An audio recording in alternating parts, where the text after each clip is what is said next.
These are four of the greatest gardens in Britain: Gravetye Manor, Ashwood, Great Dixter and Gresgarth Hall. Each has its own unique story to tell. It's like entering another world. Join me, Carol Klein, on a journey through the four seasons as I experience a year in their lives. I wish you could smell the perfume. Meet the people who look after them.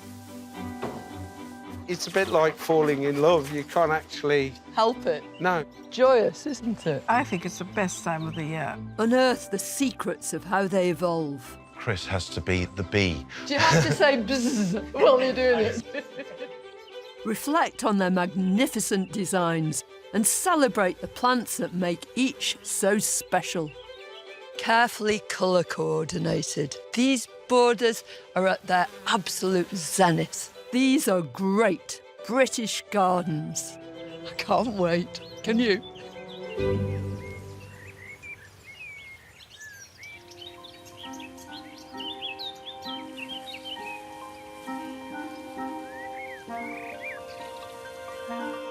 Great Dixter is one of Britain's most iconic gardens. It was the lifelong home of Christopher Lloyd, a revolutionary gardener who tore up the horticultural rule book.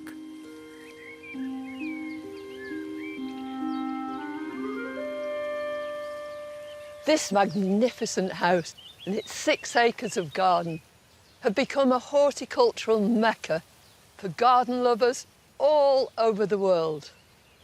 It was more than 100 years ago that the Lloyd family bought the property. Later, it was passed on to one of the children, Christopher Lloyd, known as Christo. He became one of the most influential gardeners of the 20th century. Christo also insisted that the garden should look breathtaking in every season. Everywhere you go in Dixter, you're aware of all 4 seasons of the year. You've got conifers, these wonderful yews topiary that are going to look brilliant all through the winter, as will the heads of this grass. That'll be at its very best in the autumn. And you know that during the summer, all these herbaceous perennials are just going to zoom into action, and the whole place will be colour, an absolute kaleidoscope. Glorious euphorbias, daffodils with the most brilliant yellow flowers. It just says, spring is here.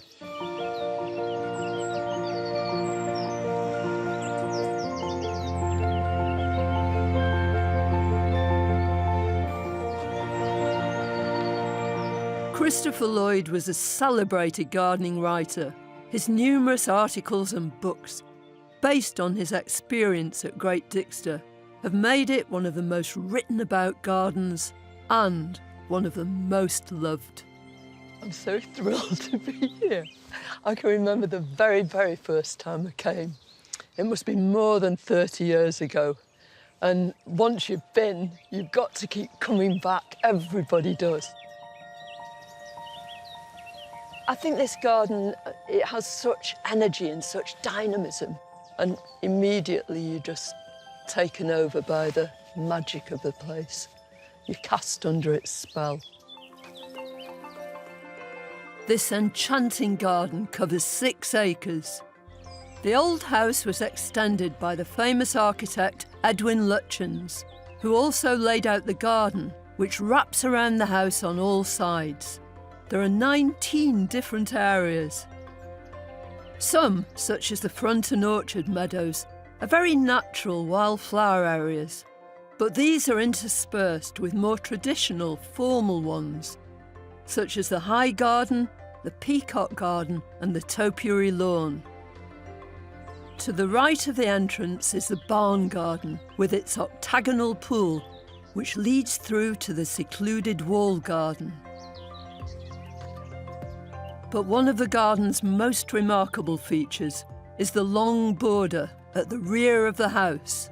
90 metres in length, its carefully crafted design is imitated throughout the world.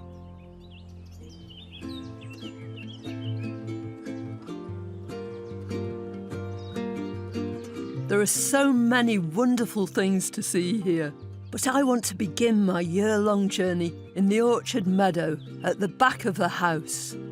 Nothing epitomises spring as much as the wildflowers that grow here. At this time of year, spring crocuses are popping up everywhere, and hiding amongst them is one of my favourite plants. So this is Fritillaria meleagris, commonly called a snake's head fritilla, and you can see why, because if you look at the buds everywhere, they're just like these little serpentine heads, and then they open into this beautiful bell, and a lot of them are checkered, and it almost looks hand-painted. Right in front of it is this purple orchid, these beautiful spotted leaves. Dactylarhiza, one of our native orchids, that will make these big purple spikes. And then there's cow parsley, and there are buttercups, there's sorrel. The more plants you have, the more insects you get, the more birds come, the more small mammals, and the whole thing just works together beautifully. And what's more, it doesn't just work for this moment in spring, although it's probably at its most beautiful right now. There's this huge succession that continues right the way through the year. At no time would you come into this meadow and not find something of interest. Succession planting, or planning so that things follow on one after the other, is a principle that's employed throughout the estate.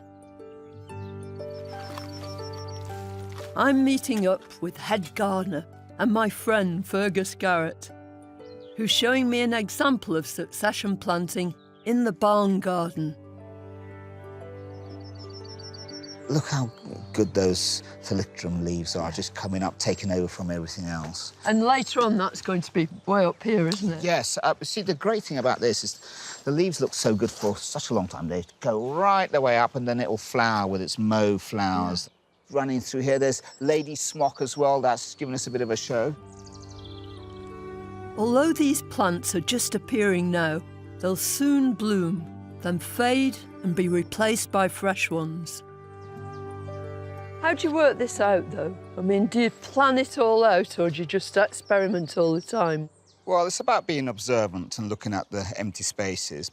So you're taking plants of different seasons, putting them together. As long as they will live happily together, you get a nice long season from a patch of ground. It's not necessarily labour-intensive at all, because these are fixed layers that just come up and down. Come the summertime, the barn garden will be a riot of colour. Later, in the autumn, a whole different group of plants will take over.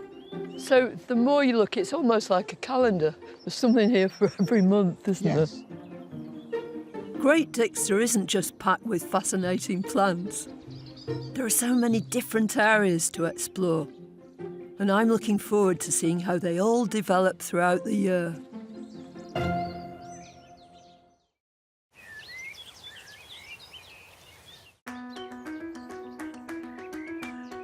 It's spring at Great Dixter, the birthplace and lifelong home of the late Christopher Lloyd. It's one of Britain's greatest gardens.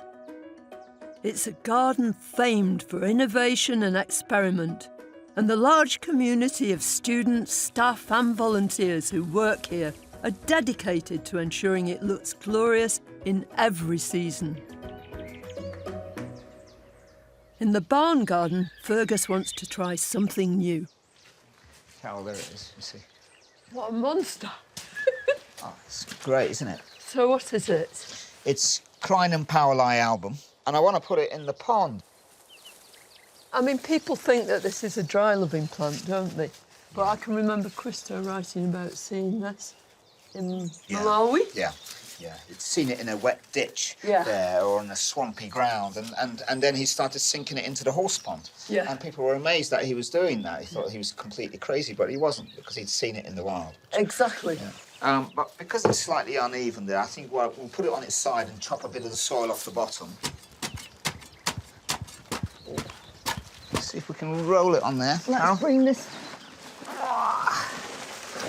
That's it. Guys, do you want to come over?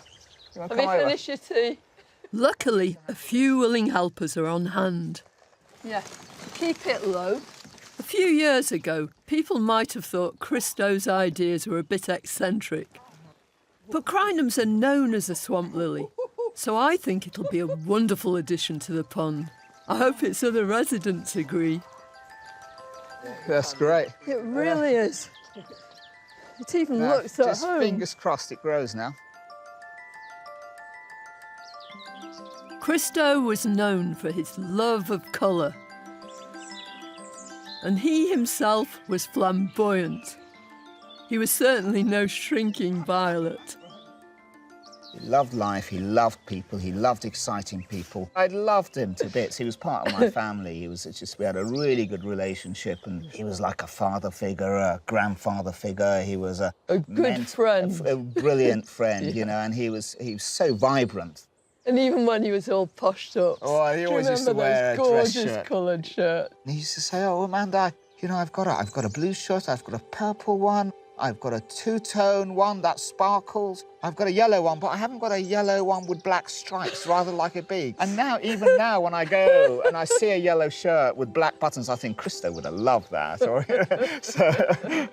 But I did a lecture once where I showed his shirts, and they were all pinks and oranges and yellows all mixed, and then I showed the blonde border. And I thought, actually, it's the same colours. He gardened in the colours that he loved, and he wore the colours that he loved. Using daring colour was just one of the many ways in which Christo liked to experiment. And it's this sense of liberation and adventure that still lives on in this garden today. Great Dixter in spring has been a magical experience. It's a garden that's constantly changing, and in just a few more months, it will entirely transform again. I'll be back just as the garden bursts into its full summer glory.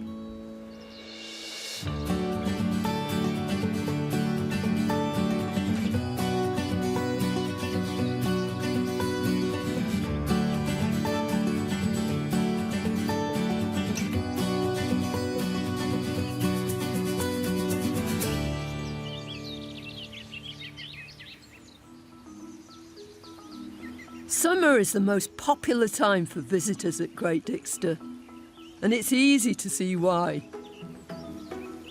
This is a garden that doesn't just change from season to season, but also from year to year. But every year there's one feature that everyone has to see. This is the world-renowned Great Dixter long border. It's more than 300 feet long and 15 feet wide. It's one of the deepest borders I've ever come across. When the long border was originally laid out, the taste of the day dictated that it should feature only traditional herbaceous flowering plants. No shrubs, no bulbs, and certainly no trees, and all arranged in a very regimented fashion. But Christo had other ideas. This is no herbaceous border. This is a true mixed border. Take this phlox, for example. Here they're using great big swathes, so they'll lilt through the border instead of being in clumps every so often and very symmetrically arranged. But then there are plants like this agastache, which insects love and adore. Christo is a great entomologist, and Fergus and his crew have carried that interest on. The garden is so wildlife friendly, and this is a perfect example. Everywhere you look, there are plants that you wouldn't expect to see here. Great big grasses, fluffy artemisias, towering over everything else. I think what Christo passed on was the message, not to do as I do, but to do as you do, to experiment, to enjoy, to appreciate plants, and to use them in marvellous, wonderful, imaginative ways. It's so wonderful to be back here in the summer. In the barn garden, everything has erupted with wild abandon. Where once there was the foliage of the lictrums and lady's smock was flowering, now there are mallows, salvias and heleniums. In fact, there are so many plants packed into this area. The old Brunswick fig, which provides a wonderful skeletal backdrop in the spring, is now struggling for the spotlight. And the crinum that Fergus and I planted then is now in flower and doing well. But Fergus can't always be on site, so I'm meeting gardener Michael Wachter, who originally came from Germany to study here. I want to find out more about how Christo's passion for year-round colour and interest is continued today. I know that one of the things that Christo and Fergus used to talk about all the time was succession, and this is a really good example of it, isn't it? It is, yeah. Christo said succession planting means no bare soil from mid-May right into October. So we always try and have the soil covered with plants, which also helps with our weeds germination because they often need light to germinate. So it's really a benefit for us as well. Right, and what it means is that there's something of interest, something exciting, right the way through, one thing taking over from another. That's right, it looks good in spring, it looks good in summer, it should look good in the autumn as well. Yeah. This is interesting. There's a rose there with bare stems, and we've grown this Euphorbia palustris underneath. I mean, this is an experiment, yes? Yeah. And Dixter's renowned for that. Yeah, it is. Yeah, definitely. Yeah, and it might fail. You know, we might fail. But so important if you want to be creative is not to be afraid to fail, as long as you take notes. Yeah, well, if you don't experiment, you don't go any further, do you? That's right. Everything just stays the same, and that's in the spirit of Christo, isn't it? It is. Yeah. Christo loved sharing his passion and expertise with fellow gardeners and often had students to visit. After his death, Fergus expanded the student community, and now they flock from all over the world to soak up some of the vast pool of knowledge that exists at Great Dixter. And the things they learn here are often slightly unexpected. Michael and I are heading next to the barn garden, into the sheltered wall garden, where some of the students have invited me to join them in a training session. Arrangements of pot plants may not seem particularly avant-garde today, but Christo pioneered using huge displays of them as a way to keep interest and colour wherever it might be needed. It's very quick, and you don't have to be afraid of making mistakes because you can just remove it if it doesn't work. I think it teaches you about contrast and what kind of colours work well together. It also meant that Christo could experiment with placing plants side by side that would never normally grow together in the wild. And that's not the only bonus. Lots of the people who come to visit Dixter, they haven't got gardens this size, but seeing something like this must give people so much inspiration. Because, you know, even if you've got a tiny space, you don't have to grow fiddly little plants. You can grow whacking big hosta, couldn't you? Yeah, You know? there's no limit at all. Finishing touch.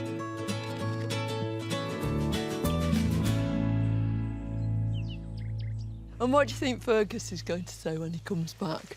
You will come in at 5 o'clock in the morning and just tweak it around. Come on, it's beautiful. It's lovely. Thanks, guys.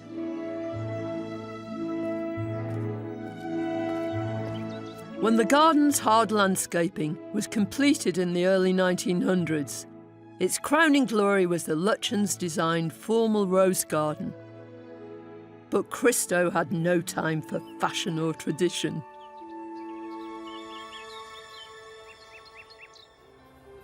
When he got together with Fergus, they had Rose Garden Revolution in mind. It caused murmurings in the gardening community at the time, and no summer visit here was complete without taking a peek at it. I'm just short of my pith helmet and my machete. Oh, it's like entering another world. It's utterly wonderful. This is the exotic garden. It used to be the rose garden. They would have been very traditional tea and shrub roses. This is an example of Fergus and Christos grabbing the horticultural bull by the horns and changing it totally into this wonderful sort of microcosm of a jungle. Everywhere are plants that you just wouldn't see outside. Huge, great bamboos, enormous grasses, ornate leaf shapes that you don't see anywhere else at all. Around every corner, there are towering bananas. Up here, there's mousse of barju, which is the really hardy banana. If you look really carefully, the flowers are getting pollinated by hornets. Most of us have seen them on Mediterranean or Canary Island holidays, but here they are, in the heart of East Sussex.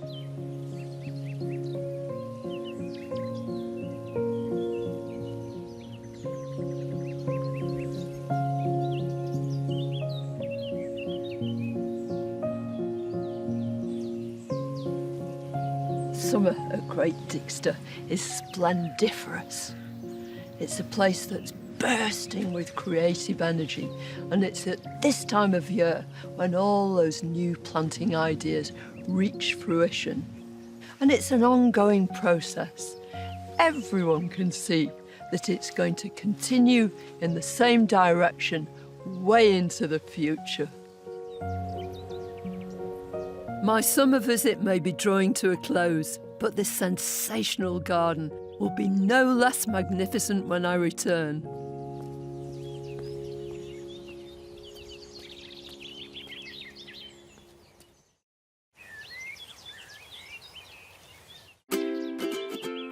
I'm at Great Dixter, the lifelong home of writer Christopher Lloyd, one of Britain's most inspiring gardeners. I've been lucky enough to visit it in both the early spring and in high summer.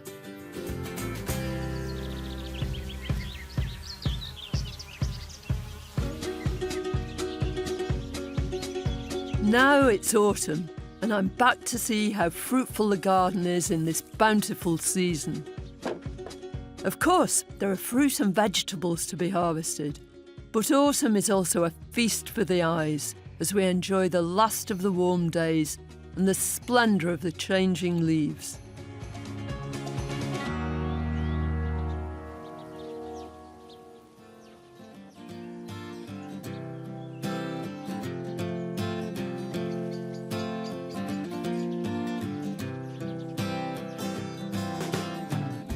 These two little meadow areas with the central path leading up to the front door of Dixter were one of Christo's real favourite places. The trees that are planted here were very carefully chosen. This one is Crataegus prunifolius.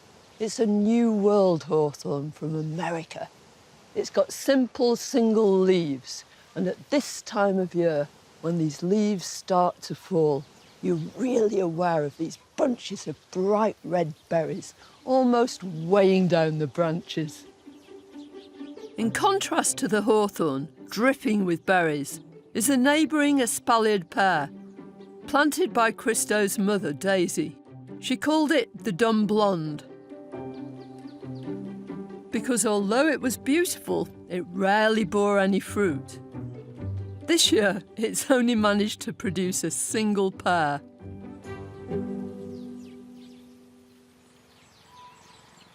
In the autumn, most of us concentrate our attention on the beautiful foliage of trees, on fruit, on berries. But occasionally, it pays to look downwards. It certainly does here. And you're treated to this glorious display of autumn crocus, just poking through the grass and opening these beautiful pale lavender chalices to the sunshine. And if you bend over, there is the most beautiful scent. Dead easy to plant, anybody can do it, but you must make sure that once those flowers are finished, the leaves come up and you don't touch them with your mower, don't go anywhere near them, because they need all that goodness from the leaves to go back into the ground and to give you a further show next year. Autumn is definitely in full swing here at Great Dixter. And I can't wait to see the changes in the long border since the summer.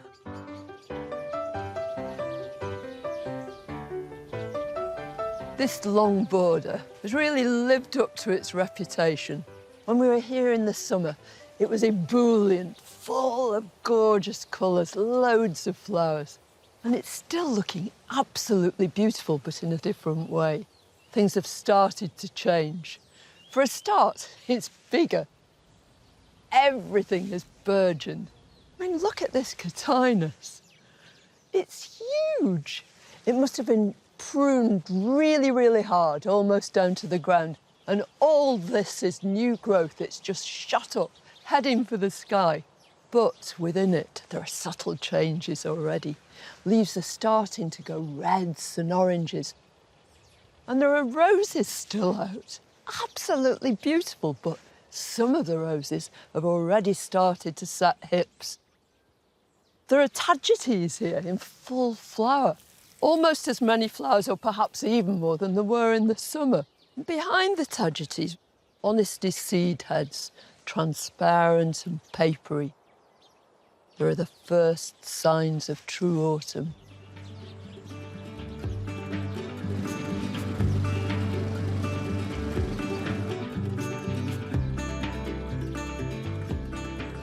There are all sorts of little hidden corners around Great Dixter that really relate to most people's gardening experience.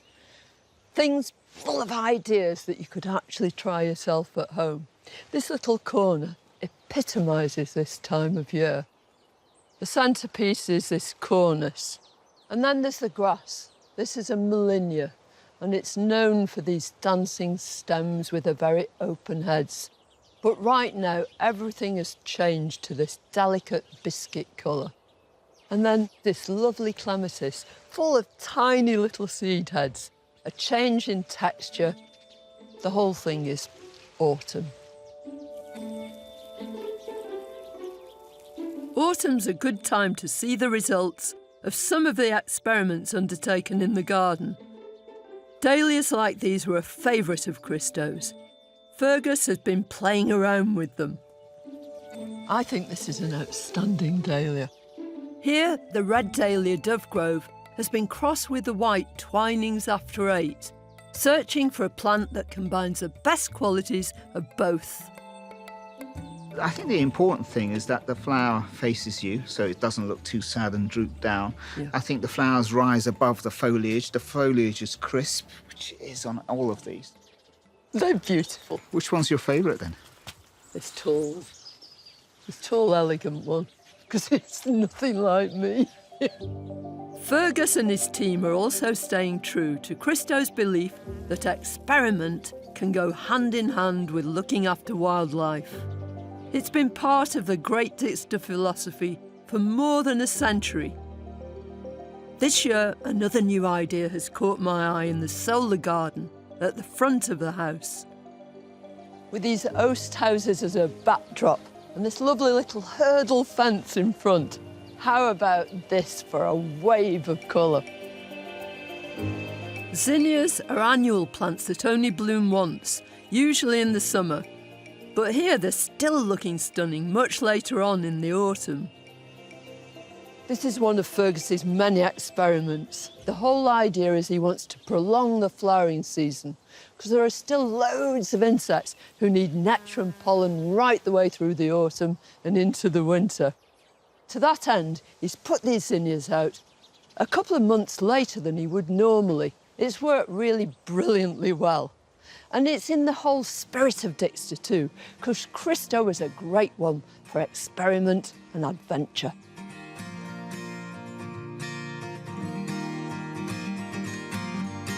To help support wildlife in the autumn and winter, Christo would often leave buffer zones in the meadows when they were cut. Today, there are nearly 700 different types of insect species living in them. Ecology is just as important to Fergus as it was to Christo. I'm meeting him at the far end of the orchard meadow behind the house, at one of his giant insect hotels. It looks like a fairy tale cottage. Yeah, it's a wonderful structure, isn't it? So what do you think Christo would have made of your giant insect hotels? I don't know, actually. I think he would have loved it as a structure, and he was interested in wildlife. But in some ways you've taken that forward and are doing it much more deliberately. The picture is just really complex. I think it's important that we don't spray. I think it's important that we've got all this wildish land from the outside that feeds into the ornamental borders. We don't cut down in the autumn. We leave most of the vegetation up, so that provides another good habitat source for things to lay their eggs in. In this garden, the desire to support wildlife and increase biodiversity is far more important than neatness or orderly arrangements, resulting in a lovely rustic style. It's not at all a question of untidiness, it's all very deliberate. It is. It's very deliberate. This was Christo's style, and he wanted the garden to be much more relaxed and have this sort of private feel about it. And so we allow things to come up in the cracks in the paving. We allow plants to spill out onto the paving. We allow plants to invade your space as well. And so it gives the garden a charm, a certain amount of romance, intimacy. Half the people who visit won't like that loose style. The other half will. So we're not there to please everybody, but we're there to be an individual. There are other areas in the garden that, somewhat unexpectedly, are also teeming with life. The towering compost heaps provide another wildlife bonus. I asked the British Arachnological Society to come and survey the insects that we've got. They came out here to look at the long grass, but then they found it quite interesting to look at the compost heaps. And they had these little pewters, and they went and started sucking out spiders to identify them. And they found dozens and dozens and dozens of species in here. And they were really so excited that they went to other parts of the garden. They found a little thing that lived under a paving slab that hadn't been recorded since 1903 or something crazy like that. You suddenly realise that you're sharing this garden with all these incredible insects and all sorts of things. Dixter is extraordinarily rich, extraordinarily rich, which shows that an intensive garden, a colourful garden like this, that's gardened intensively, can be a safe haven for all this wildlife.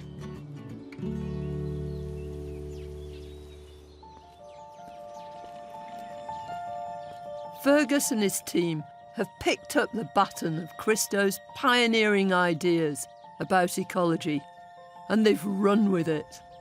They've proved that biodiversity and beauty can, and do, work in harmony all year round.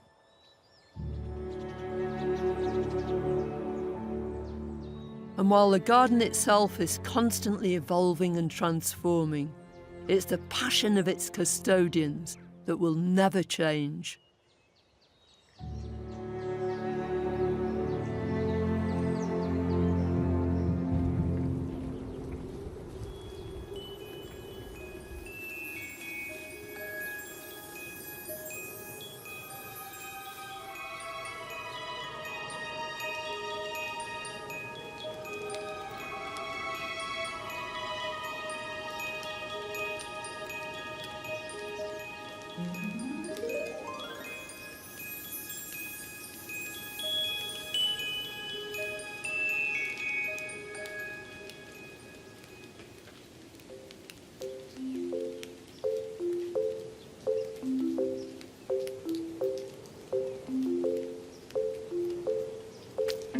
Winter in the garden is often misunderstood as a quiet season. At Great Dixter, this couldn't be further from the truth. Winter's one of the busiest times of the year here at Great Dixter. For a start, there won't be any visitors in the garden until the end of March. And that means there are loads of opportunities for Fergus and his team to get on with all those important tasks that prepare the garden for the year ahead. There's potting up to be done, and the herbaceous borders to be prepared.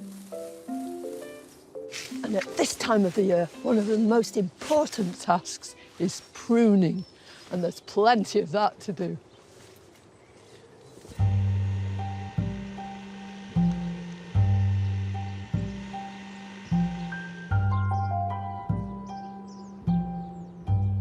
Earlier in the year, the old espaliered Brunswick fig against the wall in the barn garden was almost hidden behind its foliage. But now it's shed all its leaves. Okay, so if we went through and tipped all of this, we'd lose most of our fruit. So this is the best time for Fergus to demonstrate how to prune and train it. All right, so we're going to fan train it. A job that's been done every year since it was planted in 1921. I'm going to take that off there, leave a little sort of gap there so the plant can grow.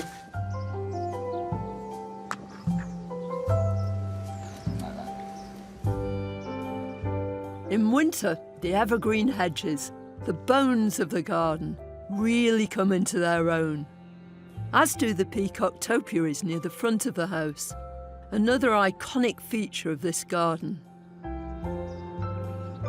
Winter's the very best time to appreciate the permanent features, the structure of the garden, like these astonishing peacocks.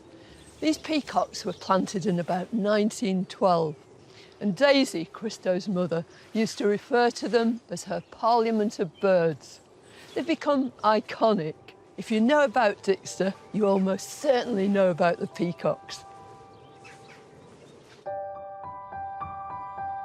Originally intended as topiary pheasants, fighting cocks and blackbirds, these days they're all referred to as peacocks. And there are 18 of them roosting in this area. Although the structure and hard lines of the garden are at their peak now, they're by no means the only thing on offer here in winter.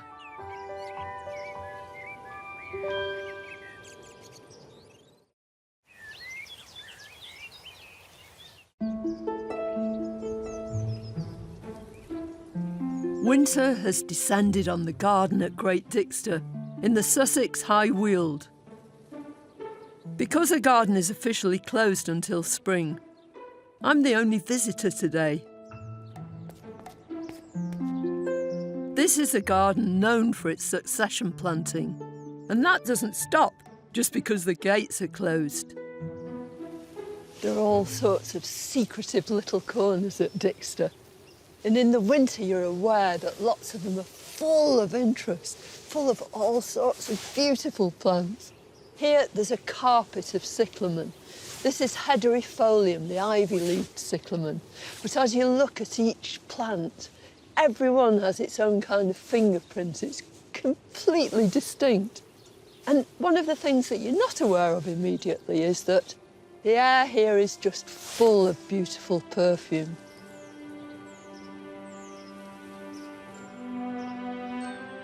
All areas of the garden get extra care and attention in the winter, including the estate's woodlands.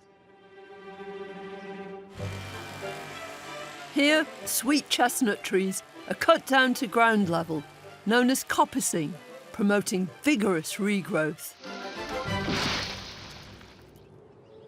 It's a traditional woodland practice that Fergus has reintroduced because it's excellent for biodiversity.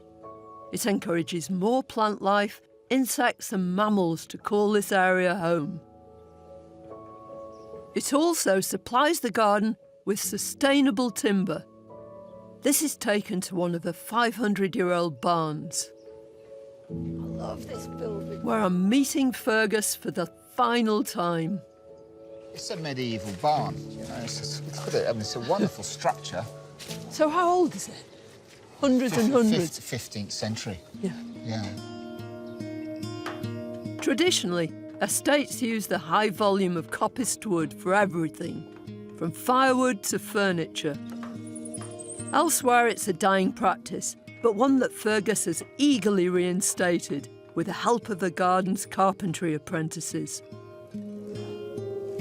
It really is a hive of activity. This is all year that we're doing this. Yeah. And but it's you know, we're most active in the winter. So there's this glorious sort of symbiosis between what's happening out there and what goes on here.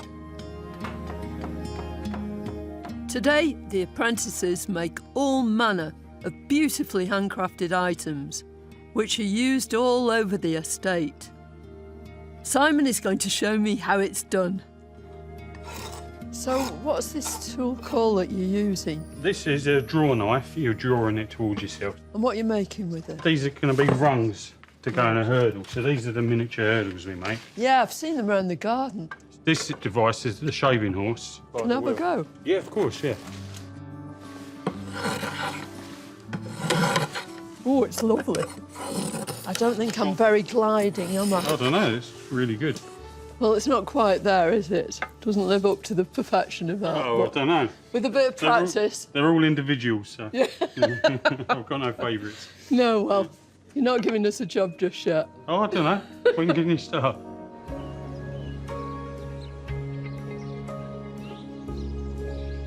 In winter, this garden is as exciting, dynamic and challenging as it is at any other time of year.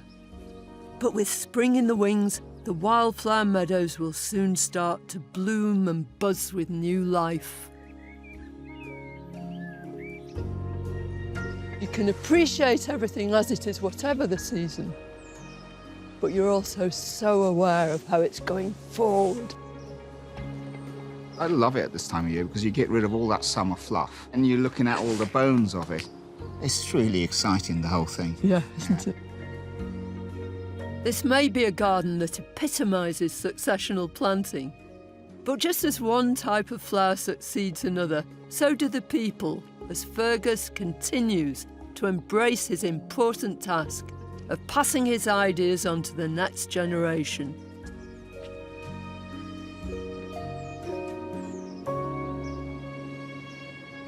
Well, here I am, back in the same spot again, and almost a whole year has gone by. And the more I've come to know the garden and know about it, the more convinced I am of how important it is.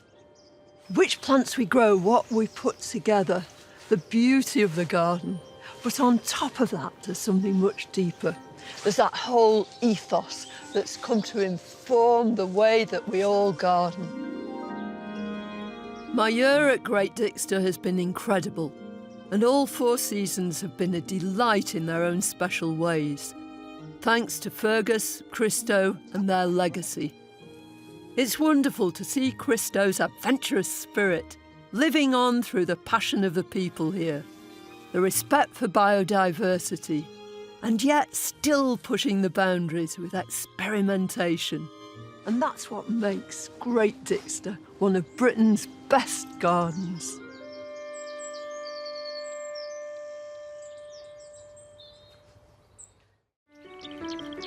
This is John's garden at Ashwood in South Staffordshire. It's the life's work of a man who's dedicated his career to growing award-winning plants. When he decided to create a garden, you just knew it would become one of Britain's greatest.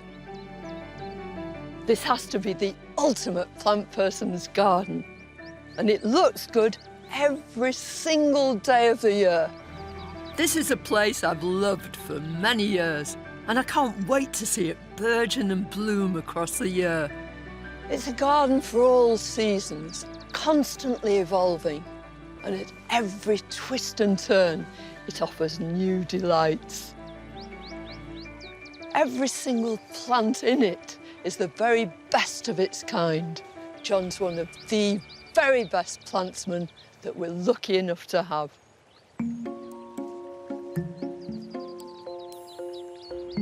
The garden has been orchestrated by John Massey, a man who's composed a garden that's a symphony in every season.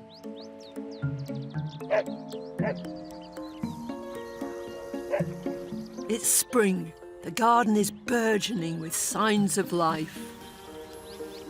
Crocuses bathe in soft light, and beautiful bulbs are breaking through. John's garden spans 3 acres and unfurls like a ribbon at the back of his house.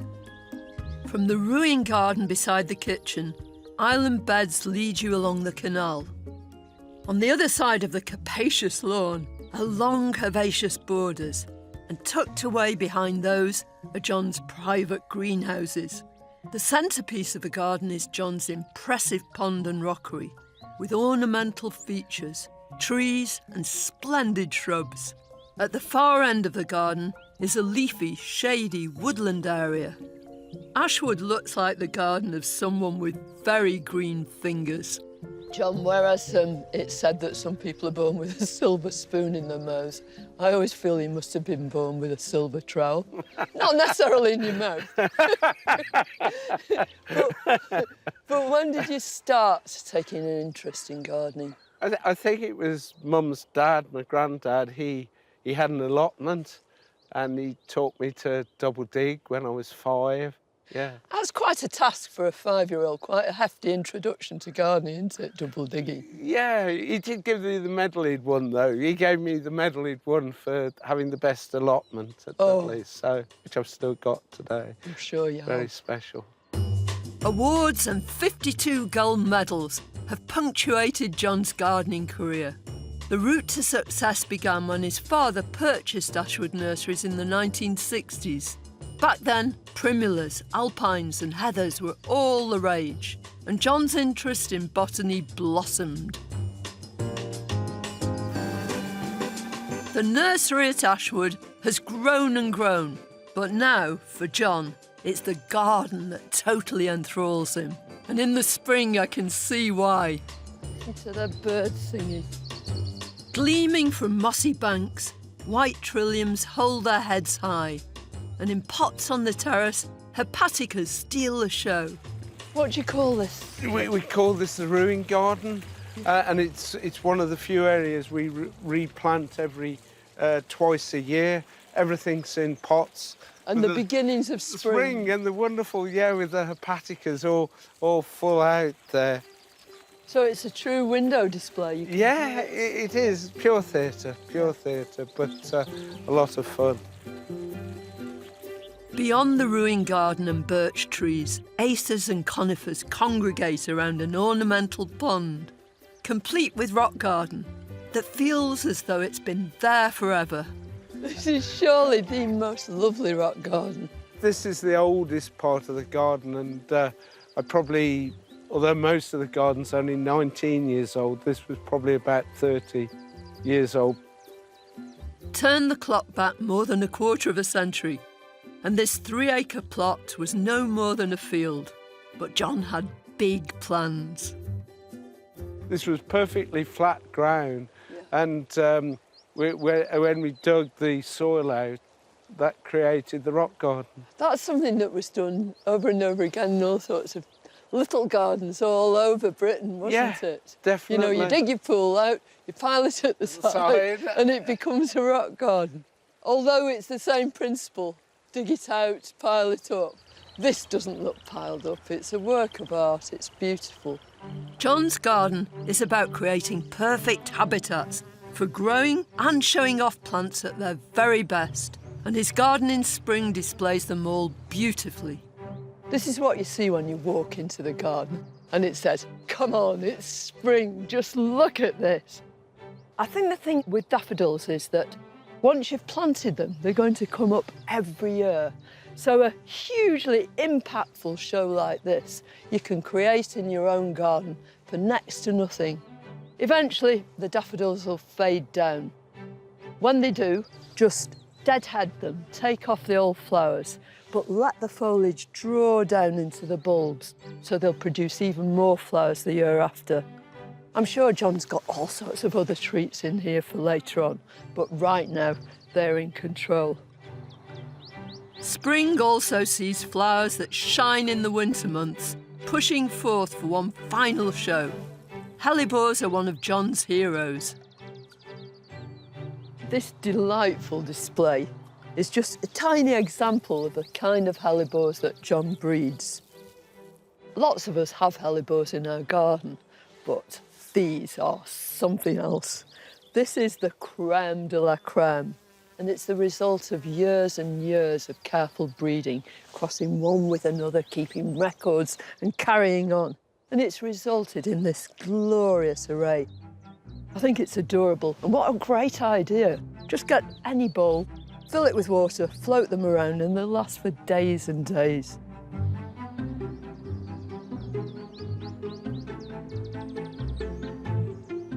In the winter, I'll find out how John gives his hellebores the best start in life. But before that, I'll be getting my own private view of one of John's absolute plant passions. This has to be the best collection in the world. It's wonderful. It's a bit like falling in love. You can't actually... Help it. No.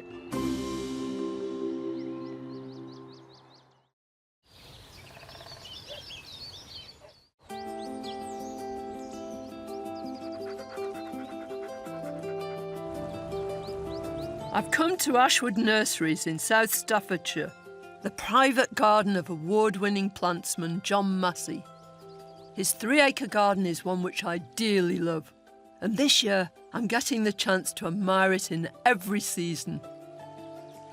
I think in a garden you want something of interest every single day of the year.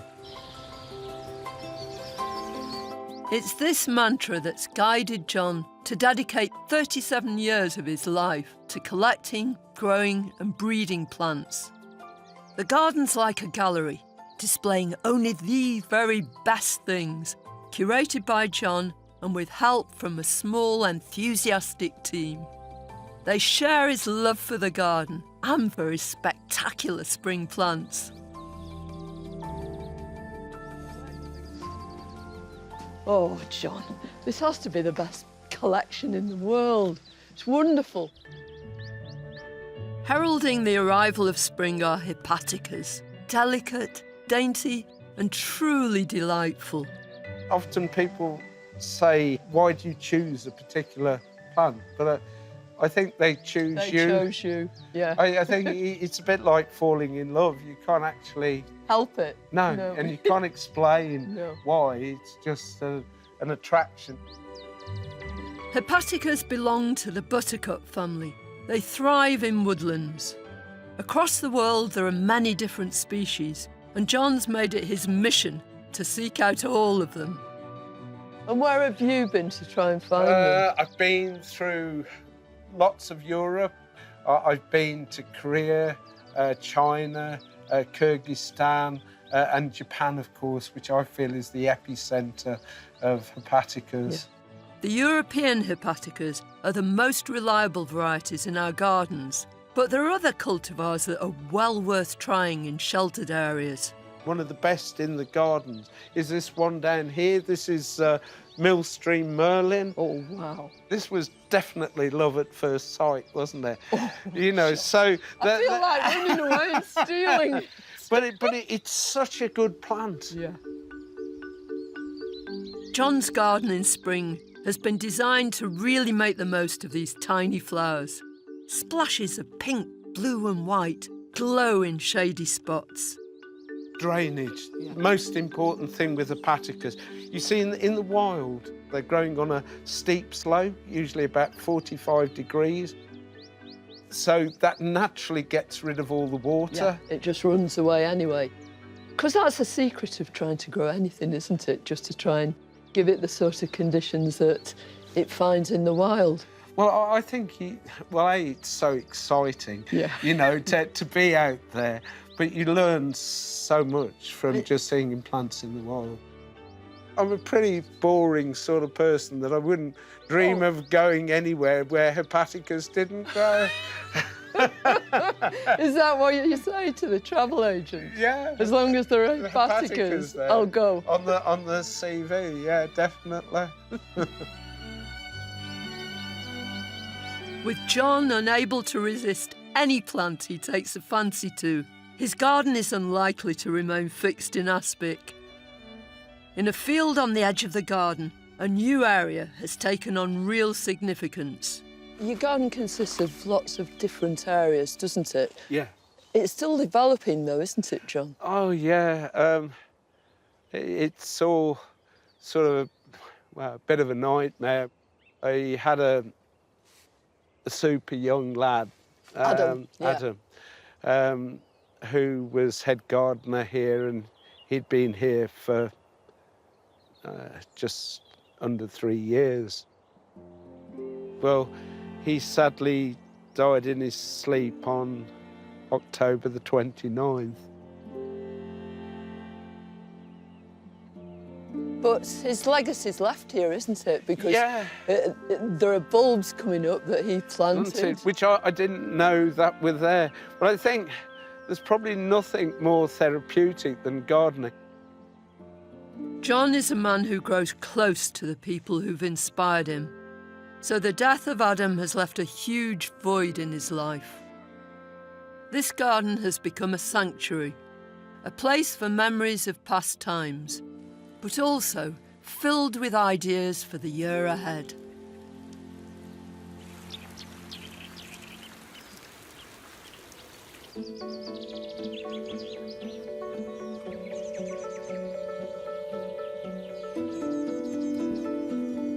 The clocks have sprung forward. Nothing is more revitalising, more refreshing than this garden as we step into the splendour of summer. The spring garden has made way for all this.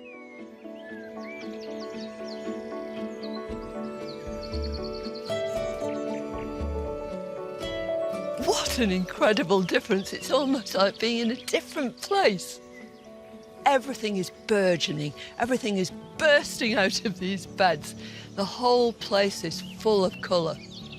Deep red dahlias, vibrant verbenas, and sublime rudbeckias paint a sumptuous summer scene. After the intense heat of May and June, the garden in July is alive to the sights, sounds, and scents of summer. One of the brightest stars in the border is this Helenium. It's abuzz with bees. This one is Sahin's early flower. And it's not just early, but it's covered in flowers. And the flowers are covered in bees. And the honeybees, you can hear the whole plant humming. And if you look carefully, each of these bees goes to a particular flower and it works its way around the edge of it, feasting, sucking up this nectar, and in the process becoming covered in pollen.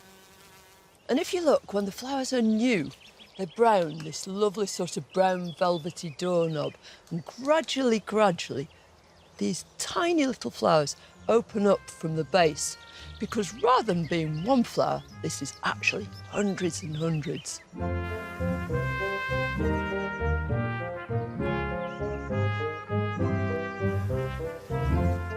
Look at this. In the spring, you could see this holly. It was clipped to a globe, an absolute sphere, and it was that stood out. But now, it's just lost underneath this wondrous planting. It's a host for a geranium, Roseanne, that trails down here right down to the ground, almost like water. It's positively fluid, and the detail in this garden is infinite. When this kaleidoscope of colour combines with verdant greens, the effect in John's garden is glorious. Marvellous to see you. Wonderful, wonderful. And in such a splendid summer. Oh, how's it been? It's just been water, water, water. I feel as though I'm missing something if I'm not surgically attached to a hose. But the garden looks incredibly green, considering. Every time we water a pot, we give it a weak solution of liquid feed to keep it going.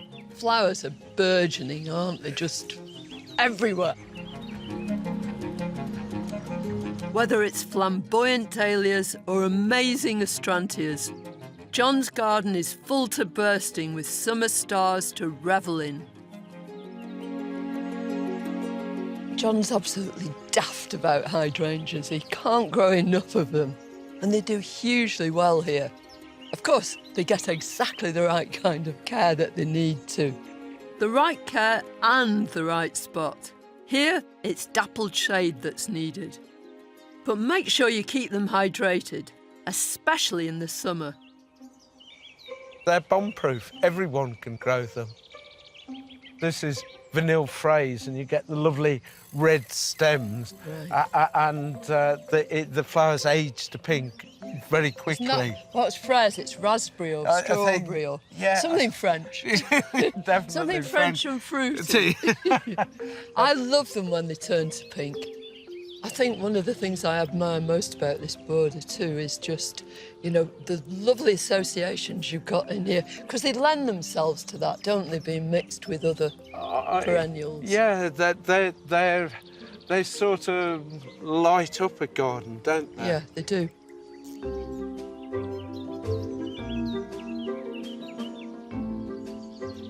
John, you look a whole lot happier than you did. I've got some fantastic news for you.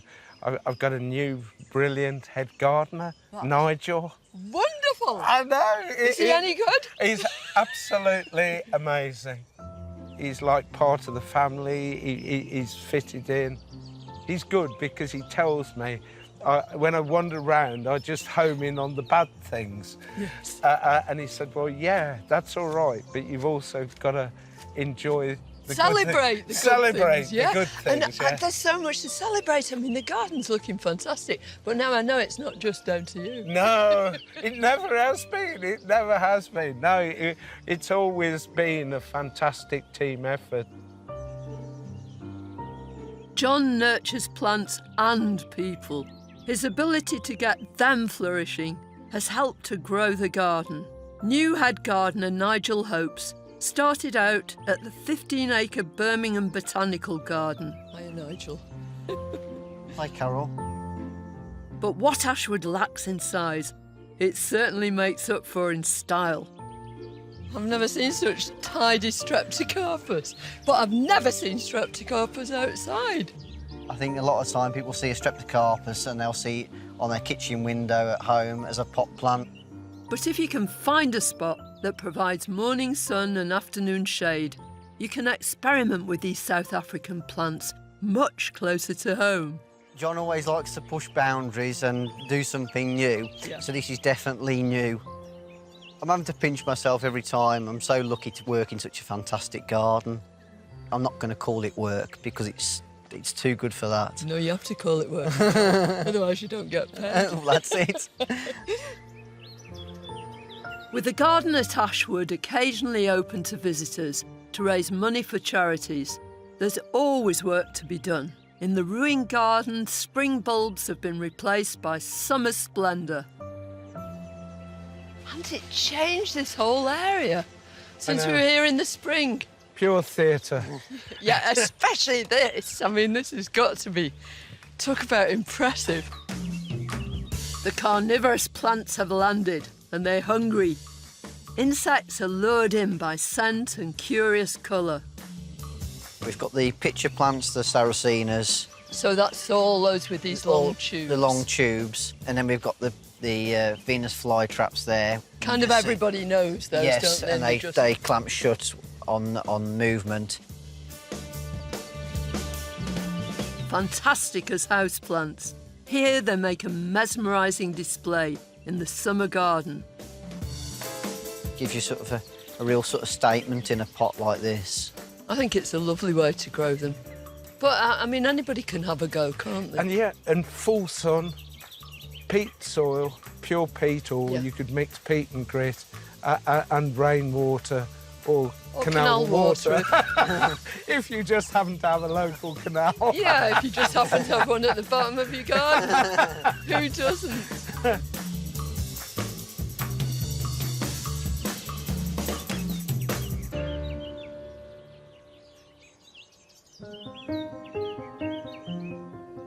Despite this searing summer heat, John and his team have managed to keep this garden in splendid condition. You really feel it's at its zenith. Look at this beautiful border behind me. But you wait. Come the autumn, this is all going to be transformed. The smoke bush will turn bright and brilliant red. The asters will come out, little blue and white stars. And these grasses are just revving up to give you a fabulous autumnal display. I can't wait. Can you?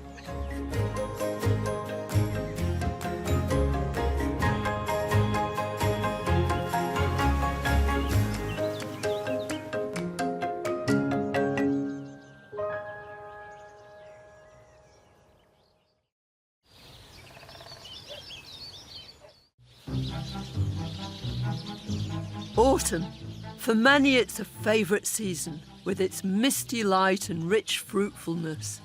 And just look at the autumn scene at Ashwood. This garden is in party mood. Grasses shift and scintillate.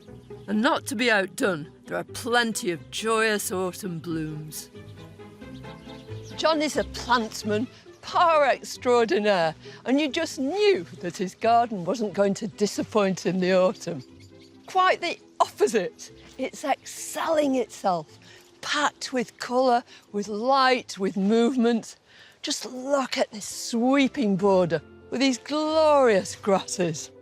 They look so brilliant with the sun shining through them. It just lifts your spirit, lightens your mood, celebrates the season.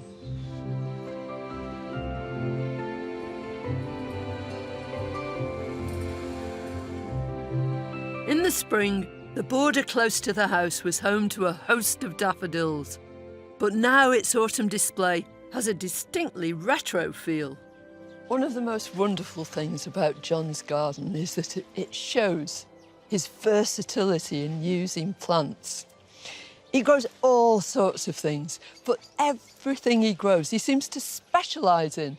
So it's not a question of being a jack of all trades and master of none. He really goes into each kind of plant and he uses them all beautifully.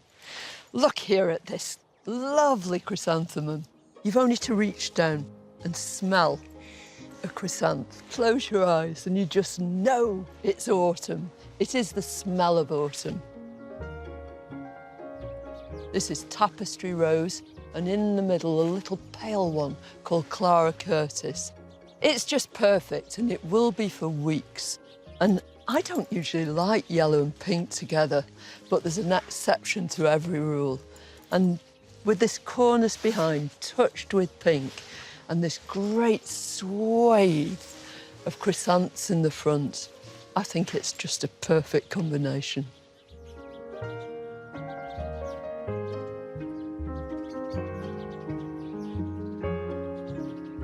John has carefully planned his garden, so there's something to enjoy in every season. Now, during the autumn, the front garden provides a feast for the eyes and for the wildlife. And on the menu, crab apples and mountain ash. I've never been in this bit of the garden before because you're always so anxious to go down there and see what's happening. I thought it was to see me. That's what I mean, really. But it's magical, John. I do love this time of year when sort of all the plants are saying, hey, you know, you haven't seen me all year, but look at me now. Look what we've done. That's it. Amongst the elegant, slender trunks of white birches, John's planted a mouth-watering selection of trees, ripe to be enjoyed, whatever the size your plot might be. I think sorbus are terrific plants for small gardens, don't you? They're great. You can get some very narrow ones, like I love that autumn spire. Yeah. With the bright orange berries. That's out of this world. And the foliage, and it just grows. I mean, our native one, the berries are sort of orangey red, aren't they? Yeah. But I always find that the birds will take those berries first. Yeah, there's definitely, can I say the word, a pecking order? Oh. But when we had a flock of 150 waxwings here, and you could get almost as close as we are. Yeah. And they filled the garden with this happy chattering. Yeah. And they started off on crabs first, then the sorbus, and then the odd cotoneaster and things like that. But I'm sure you're right. But even between one genus, they'll go for the red and orange, and then they'll move on to the pinky ones maybe, and then finish off with the white ones for dessert. Yeah. And that means that visiting birds like those waxwings, I mean, that's unusual, but fieldfares and redwings love them, don't they, all winter long? Well, they'll often get really territorial over a tree. Yeah. You know, and anything else that's coming nearby is pout. Creating a garden that benefits both wildlife and we humans is hugely important. We can admire their lovely appearance while the birds feast on the delicious fruit. This is, to my mind, by far the best yellow fruiting crab. It's Comtesse de Paris. Comtesse de Comte, Paris. yeah. Oh, wonderful. I love the way this particular tree, it's just such a perfect kind of shape. You can just imagine it in a small context, can't you, in a little garden? Well, the beauty with crabs is you can prune them any time of the year. Yeah. And so we usually do a winter prune to get the basic shape. There's crabs for every garden. Yeah, absolutely. One of the great things about crab apples is that they're edible too, isn't it? They're not just beautiful. Oh, well, I know some friends of mine, you know, they love crab apple jelly, and there's that one down there, Malus Jelly King. But the problem with the ones that are usually the most edible, they drop first. Yes. It's the ones that aren't edible that last and give you the interest. Right. So I'm a bit of a humbug there, I suppose. It depends whether you like eating them or you just want to admire them for the longest time. Yeah. Bit of both, I think. Yes.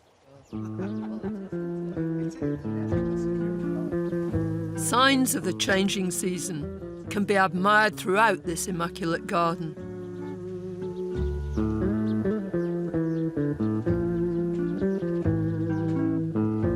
Grasses and autumn flowering perennials have come into their own, whilst these liquid amber trees offer us the true essence of autumn. It does have the best colour leaves and the most varied, aren't they? The most diverse. Well, what I love as well is when they fall onto the grass, they still look equally as beautiful. But I bet you don't let anybody clear these up. No, I definitely don't. I just love them falling on the hedge or on the pots even. They decorate everything, don't they? They do, yeah. And every single one's slightly different. It isn't it? Unique. And they hold this fabulous colour through, and he's there with the stem. Just sensational. Yes. I love them.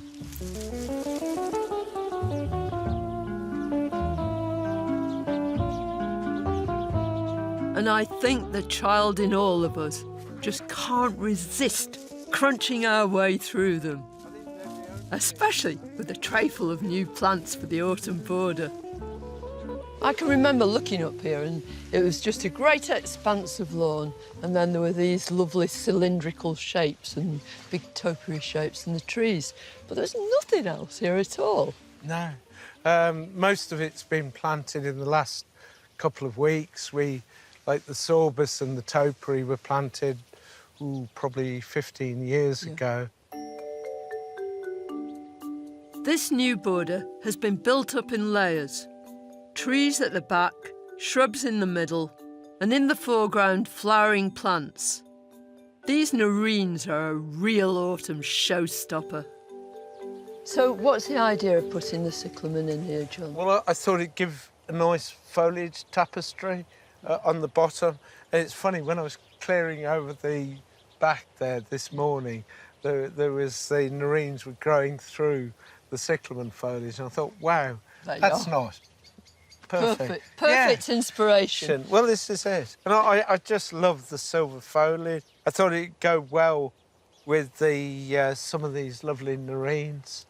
Tell us about your leaf mould, John. Well, we've worked all last year's leaf mould in here, bit of old manure, and we've used a seaweed fertiliser because the foxes and the dogs won't dig after it. Great.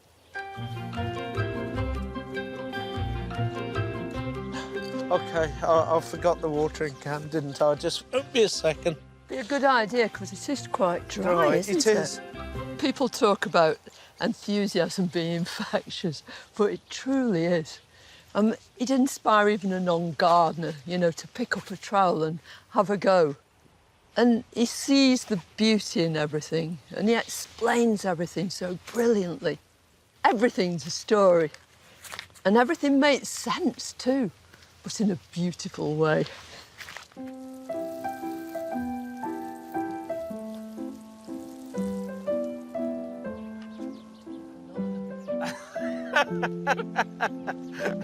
I've eaten one, okay.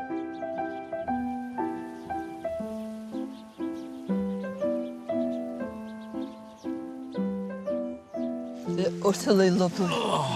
Oh, this is quite pleasant, isn't it? What is it about autumn that you really love? I love it that all the plants, all the trees and shrubs, all of a sudden change their appearance. And it changes every day. But don't you think it's a season that, you know, in some ways it's slightly melancholic, but in other ways it's incredibly joyous? Yeah. To be honest, if you asked me what was my favourite time in the garden, I'd always say today. Today. Because I'm alive, you know, and you're enjoying it. There's always so much to see. But I think one of the things about autumn is that at one moment you feel everything's going down, but the other, you know that everything's getting ready, isn't it? That's it. You know, to live through the winter and then to appear again in the spring. Yeah. But it's like one last really, you know... Yeah, let's have a party. Yeah.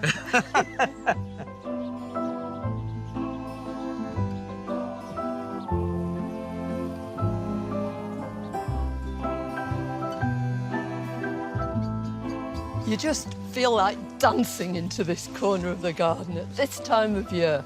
It's just so glorious and golden and glowing. It's happy and joyous.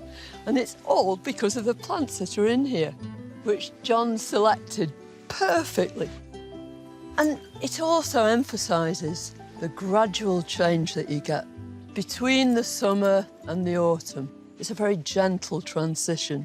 So in the background, you've got this great big fuchsia, green still, dripping with its purple and red flowers. And then all this soft aruncus, golden and glowing. And then this lovely Molinia. This one's transparent. And it is. You can see right through it and into the winter beyond.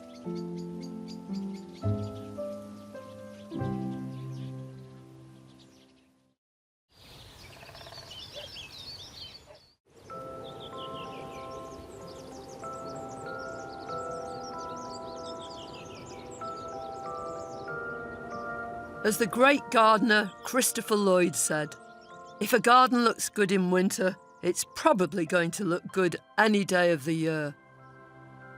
And Ashwood certainly lives up to that sentiment. Snowdrops and cyclamen take the spotlight in the low winter sun, but behind the scenes, one colour is working harder than all the others. I mean, when you look across that, how many different shades of green can you see? Yeah, and green's so easy to work with, isn't it? Like, I'm no flower arranger, but green and white, you can't go wrong, which, like with the snowdrops and... Well, it's nature's colour, isn't it? That's the thing. Here in the rockery, it's the evergreens that really stand the test of the changing seasons. I've always loved conifers, and to me, they're an essential part of a winter garden. I don't think you can have a winter garden without them. No. But here, they just look so apt, don't they, in this sort of setting? These plants are usually self-sufficient, but other trees, like this cherry, may need a bit of tidying up. This is what you're always doing in a garden, isn't it? Cutting certain things back to show off something else. To me, this is why I find the garden in winter so exciting, that you can see all the shapes of everything, and all we're trying to do is show them off at their best. But keep in mind, cherries should have their main pruning in late summer. It's almost like helping the tree be what it wants to be. Yeah. Well, that's it. And keeping the scale in the garden. Yeah. You know, a garden isn't a museum.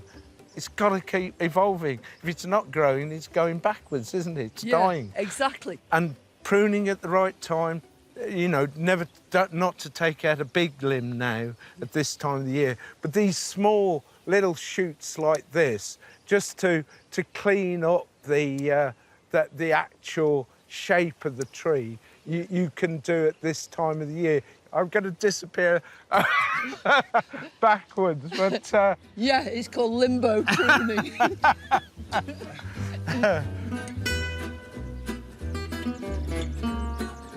I've got you if you've got me. I got you, babe.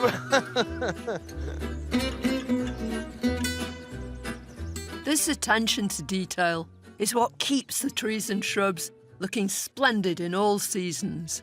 Planning for the year ahead is an important part of any gardening year. This lovely little triangular bed here is what draws your eye, and it's the focal point as you walk along the lawn. You can see it from miles away. At the moment, it's just full of snowdrops, bright, brilliant white, little dainty cyclamen with these splashes of vibrant jewel-like colour. And then hellebores and the fronds of a frilly fern. This is a brilliant example of winter plants beautifully combined. And it's typical of John's planting and his philosophy. He just ensures that constantly one thing is taking over from another, so there's always something wonderful to see. John knows the right plant for the right place in every season. Hepaticas in spring, hydrangeas in summer, and now in winter, hellebores are the species he celebrates most. They're fabulous in the garden. They have a hard frost, they collapse down to the ground, and then as soon as the sun comes, they lift up again. These are lovely clumps. Well, I feel hellebores are very hungry plants. So when we plant them, we always work a lot of old manure, mushroom compost. Anything organic. Anything organic in underneath. They start to create the new flower buds sort of when the leaves start to flatten off, July, August time. Yeah. And that's when we give them an extra bit of feed. A boost. A boost. But basically, they're irrepressible, aren't they? They are. It's just like sunshine everywhere, it is, isn't it? Yeah. And, a bit like having you around.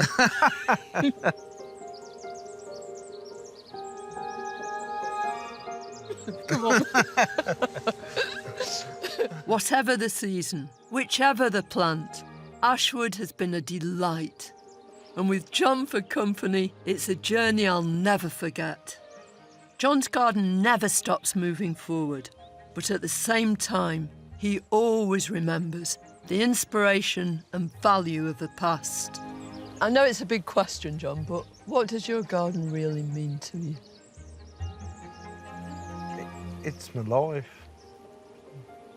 You know, I think it's the reason. For being alive? Yeah. Yeah, yeah. And, you know, it's wonderful sharing your garden with people, but it's also wonderful, you know, when you're on your own. Yeah. And you've got a glass of wine in your hand and you suddenly sit down and then you notice something that needs doing. But, you know, it is. And I hope when I'm not here that the garden will continue.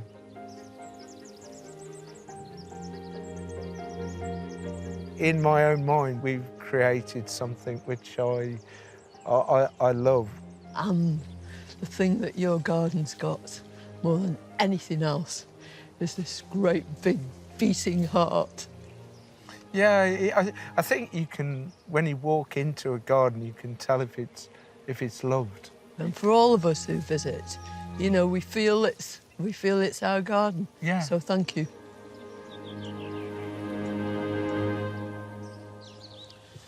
I've been immensely lucky in visiting John's garden in every single season of the year. It's been a joy. It's so beautiful. It's such a pleasure. This is a garden that's been created by a passionate plantsman who's entirely self-taught, except for the fact that he learns from everybody and everything he sees. Every plant means something here. Everything about it is accessible, attainable, but at the same time, it's hugely inspirational. And that's why John's garden is one of Britain's greatest gardens. Nestled amidst the sheltered woodland and patchwork fields of the tranquil East Sussex countryside lies an important and beautiful country house garden.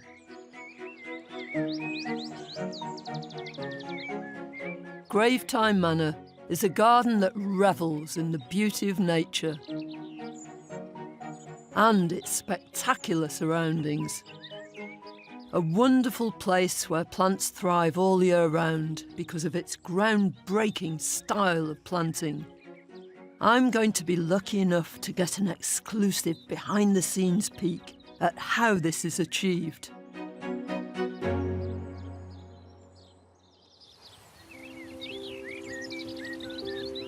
And I'm starting the story of Gravetye during the burgeoning beauty of spring. At this time of year, dreamy drifts of crocus, snowdrops and daffodils spread like carpets throughout woodland dells and magical meadows. These wild-looking scenes are at the heart of what sets this garden apart. It was the vision of one of my heroes, a true horticultural revolutionary, William Robinson. He was an Irishman, a pioneering plantsman and prolific writer who changed the course of British gardening. Before him, country house gardens were constricted by Victorian formality, dominated by straight lines and bedding plants. William Robinson broke all the rules and set gardens free, and spring is the perfect time of year to appreciate his genius. If you've ever come across a scene like this, it's almost certainly been in a great big garden or a country house hotel, and you sort of take it for granted and think it's always been like that. But it was Robinson who actually brought this kind of idea into existence. Before him, you would never have seen it, except in the wild. Robinson skillfully orchestrated his planting to look as natural as possible. He believed gardening should celebrate nature rather than control it. So all the things he's planted here, you can actually see in the wild. This is our own little Lent lily, Narcissus pseudo-narcissus. But that looks huge in comparison to these dainty little things. This is Narcissus cyclaminius. The petals are reflex, they go right backwards, almost as though the flower had had a fright and it had gone, ooh, and pulled these petals back. It's such a glorious little thing. And growing beside it, look at this, what a cutie. This is Narcissus bulbicodium, otherwise known as the hoop petticoat daffodil.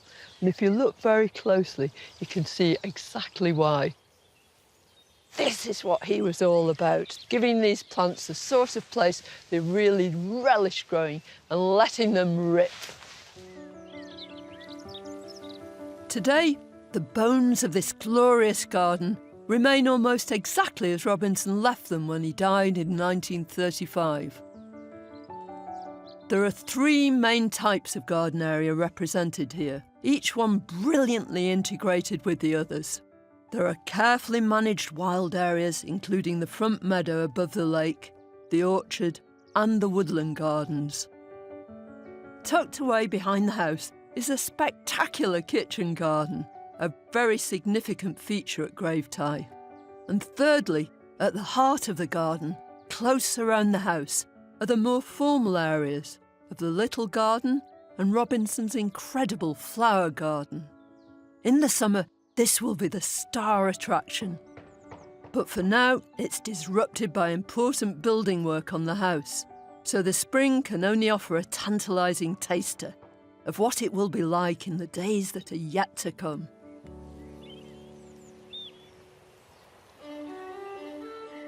Luckily, Gravetye has so much more to offer. William Robinson built what has to be the most impressive walled kitchen garden in Britain.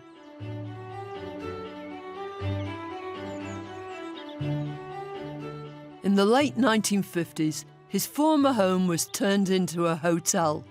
Today, it has a Michelin-starred restaurant. The garden and the hotel have a mutual relationship. Each relies on the other.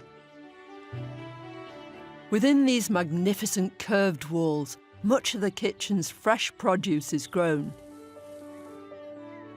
It's all overseen by acclaimed head gardener Tom Coward and his faithful canine companion Vera. The spring is critical in preparing for the year ahead. I've never seen this kitchen garden at this time of year. Looks like a big space, doesn't it? Yeah. And at this time of year, we think, how are we ever going to fill it all? But in a couple of months, we're fighting over every square foot. You know, Yeah. space is always the premium, isn't it, in every garden? Beating each other off. Yes. Yeah. My strawberries, no, my raspberries. The walled garden epitomises an ethos William Robinson felt passionately about. That as well as being decorative, gardens should also be productive. It's unique in its shape. It's oval. It's very clever how it works. It traps a little bit more heat, being an ellipse, and the cold air falls down the hill.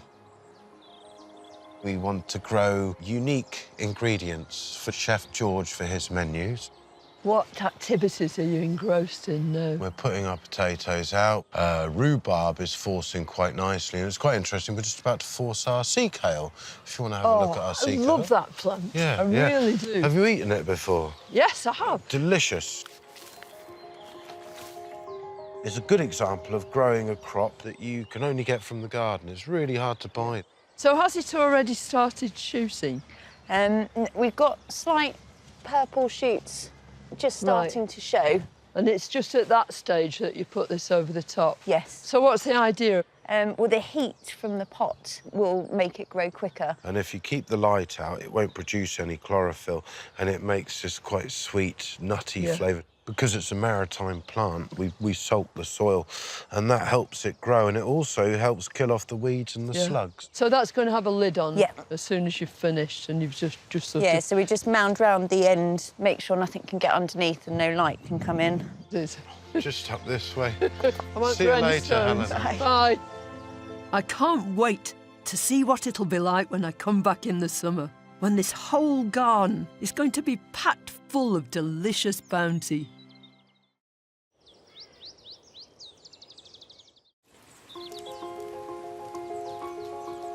I'm enjoying the magnificent springtime beauty of Gravetye Manor in Sussex. But in typical British style for this time of year, the weather's proving a little unpredictable. Yet even the rain can't diminish the looks of this stunning garden. Fortunately for me and head gardener Tom, its original owner, William Robinson, had the foresight to build these spectacular glass houses, which allows the gardening team to grow plants more suited to sunnier climes. So this is our peach house, Carol. Ooh, it's very beautiful. But this is the most beautiful thing in here. I'm glad you like them. Fantastic. We planted them in Structure. 2012, so they've done really well. They're one of the hardest crops to grow, and one of the problems is they flower so early and there's no insects about. So luckily, Chris is our resident peach expert, really. And Chris has to be the bee. Do you have to say bzzz while you're doing Only it? sometimes. And what are you using? So we're using rabbit tails on sticks. We use them because they're really soft and delicate, and they're really good at transferring the pollen. Well, can I have a go at this, Chris? Absolutely. Would you mind?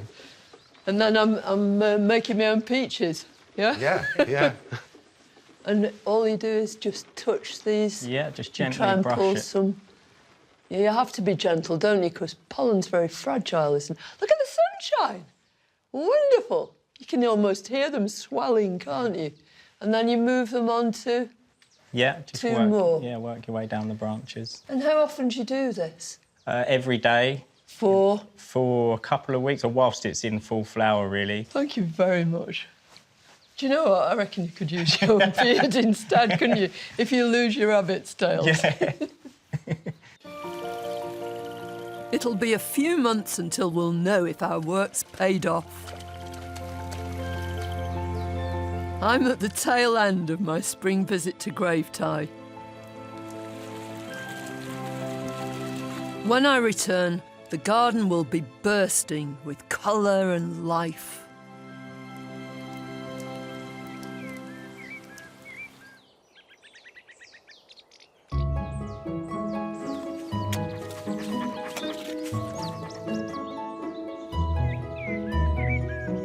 The sun is shining brightly and there's a warm stillness to the air.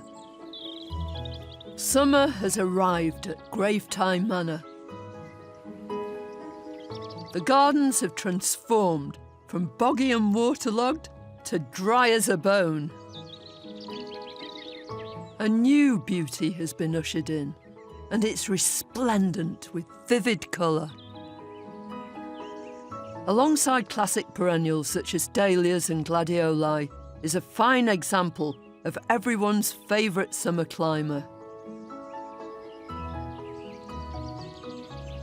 Robinson was really mad keen about clematis. This particular one is Gravetye Beauty. It's got these lovely four-sepaled crimson flowers, but its beauty to me is this, these golden glistening seed heads. The garden is full of life and the bees are busy at work. When I was here in the spring, because of the building work, certain parts of the garden were out of bounds. But now it's finished, I can roam freely. At last, I'm able to rejoice in its creator William Robinson's masterpiece, the ornamental flower garden. It was well worth the wait. What a transformation since the spring.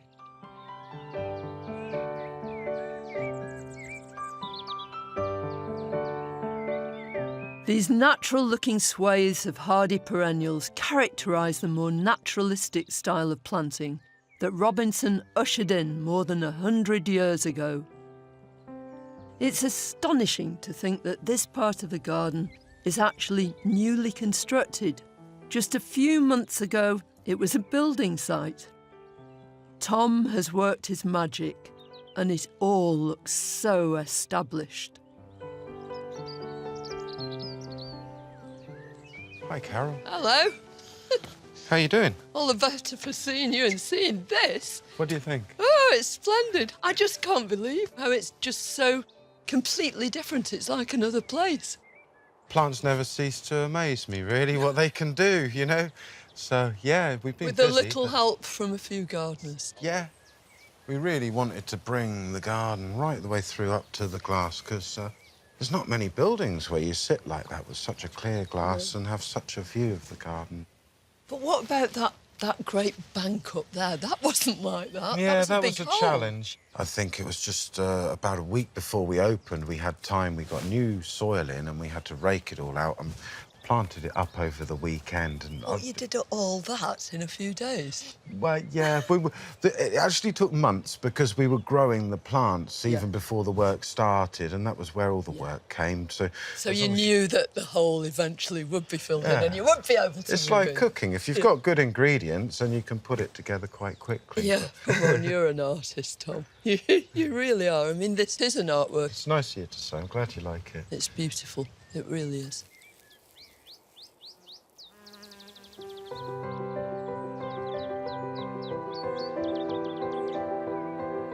It's grand the way that they've integrated the new building and the new planting into the old garden. And this is the old garden. This is William Robinson's original flower garden. This has always been the garden's showpiece.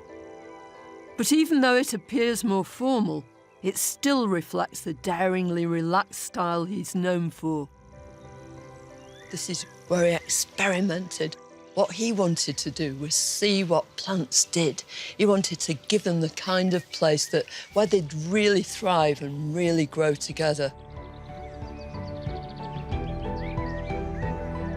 He championed combining different types of plants to provide a display of interesting flower and good structure right through to the first frosts. Robinson was a prolific author. Not only did he write lots of books, but he edited gardening magazines, which were very widely read. So it's true to say that he had a huge influence on the ideas of the time. His influence can still be seen in gardening today, especially at Gravetye, thanks to Tom and his team.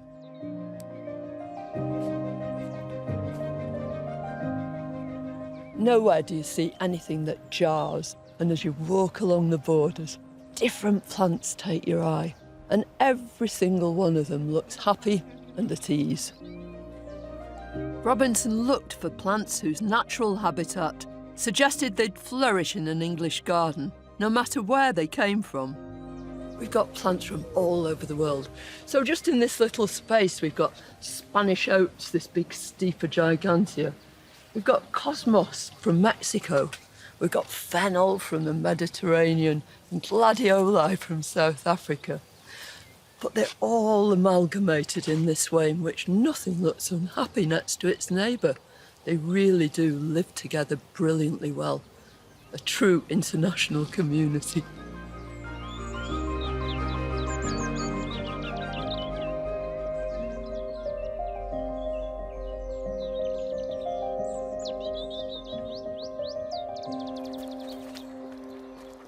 But now I can't wait to discover what delicious bounty Tom and his team are producing in the walled kitchen garden.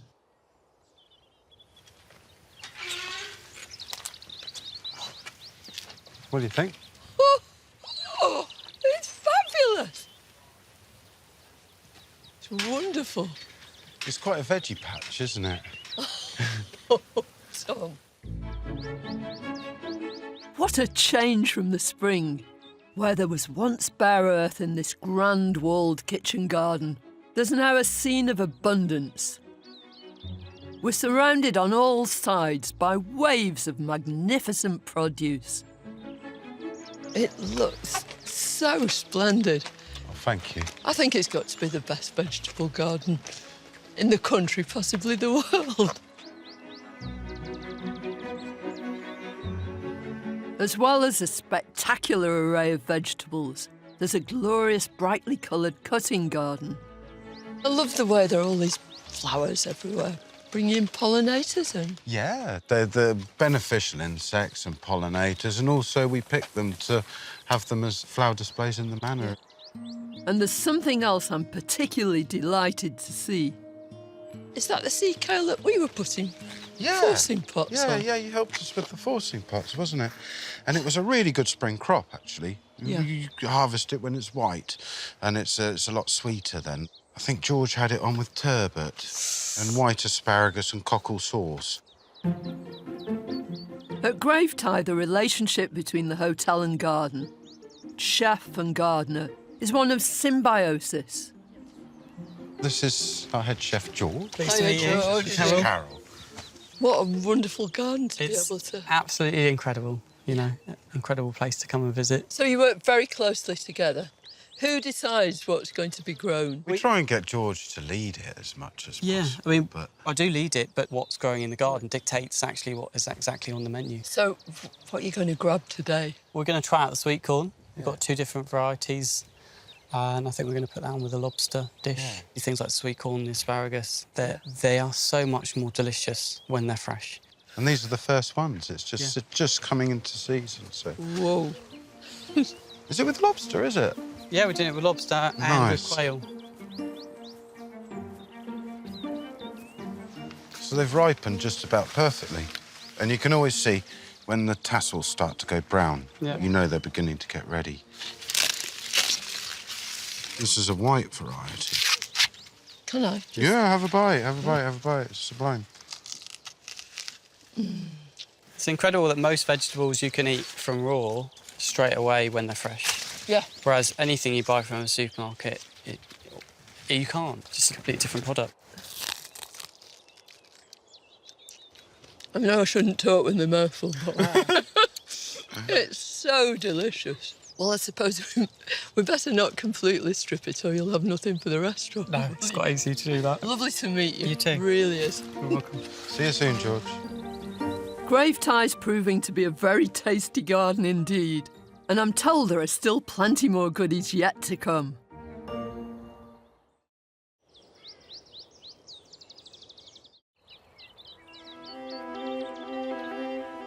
Here at Gravetye Manor in East Sussex, wild meadow areas were central to the original plan for the garden, made by its famous founder, William Robinson.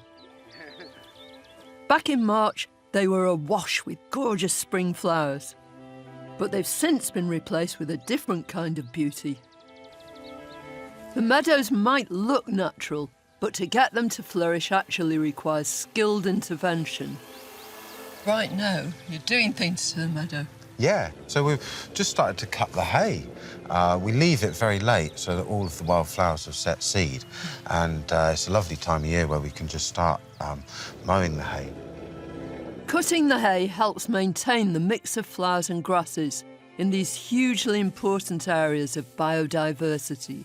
This is the yellow rattle, and it's one of the most important plants in the meadow because it's a parasite on the grass, and it actually reduces the vigour of the grass as it feeds off of it, and in doing that, it opens up space for other wildflowers to move into the meadow. One of the most exciting is the wild orchids, and we've got one here. This is the common spotted orchid. We've been working really hard on spreading the orchids all over the estate over the last few years. These meadows are actually quite rare now. 98% have been lost over the last 50 years. Very, very important, as well as being exciting. I can see it. I can see all the seed just beautiful spreading out. Look at that. There's clouds of it. Normally, the cut hay is taken away for compost. But this year, Tom plans to use it to help establish a new meadow closer to the house. So what we want to do is to cut the hay from this species-rich area and move the wildflower seed with the hay across to the new meadow, which used to be a mowed lawn.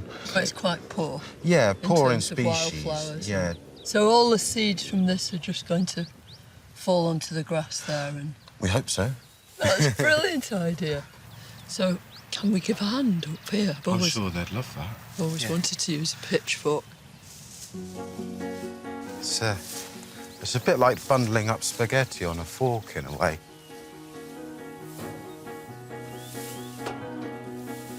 Yeah? That's it. And then spike it. And then spike it, and then twirl it. And then lift it. Ooh, I think you're a natural. I wish. I'm having fun, though. Oh, no. Make hay when the sun shines. Ready, steady.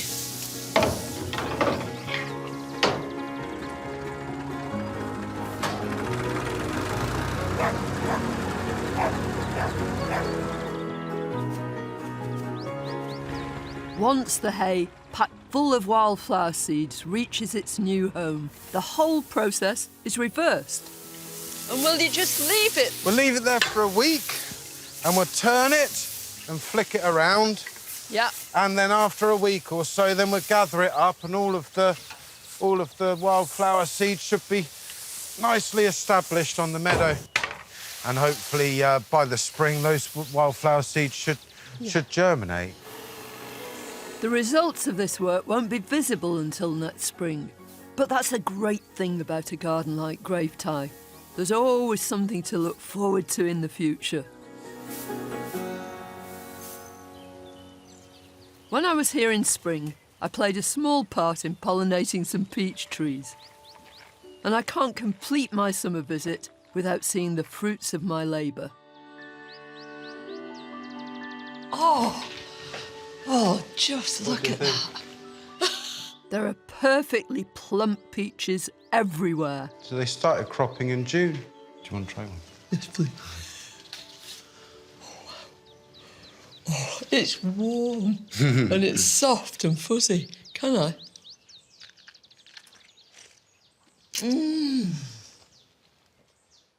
Oh, it's delicious. It's utterly lovely. They're lovely, aren't they? How do you resist? I've been here breakfast, lunch and dinner. I think they're quite important to chef at the moment. You know, it's special to have peaches that you've ripened on the tree, and you can't... That's a real unique flavour. I mean, that's... I'm not offering it to you. That's something that you just can't replicate, isn't it? Yeah. Nowhere could you go into a shop and buy something like this. There's a lot of work growing them like this as well, but then it's when you get that at the end. It's truly worth it. So all that tickling with a rabbit's tail all worked out? Yeah.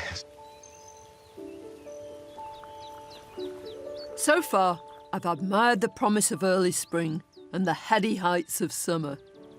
So returning to admire the garden during the remaining 2 seasons is a tantalising prospect.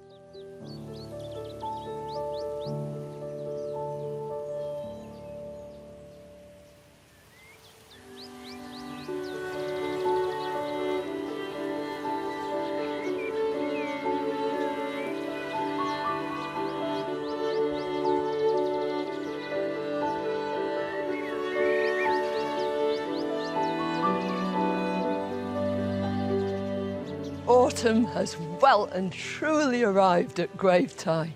You can see it, you can smell it, you can sense it. It permeates every inch of the place. And the plants that trumpet the arrival of the season are these magnificent trees. Some of them have been here for hundreds of years, and they form a backdrop for everything that's happening in the garden below.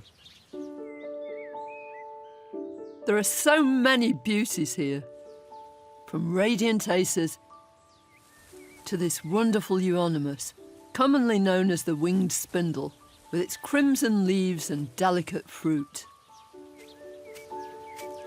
You can really appreciate William Robinson's skilled understanding of plants. The closer you get to this magnificent tree, the more you realise what a colossus it is. It's huge. And up on this bank too, it really sets the scene. This is Nyssa sylvatica. It's from the eastern seaboard of the United States. Its common name is tupelo.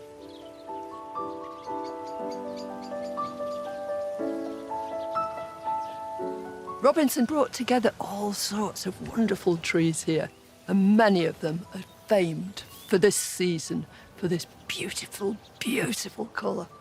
It's magnificent.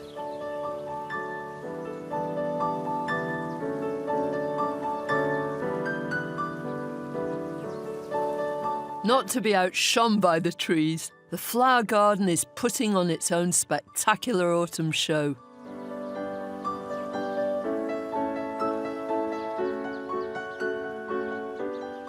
As soon as I walked in this morning, I mean, the first thing that struck me was the atmosphere here, just how beautiful and soft and mellow everything is.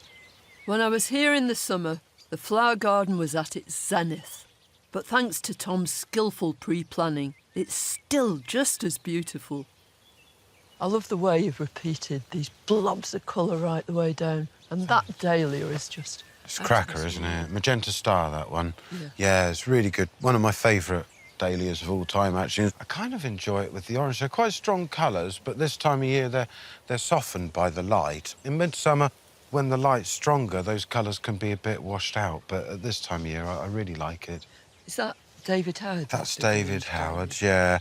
I love this salvia. Yeah, I love salvias. Yeah. They give such a long season, and I think blue spikes at this time of year are really quite unusual. Really good choice of plants. It works perfectly, Tom. I mean, it was so ebullient in the summer, wasn't it? And now everything just feels, you know, it just feels so right and so soft, so mellow. Yeah.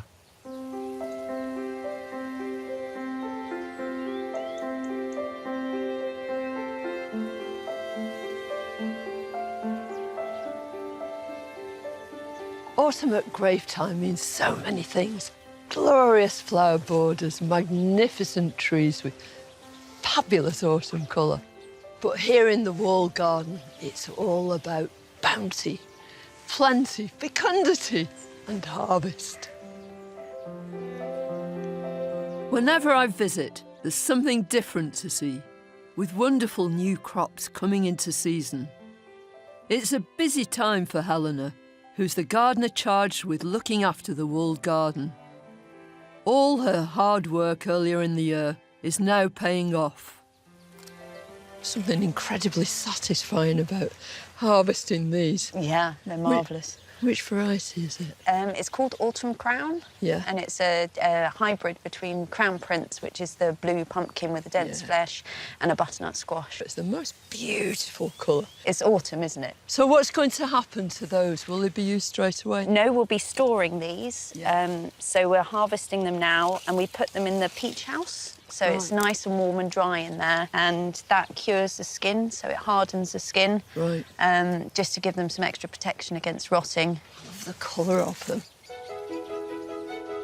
It's wonderful that the glass house, where we picked plump summer peaches, now contains a magnificent autumn harvest.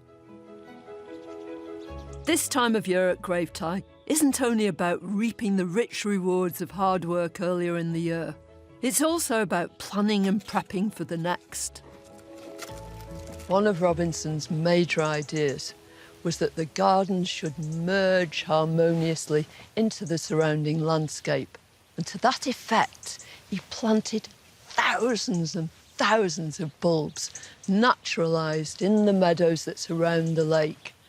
Now it's autumn, and it's the time to carry on that tradition and start planting more bulbs.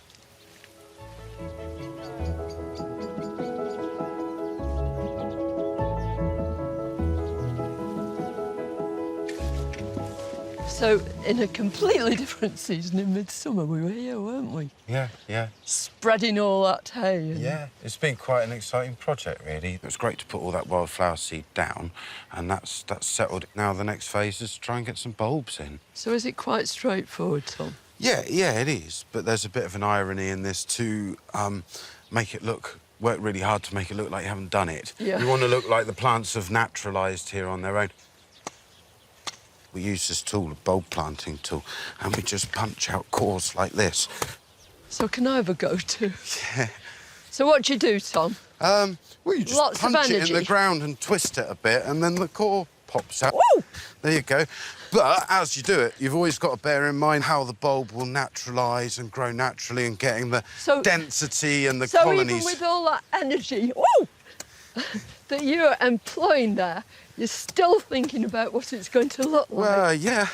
You've got to keep the mind alive, because we've got about 10,000 of these to go across the estate, so going to be fairly fit by the end of bulb planting season. I don't think I'm very good at this, Tom. Oh, you'd be right. A couple more thousand to get the practice in. So what are these then, Tom? These are a daffodil called Narcissus thalia.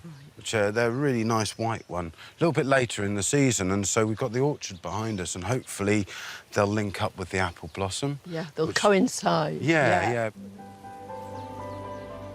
You push it in right to the bottom of the hole and then find the plug. And you do that thousands of times again and again and again, so it's like not too exciting. In fact, it's really quite dull.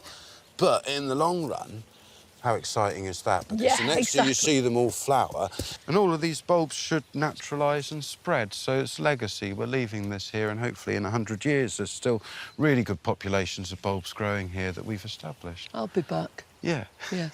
Or at least my grandchildren's grandchildren.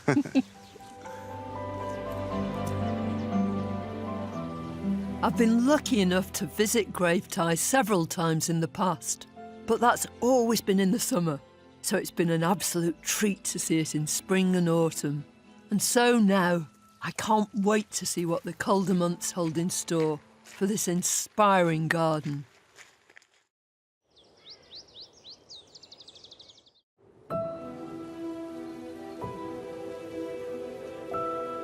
I'm back at Gravetye Manor, a country house in Sussex.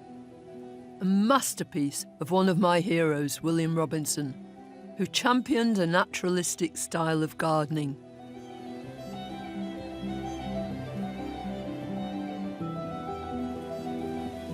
It's winter.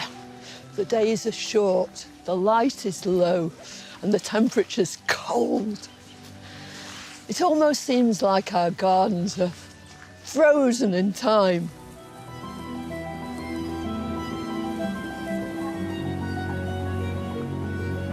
And yet, as everything begins to die away, here at Gravetye, there are signs of new life, new shoots springing up everywhere.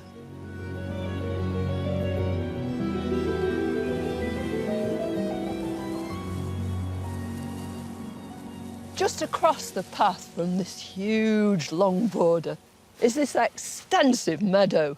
It's a wildflower meadow. And it's glorious. It's full of all manner of plants. And of course, the first things to spring up are the bulbs. There are crocus, there are snowdrops, and of course, the lovely little wild daffodil, Narcissus, pseudo-narcissus.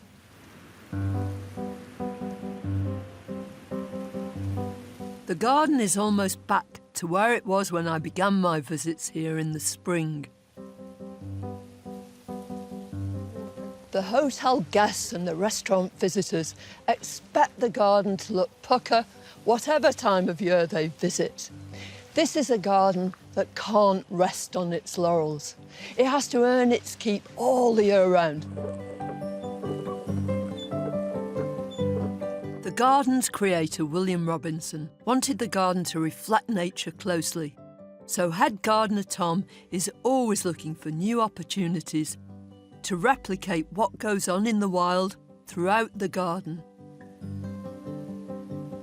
What a lovely lot of snowdrops. Aren't they incredible? So where did they come from, Tom? Yeah, well, we had a whole carpet of these wonderful snowdrops come up down near the lake. Yeah. No one can really appreciate them down there, and a really good way to propagate and divide them is to lift them now whilst they're in growth. And where are they going to go? Yeah, we want to plant them all along this sunken path on both sides so that it becomes a real carpet of white. I think it's really important to have winter interest in places that you have to walk.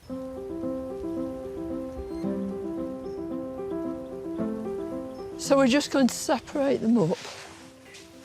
It's lovely how they sort of bulk up spontaneously, don't they? Don't they?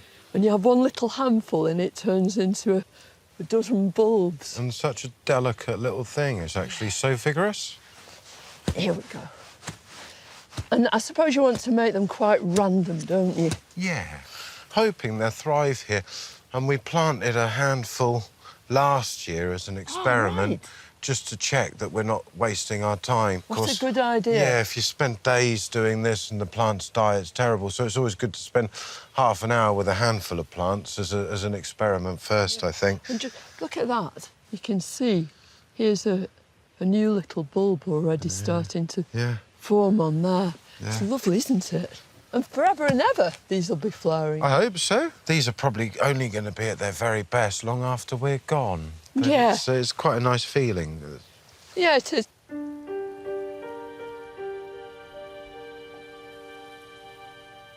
I can't leave Gravetye Manor without a final visit to the flower garden, so I can see it in its winter guise. So these borders are completely different, aren't they? They were full of vibrant colour and as tall as can be. Yeah, it's amazing how much it changes. It's really the time to see the bones of the garden, isn't it? And, and the architecture and the plan that Robinson put in. And also, I love the naked silhouettes of the shrubs at this time of year. I think it really shows their character so much.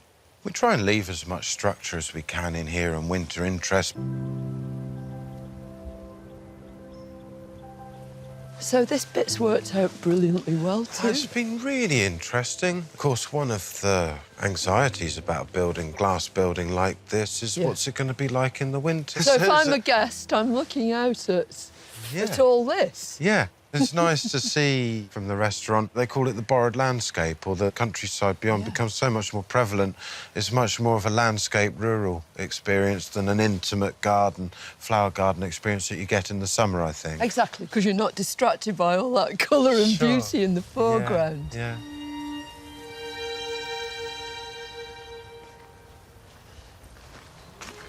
Look at that view.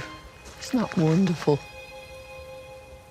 What does it really mean to you? Yeah, it's just the most wonderful, rewarding place to garden. Not only are you working with history, but you're moving forwards and having quite a dynamic, changing garden. You're becoming part of it. You're becoming part of that I think it's history. become part of me. But, but the love shows through everywhere. oh, that's nice to say, thank you.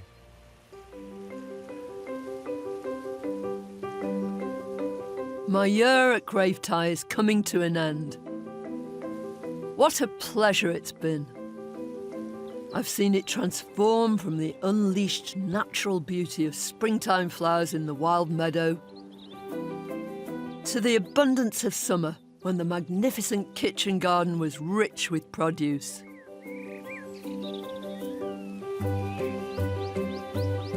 And from the glorious display of colour in autumn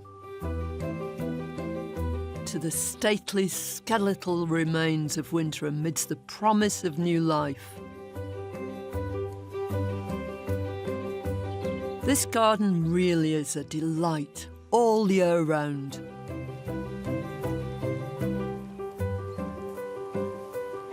Inside the beautifully designed framework of this place, there exists masses of creativity, imagination, new ideas, and wonderful husbandry. And it's all this that makes Gravetye Manor a great British garden.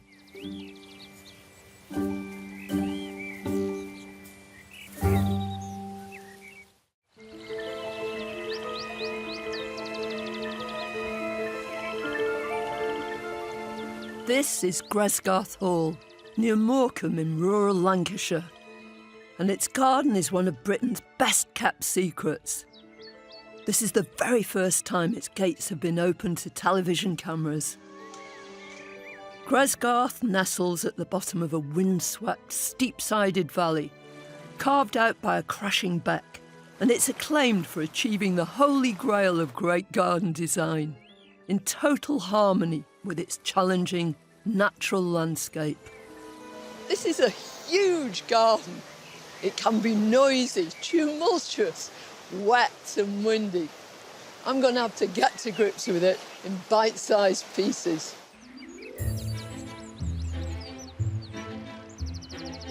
Gresgarth is the private home of Lady Arabella Lennox Boyd and her husband, Sir Mark. Lady Arabella was born and brought up in Italy, and she's been designing gardens for more than 45 years, winning 6 gold medals at the RHS Chelsea Flower Show. I came here and I didn't like it at all. I mean, I thought, how am I ever going to make a garden here?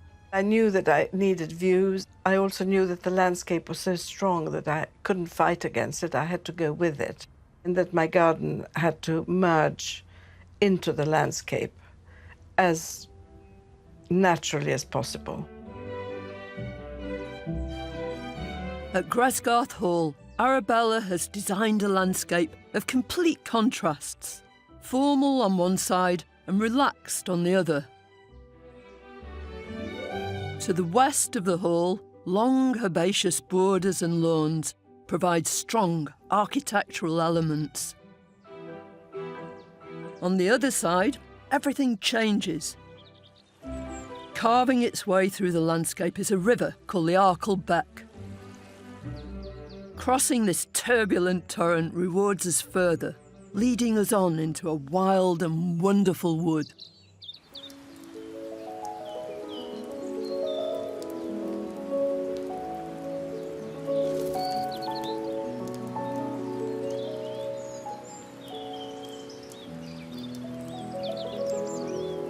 It's the beginning of April at Gresgarth Hall. Despite spring coming late to North Lancashire, this sleeping beauty is waking up, and the garden is beginning to sparkle with early gems.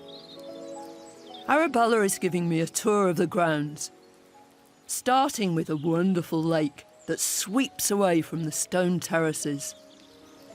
That lake is just lovely. Was it always like this, though? No, it wasn't. It was like a sort of banana shape.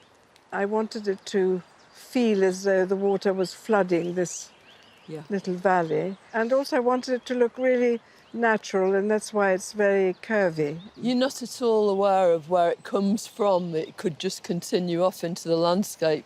That stone, whilst we were digging to plant a tree, we came across this huge boulder, which is twice the size. So half of it is underwater. Yeah. And I thought the shape is absolutely perfect, and I've got to have it in the lake.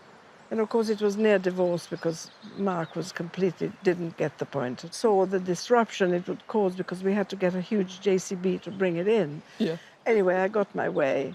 And now we're all very, very happy. Yes, and I'm sure he loves it. He loves it, and it's the lake. It's Gresgarth. The Lennox Boyds bought Gresgarth Hall in 1979, when it was full of a jumble of self-seeded trees. Over a 40-year period, Arabella has carved out a magical Gothic pleasure garden. I'm intrigued to find out more about how this intrepid gardener, brought up in the warm climate of Italy, set about designing her own garden in this cold northern spot. It must have seemed so elemental. I'm quite elemental myself, and I thought, well, I need to have formality around the house. I need to have some of my Italian straight lines, and so I designed the terraces, which lead down to the level of the river. So we're coming through this hedge, which is the first one I planted to protect the garden from the wind. This was your windbreak. This was my windbreak, and then I thought, how boring. Well, you know, what happens now? So the idea of this green corridor came. I suppose as soon as you come round the corner, you get the view of the lake. What a great idea. And then you come into my circle of grass. This is meant to be a peaceful place. It's meant to have no flowers at all.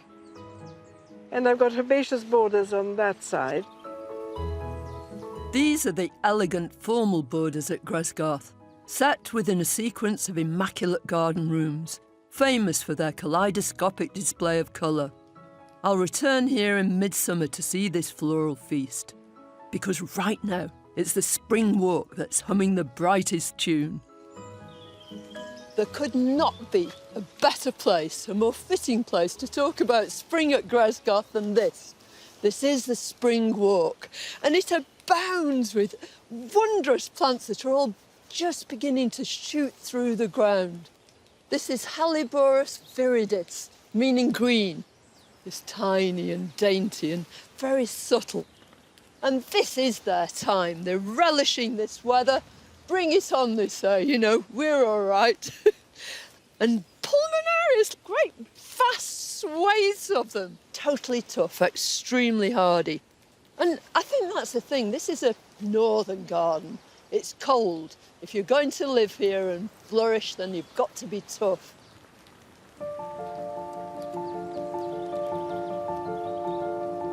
Even in the Lancashire drizzle, this garden is a mouth-watering prospect. But when I come back, it'll be the height of summer. It's then that I'll get the chance to see Gresgarth's strong structure, painted with a riot of floral loveliness. It's just gorgeous.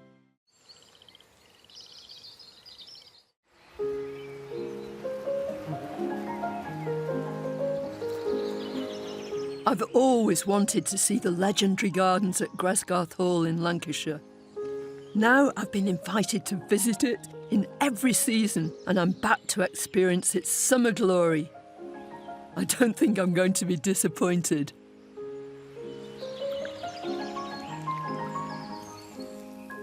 It's almost unbelievable, the transformation that's occurred since we were last here. We had that cold, wet spring, and then suddenly the whole summer got concertinaed into a few weeks. And now everything has burgeoned. Everywhere is smothered, covered in blossom. It's just gorgeous. The whole spirit of the garden has changed. In the spring, there was a challenging feeling, almost a rush to the head. Now everything's softened and relaxed. thanks to Arabella's renowned summer planting. Of all the flowers in a gardener's vocabulary, it has to be the rose that epitomises summer best. And here at Gresgarth, roses are in complete control. I wish you could smell the perfume. It just wafts everywhere. And they're growing up the walls, over pergolas. They're absolutely everywhere, and they're at their very peak. It makes you feel as though you've fallen, very softly, into the middle of a magical fairy tale.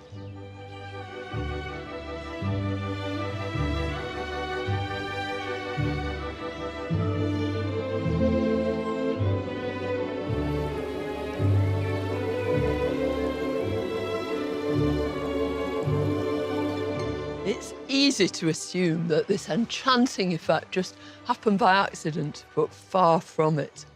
You look at a rose like this is gardenia, and it's climbing up these pillars and up the wall. But when you look closer underneath, there are wires there everywhere, although it looks very romantic. Every bit of this rose garden is just it's a textbook tribute to the art of pruning and training. And this is all close to the house, close to the sort of cultivated, civilised part of the garden.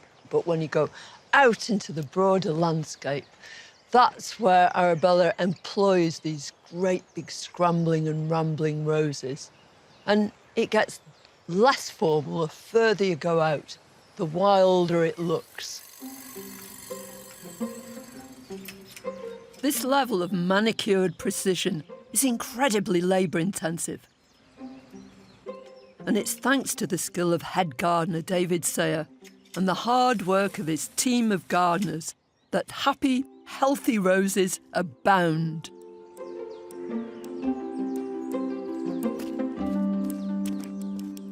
You look lovely in your arbour. Oh, yeah. He's an elusive man, but I've caught up with him in Arabella's arbour, which is festooned with Rosa rambling recta on the edge of the beck.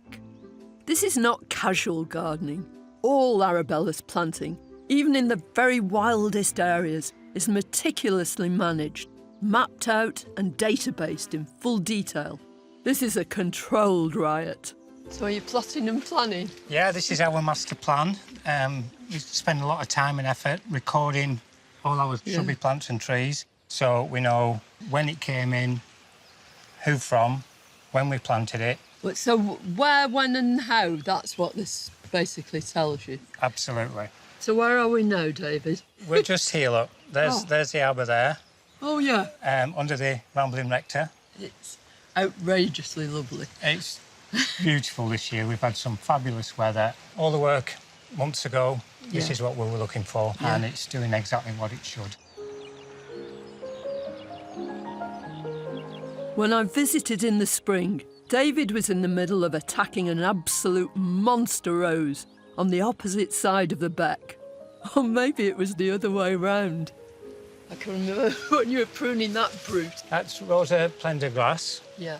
And the main reason why we do all that work is we don't want any dead wood showing while it's in full bloom. I know it was you on whom it was inflicted, but it was worth all that blood, sweat and tears because it looks divine. It really does. And it emphasises, doesn't it, this change from, you know, the more formal to the semi-wild but still trained and then out into the wilderness.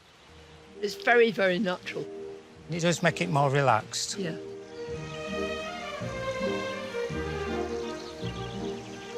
And it's into the wilderness that I'm now heading. I'm crossing over to the other side of the beck to explore part of the garden I've yet to step foot in, the wild wood. This is Arabella's arboretum, where she indulges her great passion for trees. Isn't that just pure poetry?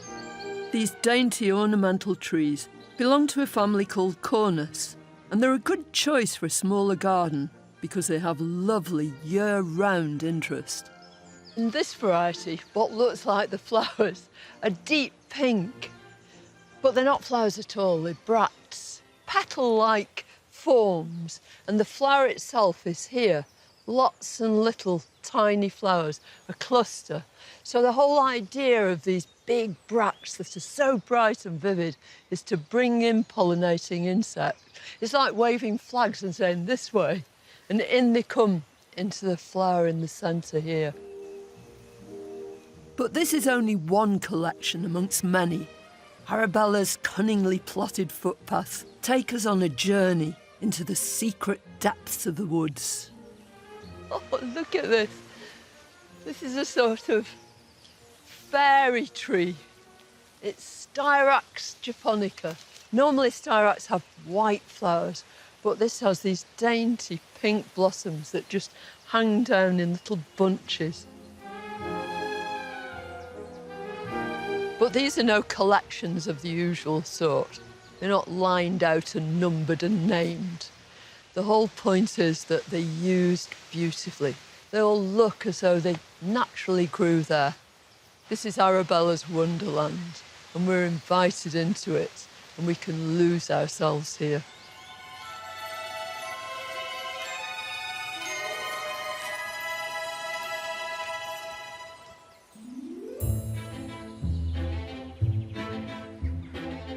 Back in the formal part of the garden, something very exciting has happened since the spring. The beds and borders at Gresgarth have burst into summer profusion. Arabella is much admired for her incredible herbaceous borders, set within these garden rooms with their structural yew hedges, also designed to shelter the plants within from the fierce westerly winds.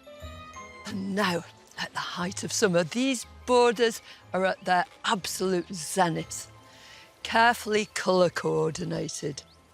Herbaceous perennials, grasses and bulbs all combine together to create what is everybody's idea of a quintessential English summer garden. How lovely to see you. This is Gresgarth's iconic blue garden. Been longing to see it for years and years. Well, I've been longing to show it to you, and so here we are.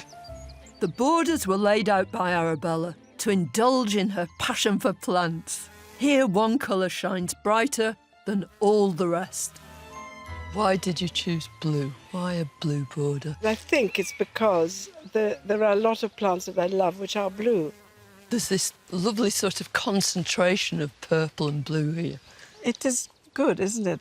Do you know what I love about that aconite? I like those limey green buds. They're almost lemon, aren't they? They are.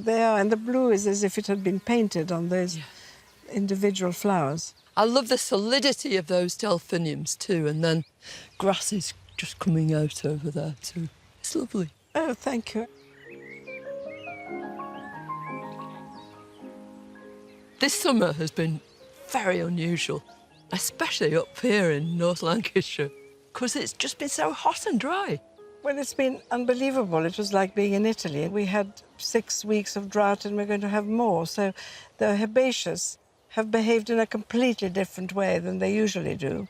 The achilles are standing up. The phlox you can hardly see because they haven't grown, because they like it wet. The overall look of the herbaceous border is looking prettier because it's more delicate than when all the phlox are out. The planning that must go into it is immense. I think it's different when I do it for a job, where there everything is very, very, very organised. Yeah. And I know exactly what is going in and I know all the names. When it comes to my borders, it's more like I go to a nursery and I see something wonderful, so I buy it and I plant it. And then you have surprises, like suddenly there's a crocosmia that's going to flower there. It's against the rules, but it doesn't matter. I really don't want to be too strict with these borders. No, that's what I love about it too, because you allow plants to be themselves. Well, I try. Arabella's blue borders perfectly demonstrate her soft, feminine planting style. She's an artist, painting with flowers, and she doesn't only do blue. Oh, a whole new place. Well, this is my yellow border, which started off by being the hot border, and then I slowly got rid of the dark oranges. There were a lot of them. Yeah. And I left the yellow and I added a massive amount of blue because I do find yellow quite difficult, I have to say. Yellow and blue together, They're a lovely. classic combination, Yeah. aren't No, they? they look pretty. It's looking good this year.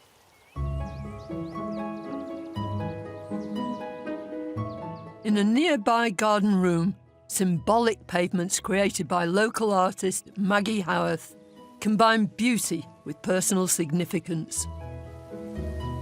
So this is this lovely mosaic, but made from pebbles. And isn't this the Gresgarth wind? The Gresgarth weather wind from the west. And on the left we have Leo, which is sun. Yeah. And that is one of the 4 signs of the zodiac, which we have in the 4 corners. The signs of the zodiac represent Arabella's family. So you're Capricorn, but depicted here in mosaic? Yes. I'm a Cancerian, we're opposites. Ah. But I think your garden is a very personal garden. Couldn't be anybody else's but yours. I agree with you, and I think that that's what I try in my work. I obviously give myself to the garden I'm designing, but then I always say to my clients that they have to make that garden theirs. Yeah. Because mine is just an idea that I put there for them to use to make it their own garden. On the deepest level, all gardens can be seen as symbolic, a representation of paradise, where nature is harnessed.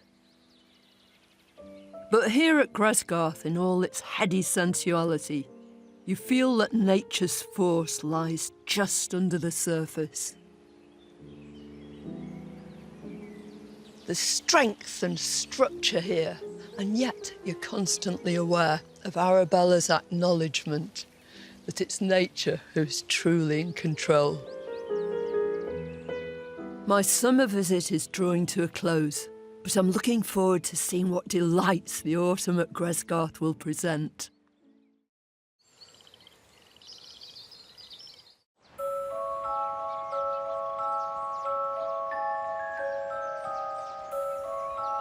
It's a beautiful October day at Gresgarth Hall in Lancashire, the home and private retreat of acclaimed designer Arabella Lennox-Boyd.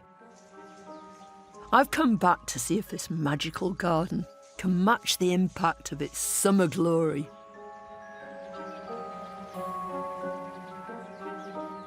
Just when you think you've seen this garden at its absolute zenith, it astounds you with this kaleidoscopic array of brilliant colours.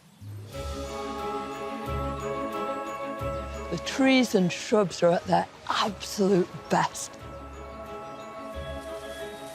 And it's at this time of year that you really become aware of Arabella's flair and her huge passion for placing trees and shrubs to make them look as though they'd always been there.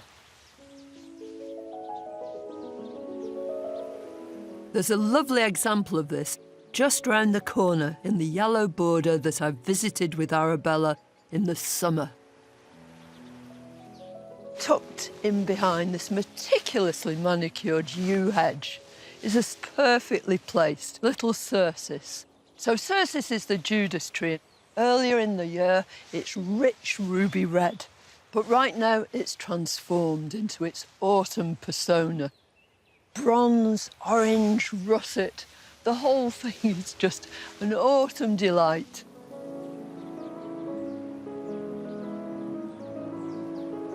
The great herbaceous borders have also transformed themselves into an autumnal picture. Way back in the summer, these borders, blue borders, were full of flowers, lots and lots of phlox, a real summery affair. But now it's just as colourful, just as exciting. There are grasses all the way through, tall miscanthus with great soft heads. But the most predominant feature of this border is these huge clouds of asters. Michaelmas daisies, most of us would know them as, because it's at Michaelmas, during the autumn, that these begin to flower. It's shorter day length, which actually prompts their flowering. And what an array of them there are. And these bold, big spikes of Kniphofia glowing in those autumnal colours. The whole thing is just a glorious celebration of the season. But an intricate border like this doesn't just happen by itself. As Sue Allen, one member of the 4-strong gardening team at Gresgarth, knows only too well. So how long have you been here, Sue? I'm now in my 16th year here. I love the garden. Yeah. It's really something quite special, I feel. This really is quite a busy time of year because we've got to take all the tender perennials out of the herbaceous border that we've put in to fill the gaps in the summer and then start cutting back in the garden, ready to put the garden to sleep. I mean, you can't take any chances with tender stuff, can you? Because you're up north. We are indeed, yeah, and we've got to garden really with the weather, yeah. Come on. Sue's invited me to help with a typical autumn task, dividing some of the summer perennials that have now gone over in the borders. It's a way of making more plants by digging up large clumps and carefully dividing them into smaller pieces, which can then be potted up and grown on for next year or replanted. Her dogs, Leo and Kipper, are on hand to help. I wonder if that's why she chose border terriers. So in this border there's loads of flocks and this is a good time to be dividing them? Yeah, one of the best times to divide them. As you can see, this is quite a massive clump. It's really got quite out of control. First, we dig up the old plant, making sure to get the whole root ball. Ooh, right, Carol. About time I did a bit of weightlifting. Oh, thank you very much. Thanks, Kipper. Tell you what, you're living dangerously there, dog. Ready, steady. Pushing our forks in back-to-back like this is a good way to prise the clump apart. I love that wrenching noise, don't you? When they come apart. And you can see down here, Sue, look at all these little embryonic buds. They're going to make all next year's growth. Yeah. But this time there'll be lots more of them, won't there? Hopefully. But you can see the old woody rootstock here. And it's that you want to get rid of, isn't it? It is, so yeah. Invigorate the whole clump. Yeah. Yeah. So we chop out all the dead rootstock and old stalks, taking great care not to knock off those juicy young shoots. That's one good new plant, isn't it? And repeat.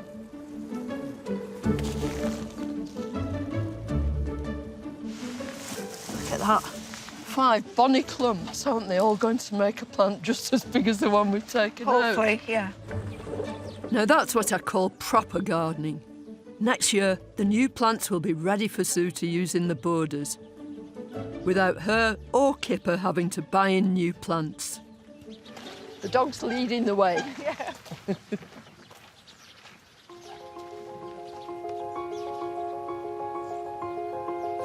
But autumn certainly isn't all about forward thinking for next year. It's very much a time to indulge in its own special qualities: low light, soft colours, and rich fruitfulness. And there's nowhere better to do this than in an area directly opposite the house. Arabella calls it her prairie garden, a place where she experiments with her unique take on prairie planting. That's to say, a mix of flowering perennials and grasses. Watch out, there'll be lions here. I love this circular bed. And it's made, really, by this grass, Molinia. Tall, graceful, gorgeous, light, so feathery you feel as though it could almost float away. And that is sort of emphasised by these big spikes of deep blue aconite, strong and sturdy. And each one makes the other one look more so. The garden at Gresgarth is set within 32 acres of agricultural parkland, full of magnificent trees and grazed by sheep. On one boundary, Arabella has created a stunning pleach lime walk, which is a particular treat at this time of year. Isn't it splendid? Look at the colour. I know, it's really looking good, and I can't keep away. Pleaching is a way of training trees to produce a narrow screen or hedge. It's a complicated process of tying in and interlacing flexible young shoots along a supporting framework to make walks and tunnels. It's got this big structure, and yet it's got this daintiness with those little twigs, hasn't it? I know, isn't it obliging? I mean, if you think of what you do to it every year in the winter, you chop everything off and then it all comes back with... So that's what happens, everything's pruned right back hard. Yes. Yeah. In February we do it. To all those knobbly bits all That's the way right. along the stems. But the idea of this was to stop the wind, which comes from the west, blowing into the garden. And also as a transition between the garden and the park. Yeah. It keeps the view of the park. I never wanted to lose that. No. I didn't want to feel enclosed. I like seeing where I am and feeling where I am. At the end of the pleached walk, Arabella's cunning layout rewards us with a brilliant picture. She's planted this liriodendron, otherwise known as a tulip tree, its leaves aflame, to draw us down the walk like an autumn bonfire. Look at that. It's joyous, isn't it? It's wonderful. I think it's the best time of the year. Yeah. No, not quite, but it's one of the best. Especially when you're in the middle of it. Especially when it's good, like this. I mean, I've never seen this amazing colour on these liriodendrons. I'm glad I planted them. Yeah, so am I. And if there's one thing you can count on Arabella doing, that'll be planting trees. Across the bridge in the 15-acre wood, Arabella has created a natural but carefully curated arboretum. How many trees have you planted? About 6,000, certainly. And increasing all the time? And increasing all the time, yes, I can't stop. But the real skill has been making this woodland appear as if it's been here for 100 years. It looks so totally in tune with nature. Well, I think it's because of the wonderful trees, the oaks that were there, and the large trees which I've decided to keep. Yeah. So I decided to keep a matrix of old trees and then to open up the rest. Because they're its backbone to the lovely Absolutely, things. because you need the shade, but you also need the height and you need the history. Yeah. And you need the wood to feel natural, even though it's completely unnatural, really, because I've planted this big collection of trees, which is my passion. Although Arabella has room for many trees, she only chooses specimens that give good value all year round, including blossom, fruit, berries or seeds, and attractively coloured bark or autumn leaves. And we can all learn from that practice. These two little corners, we saw them in the summer and they were covered, smothered in bracts. But now, all you notice about them is this glorious autumn colour. And that one's smothered in berries. Yes, it is. And they're delicious to eat. Oh, are they? Yes, well, except there are a lot of seed in them. But yes, but it's the flesh is sweet. Yeah, and I bet you sow the seeds, don't you? Yes, absolutely, if I can. In the middle of the wood is a collection of dazzling white silver birches. These Betula utilis jackmontii surround an intriguing feature, handmade by Arabella's husband, Sir Mark. Here in the woods, he's let his imagination run wild. So, suddenly in the circle of birch, you come across this singular construction. Well, you see the water dribbling down. It comes from the top of the hill. There's a big drain way up there. Yes. And so you've got a pipe, it's, well, 100 yards long, I suppose, but because it's so much higher, when it comes here, it can go up to the top of that easily and So then it's dribble gathering momentum all the way down, and I then think so. up it shoots. It's made of tufa, which you know better than me is a limestone. As you see, the moss is gradually moving up it. And the skirt of hartstongue ferns is really Well, it's been a success. There's no doubt that it's caused a lot of pleasure.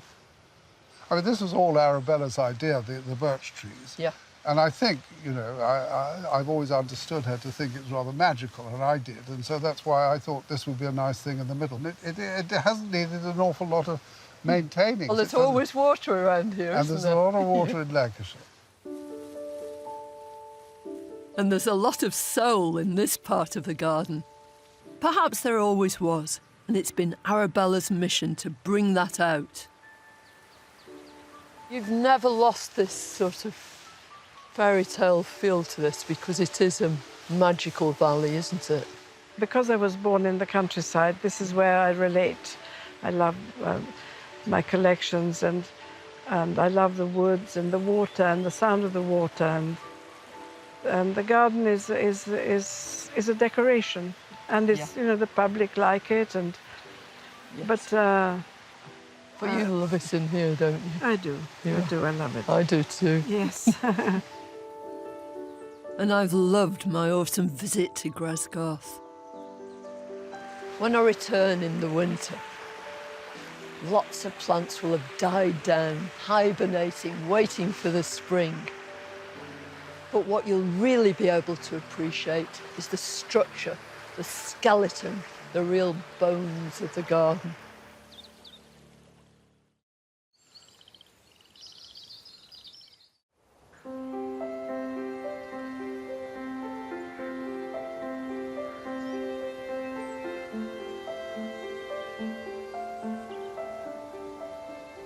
I'm back for my final visit to Arabella Lennox-Boy's magical garden at Gresgarth Hall. It's winter. Early flowering trees and shrubs are awakening from dormancy. The camellias hold out their tight buds, just waiting for the merest hint of sun. You might assume that for a person with Arabella's Italian descent, winter in a cold northern garden might be a bit much, but not a bit of it. Arabella has come to understand it. Not only that, she embraces it. She moves it forward. She loves her garden in a British winter. Arabella knows only too well that a garden should be a feast for all the senses. I've admired splendid sights in every season here, but now one of the real surprises comes from perfect perfume that wraps around the terrace. There's one aspect of winter gardens that's very often neglected, and it shouldn't be. It's scent. This lovely little shrub, Sarcococca, has tiny, tiny little flowers, but the aroma from those flowers is just beautiful, and the scent pervades the air. Wherever you walk, you can smell it. There's a whole host of other things too, and Arabella's planted them in vast arrays around the place, because she says she wants, wherever you walk in the winter, to experience this beautiful perfume.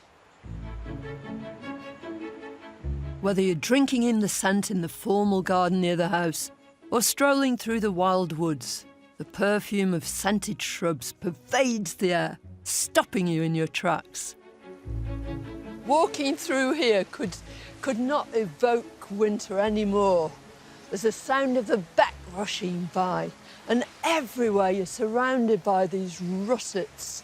But suddenly, you're stopped in your tracks by this burst of colour. These beautiful cones of sparkling flowers. They're witch hazels, hamamelis. There's this sharp, spicy fragrance, and it carries on the air right through the wood. And if you look at them individually, each flower is just something space age. These slender, slender petals which wave around, attracting insects, bringing them in. The essence of winter, but the promise of spring.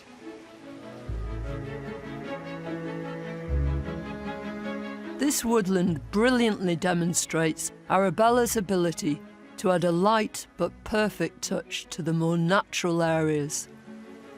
But at this time of year, she also knows how to seduce you with a sight that most clearly signals winter. As you come down, you can just see the sea of white.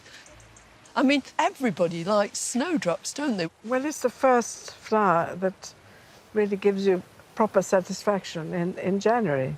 You just know that spring's on its way and nothing's going to stop it. Absolutely. And then there is the markings that you start looking at when you become obsessed by them. Yes. And you also realise that you have to literally lie on the floor to see what them. they're like. Or Always sort of a good bend right down. idea. But still. So they're not only beautiful, but they provide great exercise. They do provide great exercise, yes.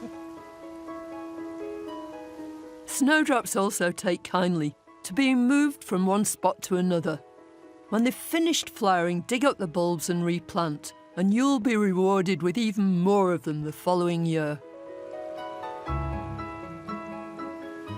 I love this little corner. It's sort of secluded almost, isn't it, and private. These borders here, I call them the early spring borders. Exciting to see the hellebores just coming out. It's absolutely wonderful for this time of the year. What's so lovely about this planting is that everything's growing the kind of place it would in the wild if it were a wild plant.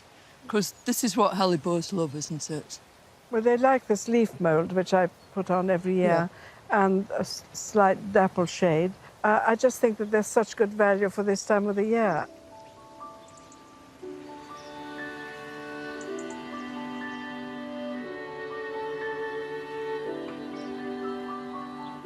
I love the winter because I love to see structures.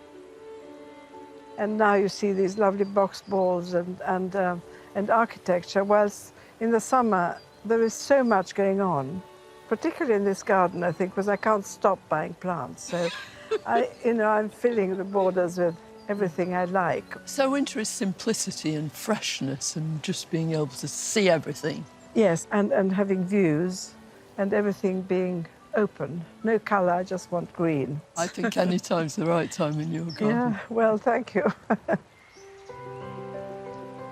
My time here is nearly over. What a year it's been.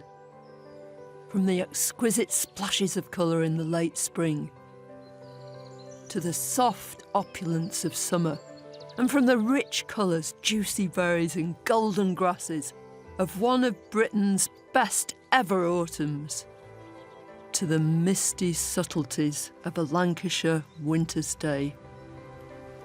This garden really is a tonic, year-round.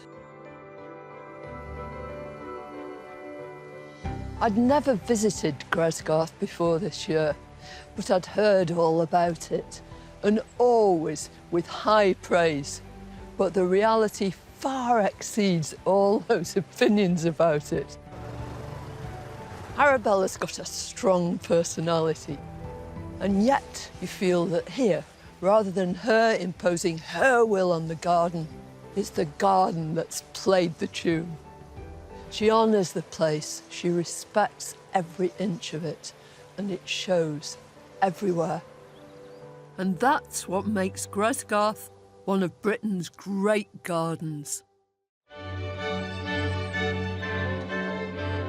What kind of garden would you design as a setting fit for a castle as regal and spectacular as this one? Arundel Castle.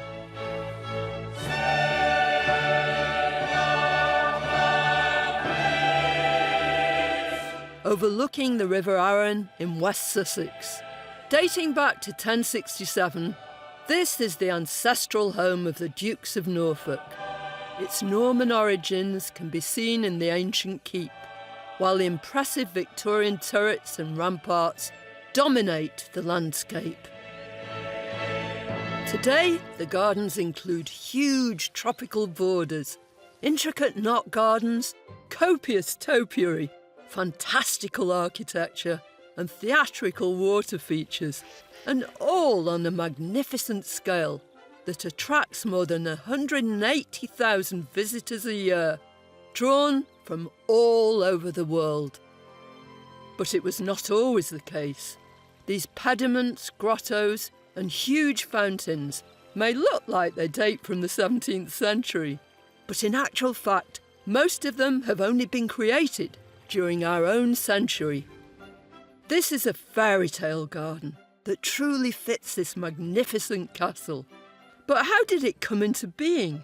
And what kind of person cultivates it, drives it forward, and finds a balance between the demands of thousands of visitors and the needs of a ducal family?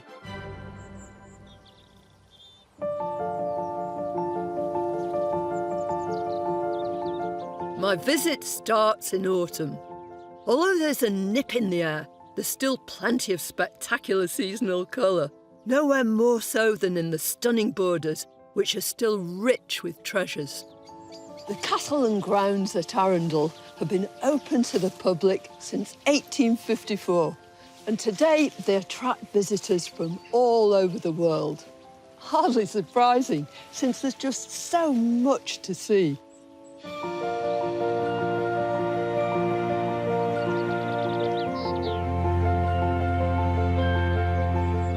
Just under 15 years ago, the current Duke and Duchess of Norfolk commissioned garden designers Isabel and Julian Bannerman to design an exciting new garden on a former car park. They were asked to think boldly, and they certainly did. Just look at this playful magnificence. It's a tribute to the great architect Inigo Jones and his patron Thomas Howard, the 14th Earl, known as the Collector Earl. He travelled to Italy in the 17th century, being inspired by classical architecture and becoming one of the first great art collectors.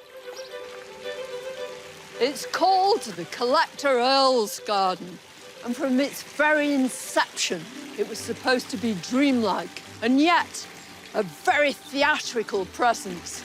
It's full of obelisks, enormous gateways, and splashing fountains. With Arundel Cathedral as its backdrop, it includes Oberon's Palace, an intriguing grotto where a 16th century water trick, a dancing crown, seems to float atop a jet of water. Incredibly, given the scale of this architectural staging, everything is made not from stone, but from green oak. There's also an impressive pergola and archways covered in autumnal Virginia creeper. And everywhere, views of the cathedral are framed. Today, the gardens are under the governance of one of the world's most well-travelled head gardeners, Martin Duncan. Such an epic enterprise might daunt some, but not Martin, who's going to give me my own private tour. Just everywhere you look, it's so magnificent, isn't it?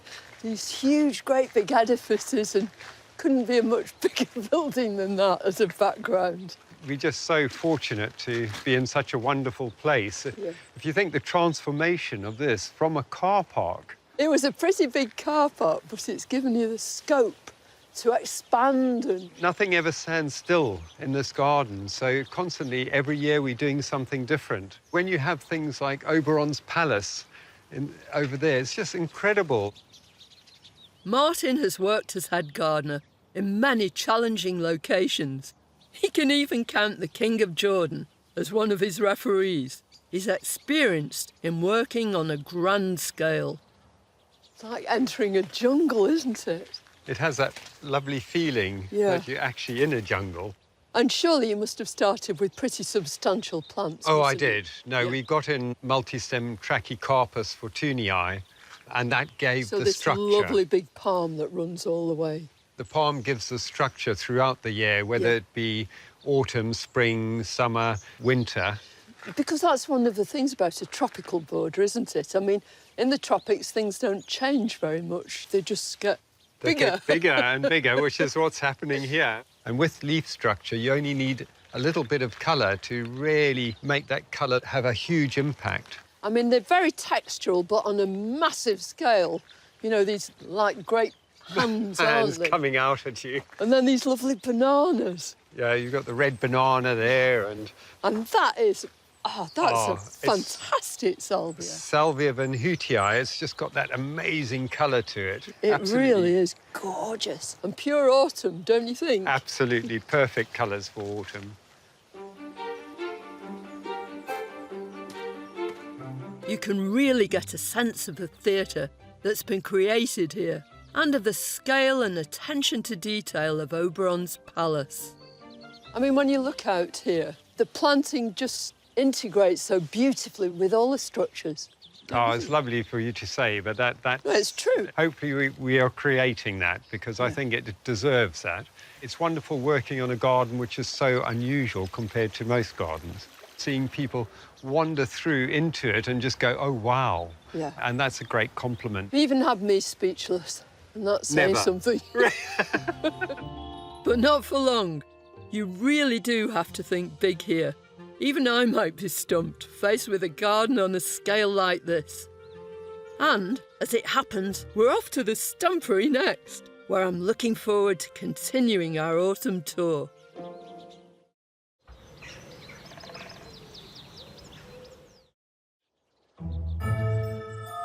Head gardener Martin and I are touring the gardens at Arundel Castle.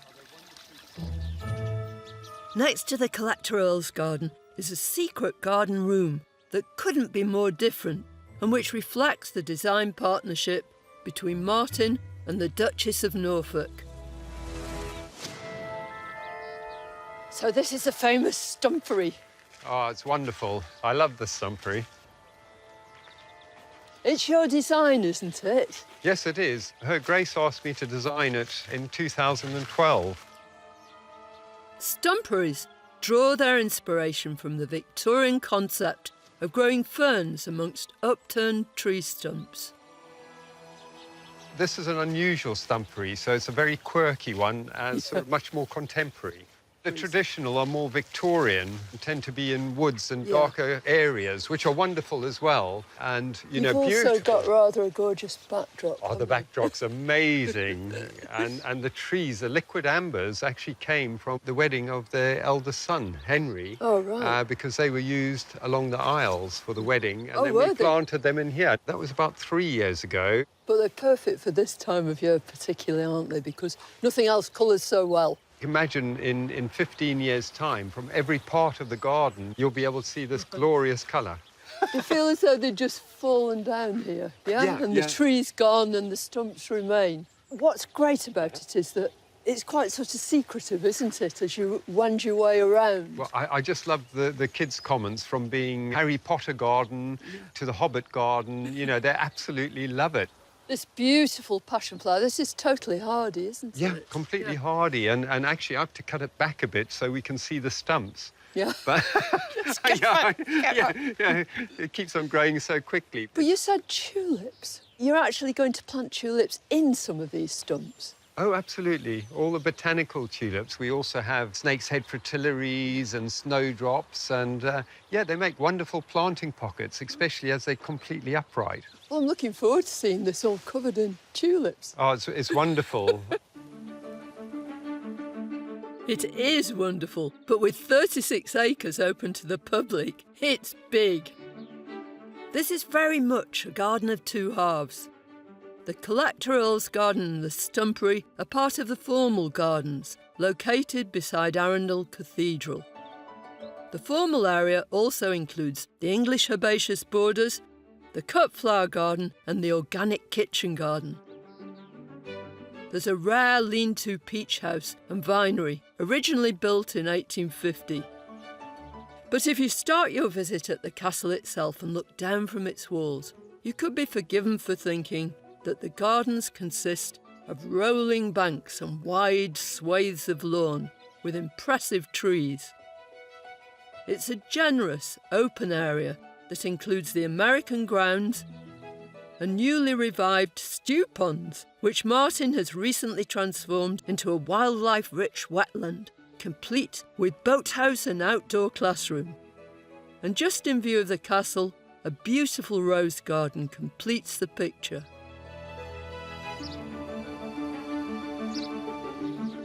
The formal gardens are hidden away behind these high walls, But what treasures await in the castle grounds on the other side? And this really is a special time to visit them, with the many magnificent deciduous trees in their spectacular autumn colour. The grounds host a number of rare and curious trees. This beautiful specimen is Paulownia kamakawii. It's from China and Japan, and it's absolutely glorious now with these great, bold, dark green leaves, which will shortly change to amber. It's loaded with fruit too, and you couldn't have a better backdrop, could you, than a castle standing behind you. But I can't wait until the spring, when it'll be in full flower. Just as the leaves begin to emerge, the flowers come out, great racemes of pale lilac foxglove flowers. What a treat, something to really look forward to. A fine collection of trees studded around the castle give a broader and more restful perspective to the grounds, in contrast to the intricacy and enclosed feeling of the formal gardens. But before I finish my autumn visit, I've promised Martin and the team that I'll lend a hand with a task that unifies the castle grounds and formal gardens every April. It's the annual Tulip Festival, the impact of which I can't wait to see when I make my spring visit.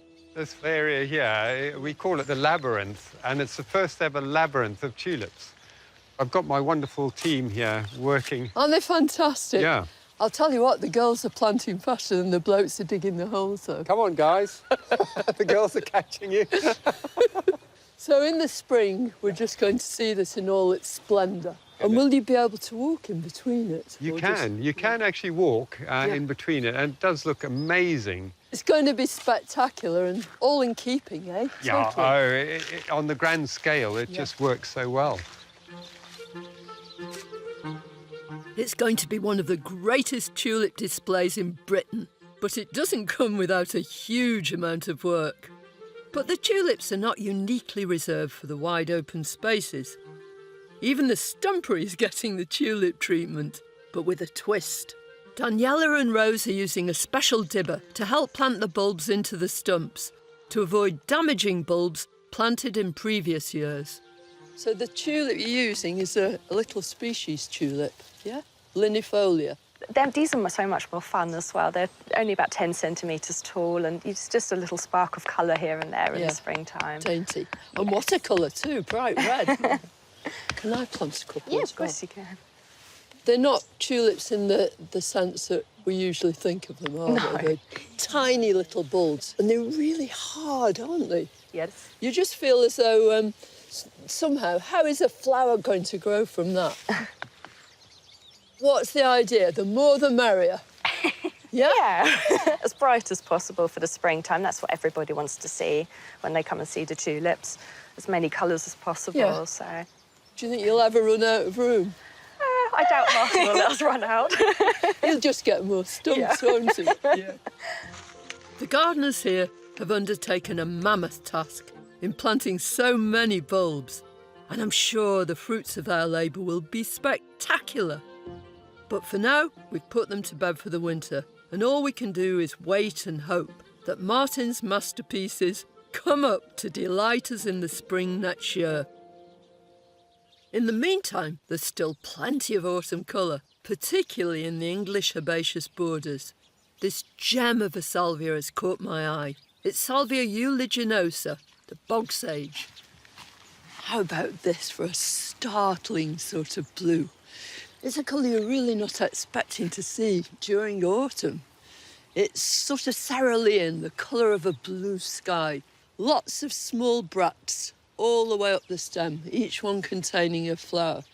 That means when pollinating insects come along, lots of them can feed at the same time. Uliginosa simply means living in a swamp, and that's what this salvia likes. It loves to be damp at its roots. It won't grow to this sort of dimension if you grow it in a dry place.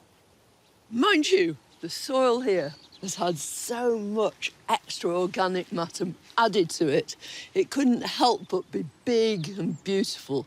Easy to grow, very easy to start from cuttings. Just take tiny little bits off the side, nip out the top, remove the bottom leaves, shove them around the edge of a pot of gritty compost. Water it well and you'll get loads more plants. It roots really quickly.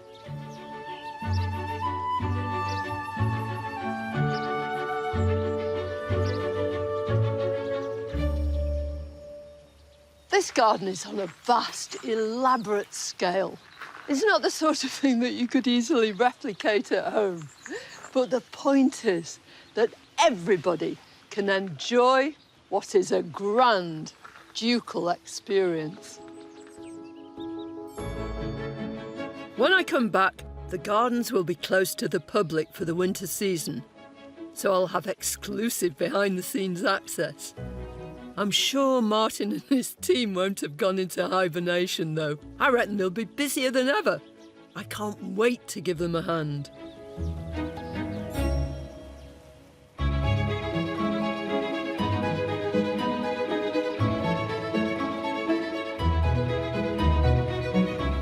It's winter at Arundel.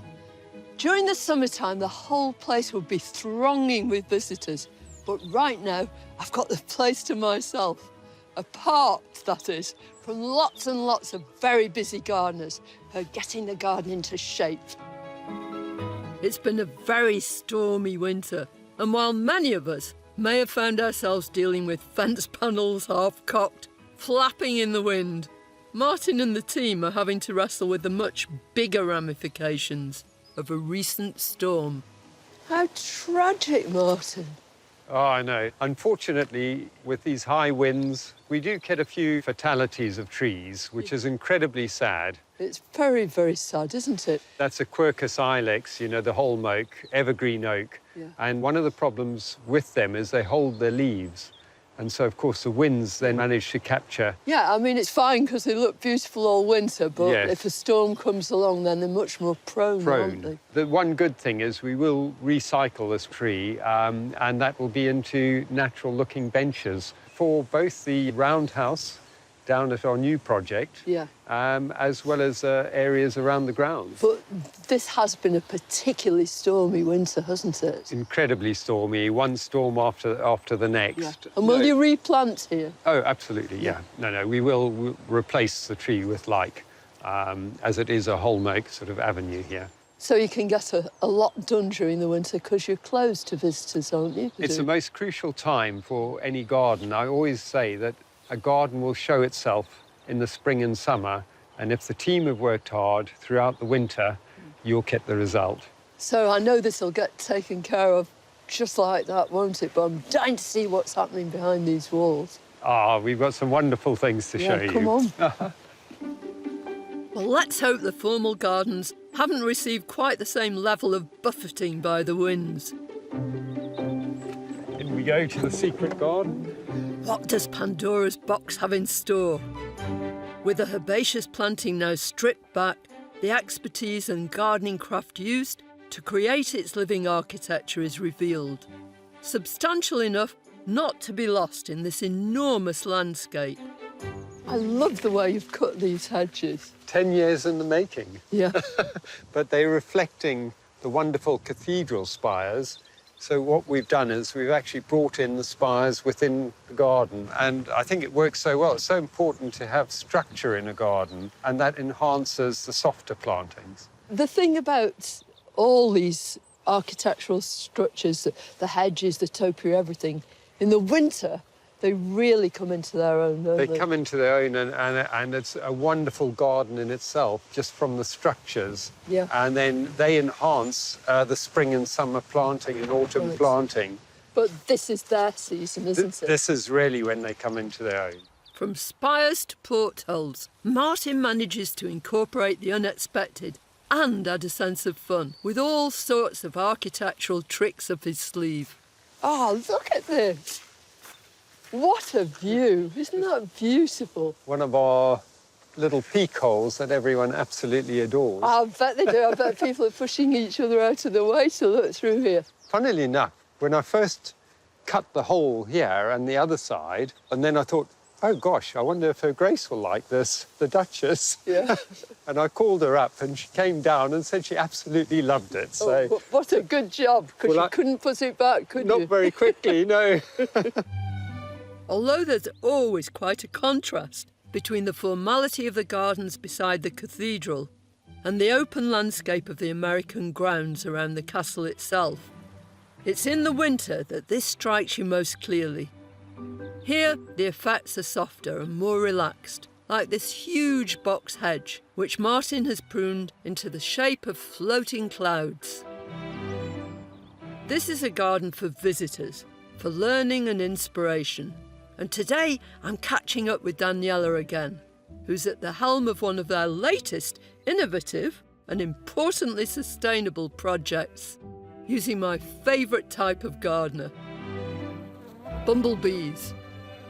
So, Daniela, you're the peach keeper-in-chief. Yep, yeah. I am. And the beekeeper-in-chief, yes, too. for part of the year, yes. Yeah. You come in and hear them buzzing away in the mornings. They seem happy anyway. Right. We've got plenty to do. But these bumblebees didn't just fly in. They're part of a special delivery service, drafted in by ducal appointment to do a very important job.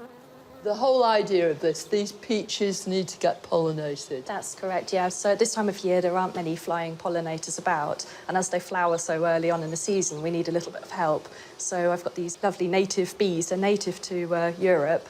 A terrestris audax is the name of the bumblebee.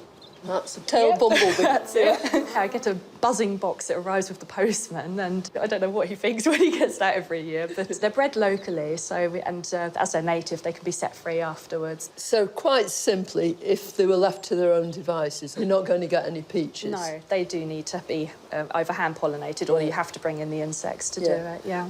It's a wonderful idea, isn't it? Because everybody is aware that bees are on the decline, bees of every sort. Yeah, it's helping to add to the population of bees, definitely, and as they are a native variety and they can be set free afterwards. And they can go forth and multiply. Yep. And meanwhile, you're going to get a wonderful set of peaches. But right now, I mean, isn't it just such a lovely scene, isn't it? Payback for those bumblebees will be the chance to feast on the other side of the glass in the months to come. And after a mild winter, it won't be long coming, because it's not just the inside of the glasshouse that's showing signs that spring is just around the corner. As you approach the gate that leads you through into the Collector Earl's garden, you come across this bank with the most naturalistic planting you could imagine. It's full of moss, of grass, of primroses. But the plant that first meets your eye is this beautiful little daffodil. It's Narcissus pseudonarcissus, W.P. Milner. Narcissus pseudonarcissus is just the name for our native daffodil, but this is a particular form of it that's been knocking around for about 150 years. You can imagine somebody seeing it with these particularly pale lemon flowers, picking it out, and all these bulbs have increased from those original ones. It lends itself beautifully to a natural setting like this. And they've been planted in the most lovely random way, so they look as though they've always grown here. It's pure poetry. Soon, spring will be in full flow here, with Martin's crowd-pleasing Tulip Festival as its astonishing centrepiece. What a treat to look forward to.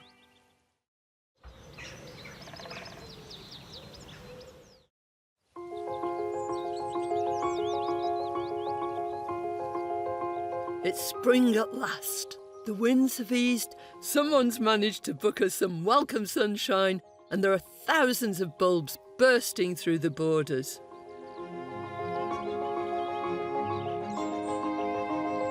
Arundel is an amazing place all year round, but in spring, it's just, well, I'm in seventh heaven. It's showtime in the gardens. The spectacular tulip extravaganza is underway. There's a tulip bow tie, a tulip wedding cake. In fact, you'd be forgiven for thinking Hollywood film director Busby Berkeley might have sprinkled some movie magic across the gardens. I think it's fair to say that Martin, and the rest of the gardening team certainly know how to put on a good show. Even the bulbs I helped to plant in the stumpery are in on the act. The best place for me in the gardens in spring, especially when the tulips are in full flower, has got to be the labyrinth. It's quite a stunning sight with the beautiful tropical borders surrounding it and the lovely water rill, which has pink impression this year. We've ended up with beautiful purple dream, the straight red appledorn, as well as the Thalia white narcissus. But we do tulips in a design setting like this, but we also do it throughout the landscape.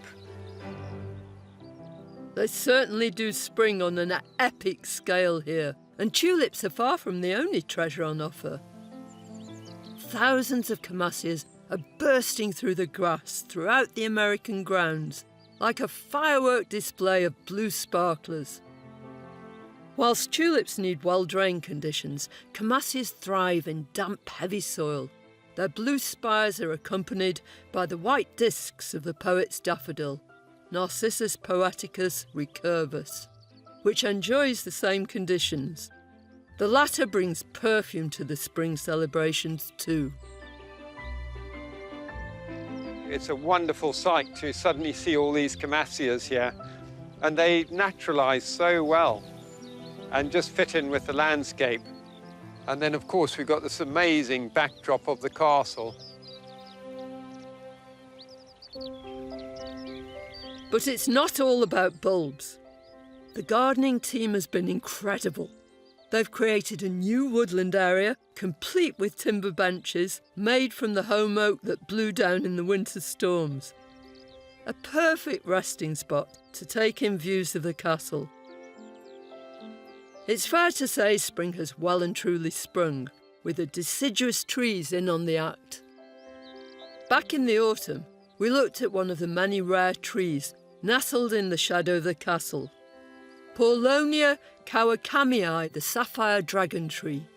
It's so rare that it's on the critically endangered red list. The spectacular bunches of violet foxglove flowers can be truly appreciated now, appearing as they do at the tips of the bare branches. And we're spot on with our timing to capture it in all its spring glory. Spring here has been exceptional and has certainly lived up to expectations.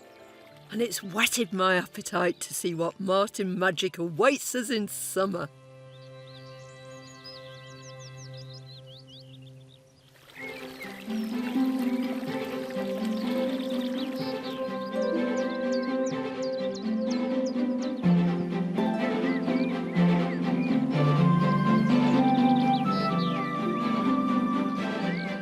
To say I'm in my element would be an understatement.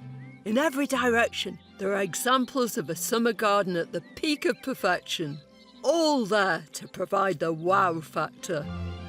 The gardens here are immaculate, and they're just yearning to throw open their gates to welcome people.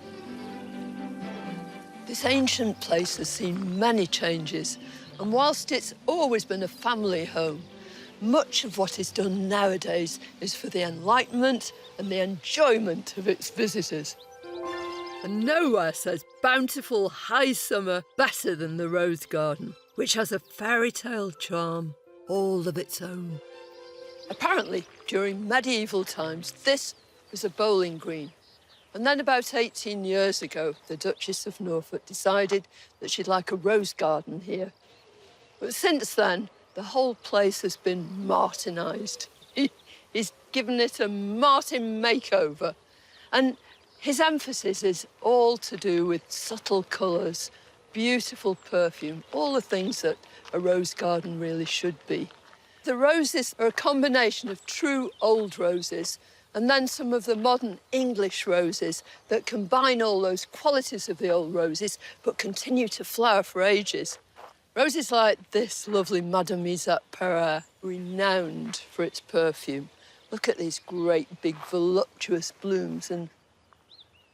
oh, with the most delicious scent. I mean, it's pure rose.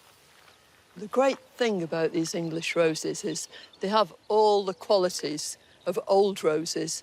They've got beautiful form, fabulous scent, gorgeous colour, but they repeat flower. This lovely pale pink one is Olivia Rose Austin, again a modern English rose. Just one of the roses which in future years are going to fill out, expand, and this whole garden, as you walk into it on a summer's day, is just going to be a symphony of scent and colour, fit for a duchess or for us.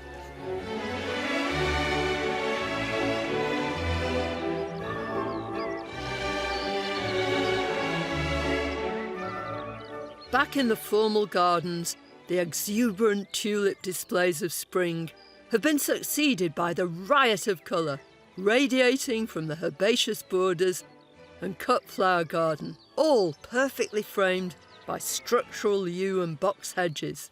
It's such a pleasure to be back, Martin, and the garden's looking absolutely superb. Oh, thanks, Carol. It's wonderful to see you. The weather's been very strange this year, though. What's it been like here? Unbelievably strange. I mean, we've been having a really hot summer and we've had absolutely no rain. So it's been very early morning watering. I like doing it early morning and evening. Yeah. So it can saturate the ground. Pointless watering at this time of day. No, unless you absolutely have to. So you must be pretty thrilled when you come to these borders because they are looking magnificent.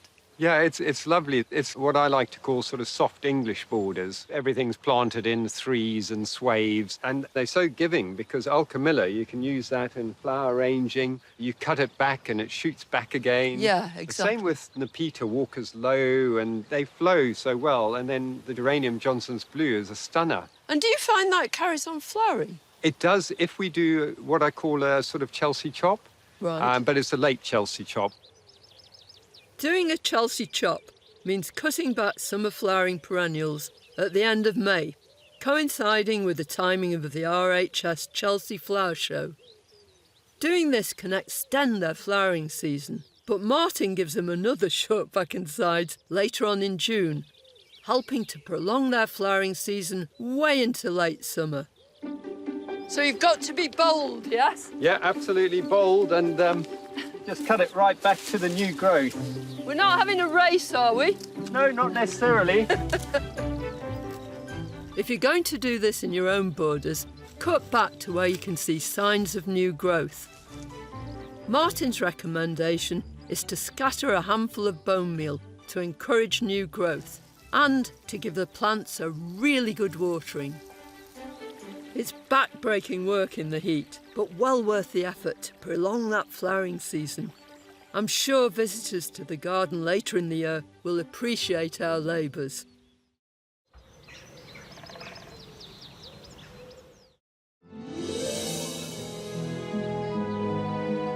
I'm thoroughly enjoying my summer visit to the breathtaking gardens at Arundel Castle.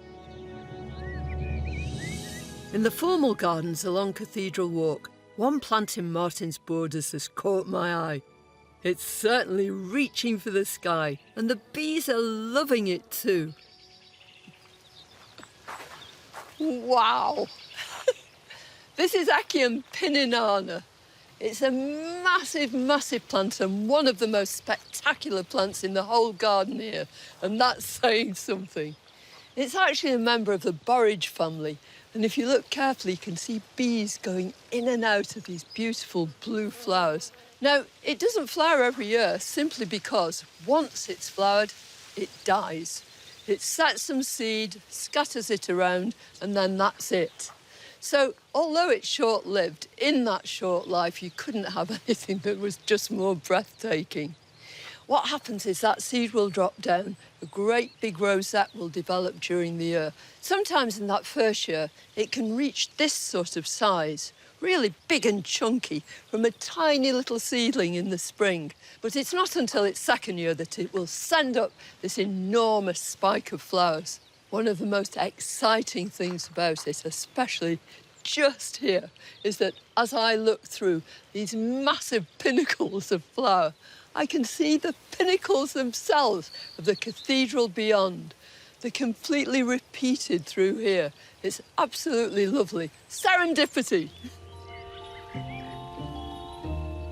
The gardens here are not purely ornamental. Fruit and vegetables are grown here too. Once upon a time, the whole space within this walled garden was dedicated to producing fruit and veg. In bygone centuries, it would have fed the many residents of the castle. The kitchen garden is managed organically. It provides a seasonal box to the Duke and Duchess every Friday.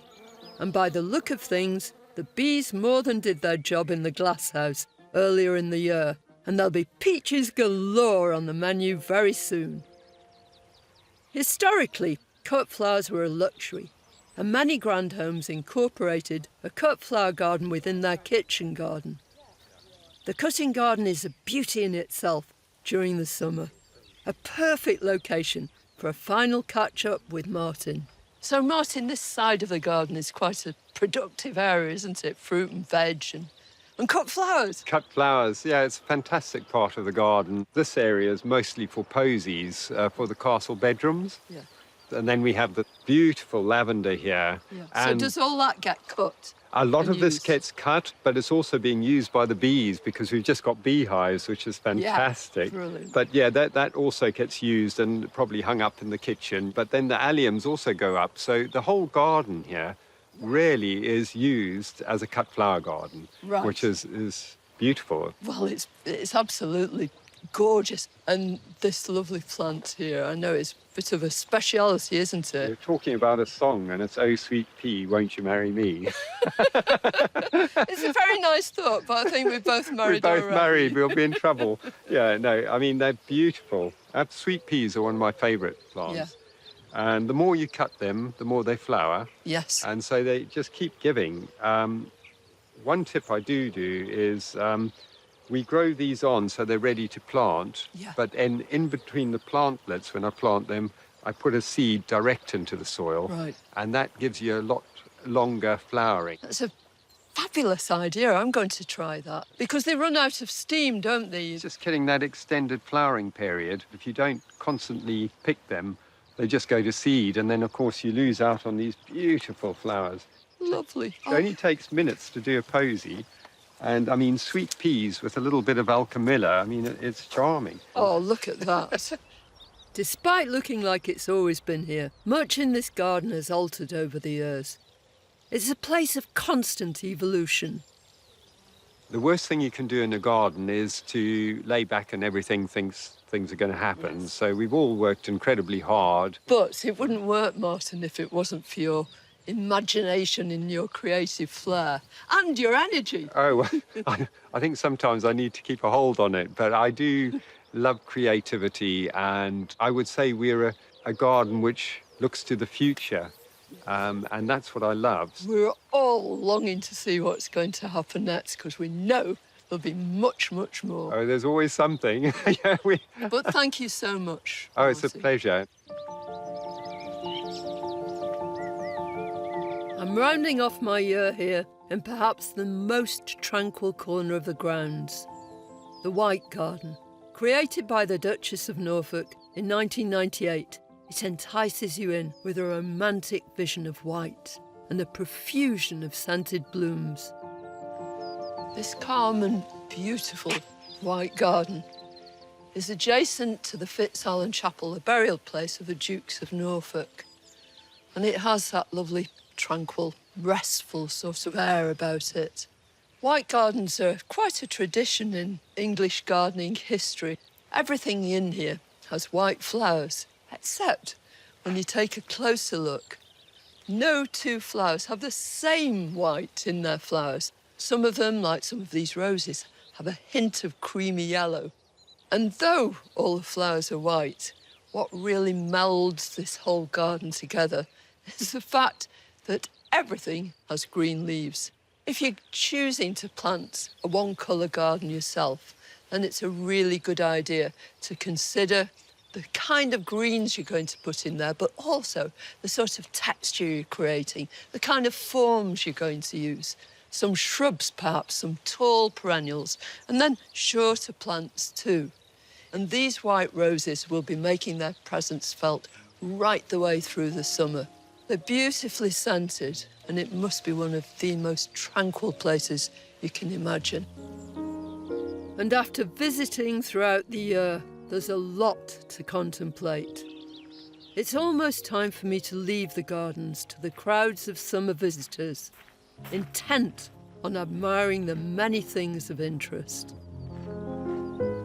Its popularity is a testament to the hard work and creativity of all the people involved, and to the vision of its head gardener. What a wonderful legacy for us all to enjoy. That's what makes Arundel Castle a great British garden.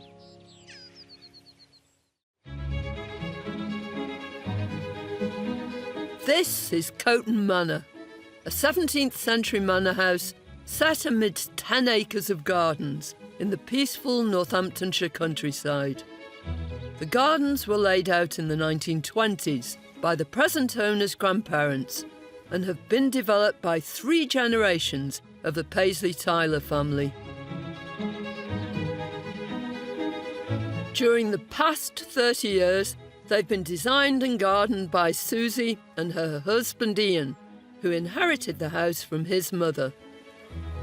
And despite almost no previous gardening experience, Susie's turned the gardens here into a masterclass in creative, dramatic planting schemes, which keep on delivering all year round.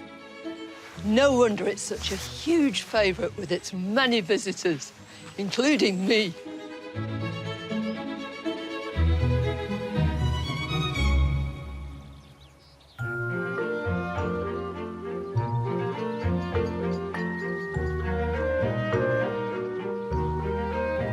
I'm starting my visit to Coton Manor in autumn. Susie has made sure that the second you enter, the garden's magic captivates you. This is the main entrance to the garden. So through this wall, through the gate, and wow, look at that. You're distracted straight away by this beautiful perfume. This is actually an autumn flowering clematis, but it's a Chinese species. It's called Clematis rederiana. Rather than having those big flat sepals like most clematis, these are bell-shaped, and inside each one of these, they're loaded with pollen and nectar, and the whole thing is just humming, buzzing with bees, even so late in the year. And on the other side of the entrance, you're bombarded with another sensual delight. It's a pelargonium, and it's called tomentosum, which just means furry.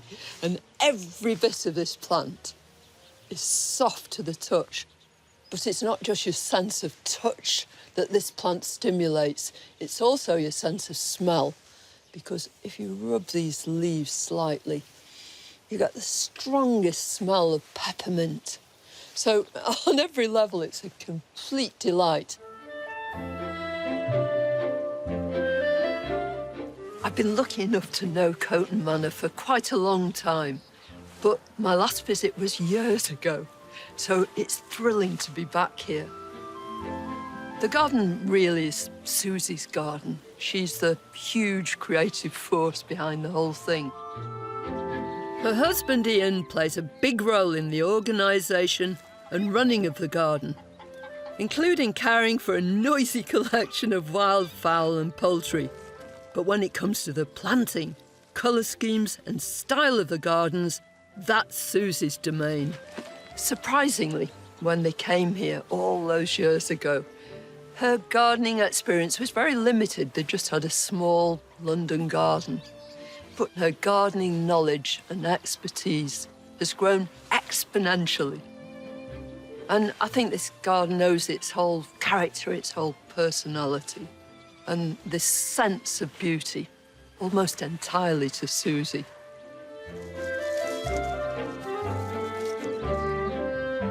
I'm beginning my autumn tour on the terrace, the most formal area of the garden, which remains almost unchanged from the days of Susie's mother-in-law, Haroldine. It's glorious.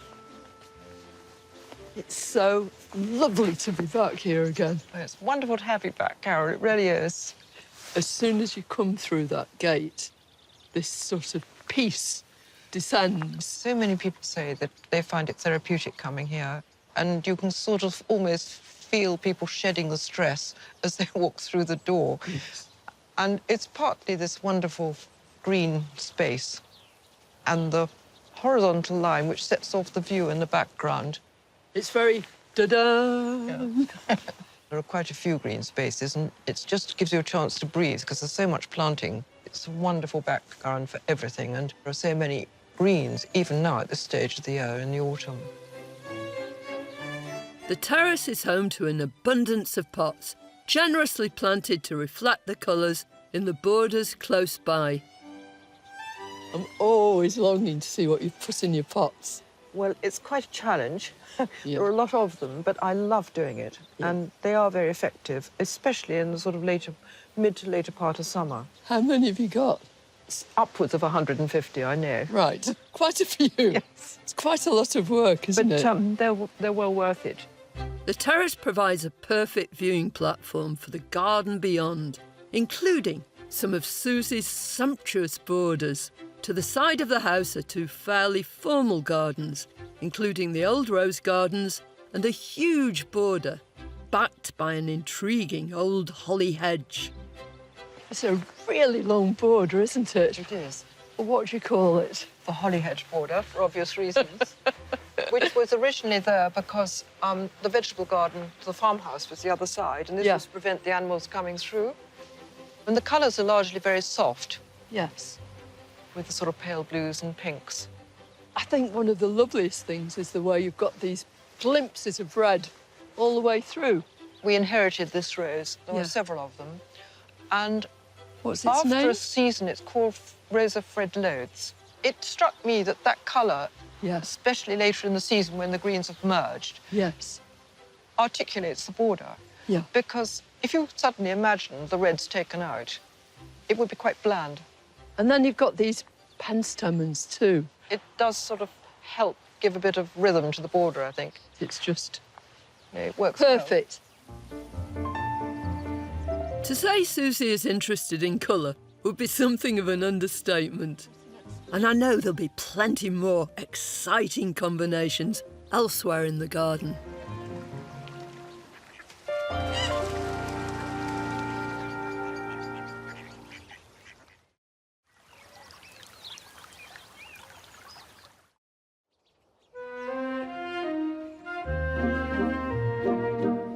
Coton Manor Garden is made up of many gardens, flowing from the formal stone terrace that adjoins the house, overlooking the old rose garden and the holly hedge border to one side.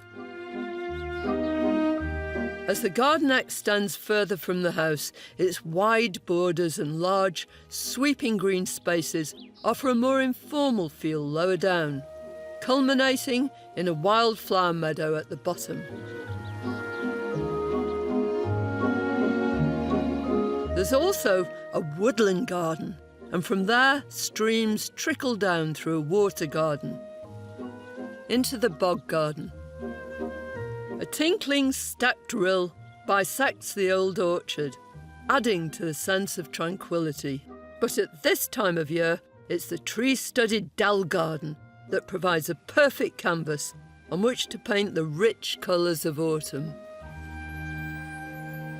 And this is one of my favourite autumnal trees. Isn't it lovely? It's wonderful.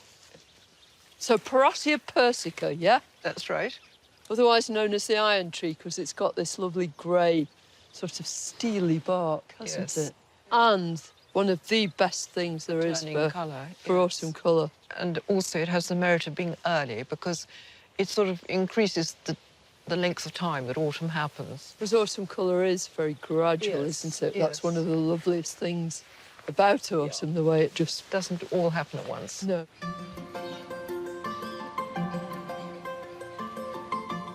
There are wonderful berries too, aren't there? This is Magnalia sieboldii, which has these wonderful white waxy flowers in early June. With big purple centres. And exactly right. Droop, don't they, like So that? beautiful. And you can see how many of them there were from the seed heads. But yeah, it does that, and then it does this, and it's just lovely, isn't it? Oh, it's gorgeous. Make the best pair of earrings. Wouldn't it? Yes. Carol, I can see you in those.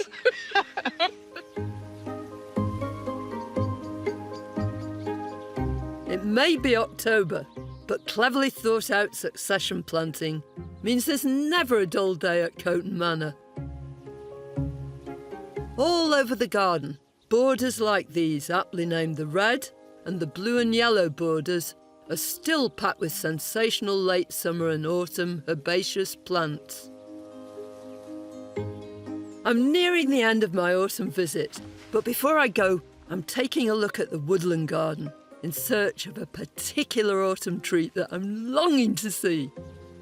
This is Cyclamen hederifolium, and they do particularly well under these beech trees. And during the summer, you can't see anything at all. The ground is bare. But then when autumn comes, look at this. And you never ever see these cyclamen individually on their lonesome. You invariably see them in great colonies like this. And that's simply down to the way in which they spread. It's intriguing. These beautiful flowers, which now face downwards, eventually lose their petals, and as they do, the whole stem starts to extend and the seed pod is formed. But then that stem is curled down into a great spring and brought down into close and intimate contact with the soil. When it's ripe, the whole seed pod pops open. The seeds inside, the starch in them turns to sugar, and that attracts ants. The ants move in, carry off the seeds, and on the way back, they drop lots of the seed around. Eventually, you get a whole colony like this, all made by ants. But above all, they just create these beautiful autumnal pictures. These are the stars of the show today, but this woodland retreat will offer different treasures in each season.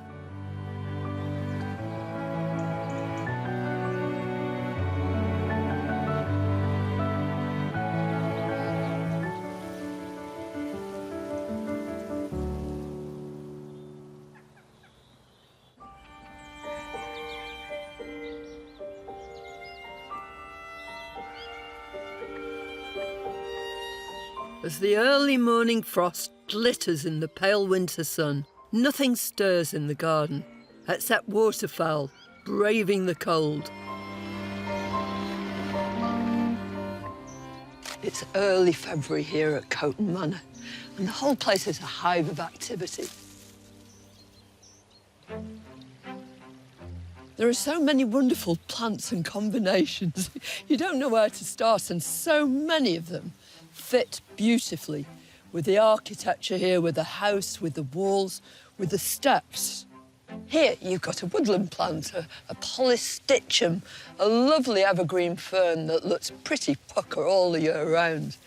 And so too does this plant behind it. It's a great big gorgeous spurge, Euphorbia coraceus. And it's such a good example of the meticulous care that everybody here takes to ensure that their plants look their very, very best.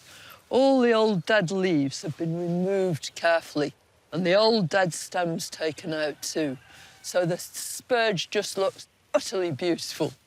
Another example of that kind of care is here, where this clematis is just very carefully tied in and supported with hazel twigs. You don't even notice them at first, but it just means that when this clematis Guernsey cream flowers at midsummer, this will be tumbling over the steps, full of these gorgeous cream flowers.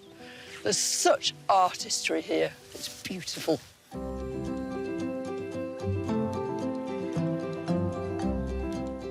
When I visited the woodland garden in autumn, the ground was carpeted with autumn cyclamen. They've totally disappeared now, but just look at the winter display. It's these little beauties that Coton Manor's visitors will be queuing up to see in a week or two. They're absolutely carpeting the ground. And what a picture with this This Howard Mellis Diane is just such a lovely colour. It's truly coppery, isn't it? It is, and it's picking up both the wood chippings on the path, but just the remnants of the beech leaves on these trees. It works beautifully, it really does. It really does. So you've been closed, the garden's been closed, but you're going to open for a brief period? We open in a week's time, just for a fortnight, for people to enjoy snowdrops and hellebores. A lot of people who are familiar with the garden in the summer love to come back and just remind themselves of the sort of structure of it, because it's so apparent now. Yes. I think there's everything to look forward to at this time of year.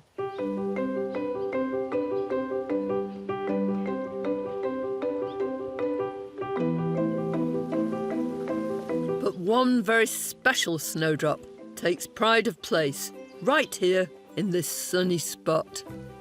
This is a really exceptional snowdrop. Well, someone who claimed to be a snowdrop expert, a galanthophile, visited the garden. She took it away, discussed it with some other experts, and then they decided that it should be called Galanthus plicatus, which is the wide leaf, I think, isn't it? Ex Coton Manor. So that's what we call it now. So it's Galanthus plicatus ex Coton Manor. You've got it. Yeah. Galanthophiles, which is just this term for people who are daft about snowdrops. Yes. There seems to be more and more of them all the time. I know. I mean, I just love the mass effect, or in this case, the way they're sort of used in this bed. I'm not so interested in the fine detail of every snowdrop, which the collectors are. Yeah, they certainly are. I'm a gardener rather than a collector. It's lovely to have different varieties of things, but there are all sorts of other lovely things you want to have as well. Yeah, absolutely.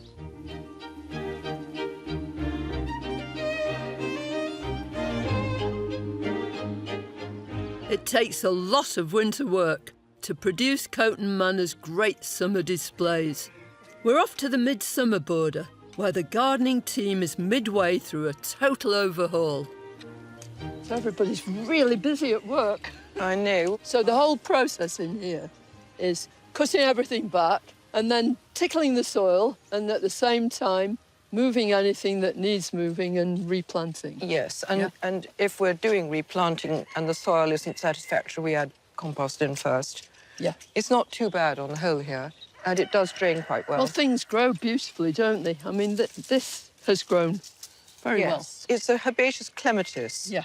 So it doesn't climb like the Viticella clematis, but it gets treated the same way. It gets cut down. But it will only produce a load of flowers if you've cut it back down hard. Yes, which is what we're going to do. We're going to try. I've got to remove these supports first, and they're probably tied in. Just use... They are tied in, aren't they? Yeah. Clematis are best known as climbing plants. But there are some species that don't twine or climb. These herbaceous clematis need support. And last year, Susie used hazel twigs for this. Now it's time to prune away the old growth and the twiggy supports. So all these little green shoots will spring back into life when we've done this. Yeah. By the summer, this clematis will have grown back. An ideal companion for the other plants. A border like this, in fact, anywhere in the garden, it's all about colour and texture and form. It is, as I sometimes say, like conducting an orchestra, because, if you like, the plants are the instruments, but each of them behaves differently and has to be tuned differently. They need rhythm through a border. Yeah. And I tend to restrict the number of plants in a border, or limit them, and repeat them, and the same with colours. Yeah. And the same with shapes. Yeah. So I'm constantly thinking of in the juxtaposition of plants about those things. Yeah. And it's so challenging, but it's such fun. And it's not just in your head, is it, Susie? Well, I have got a bit of paper to remind me, because honestly, these notes were done back in July and August. And this is just the ones for this border, because when everything's up, it's easier to see the space. You lose a sense of geography once everything's done.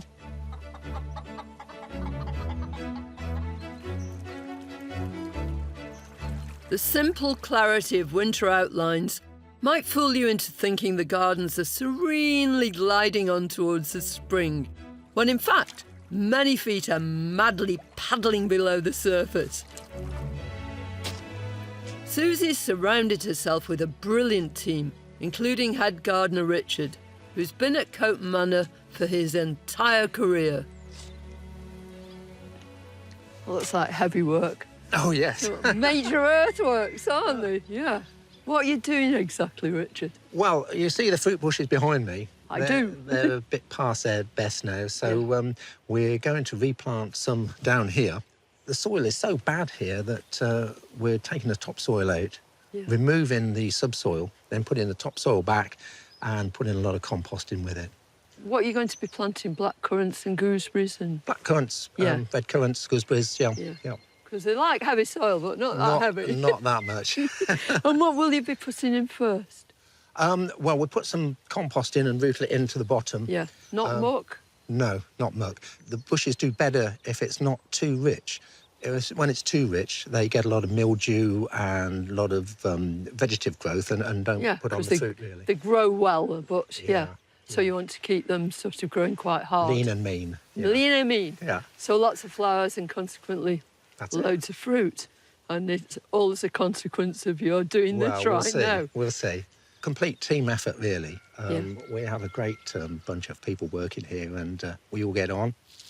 How long have you been here? Well, some folk reckon it's about 40 years now, but I can't quite count that far, so I'm not sure. Didn't they present you with a medal last year for 40 years service? Well, yes, gardening beyond the call of duty, I think it was. Yeah. Well, I'll leave you to it. I was going to join in, but I can see you've got it all under control. I've got a spare spade if you want one. Oh, thanks very much.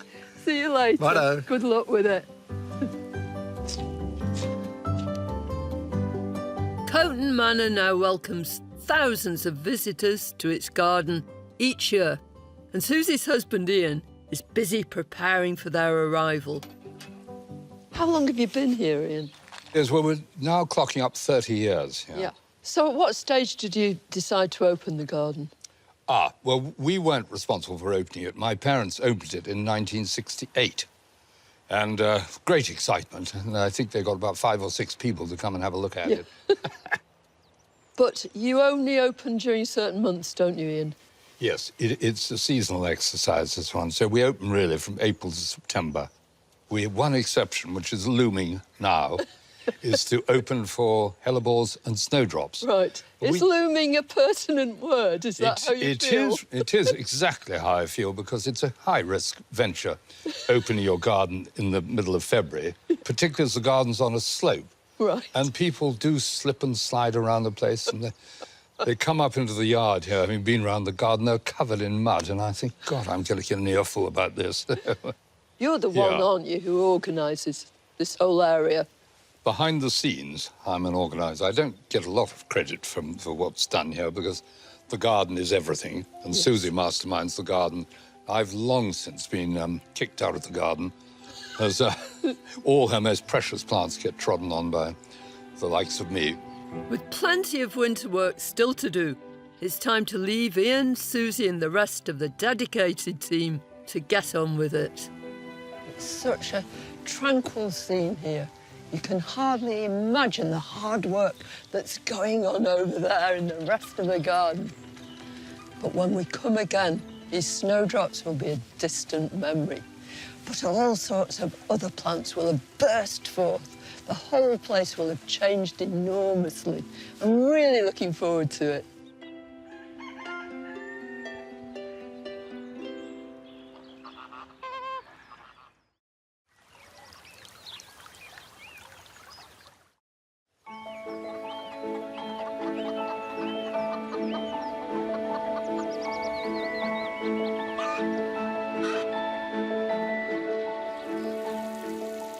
The arrival of longer days and warmer temperatures has encouraged trees and shrubs to flower. And there's an abundance of new growth everywhere.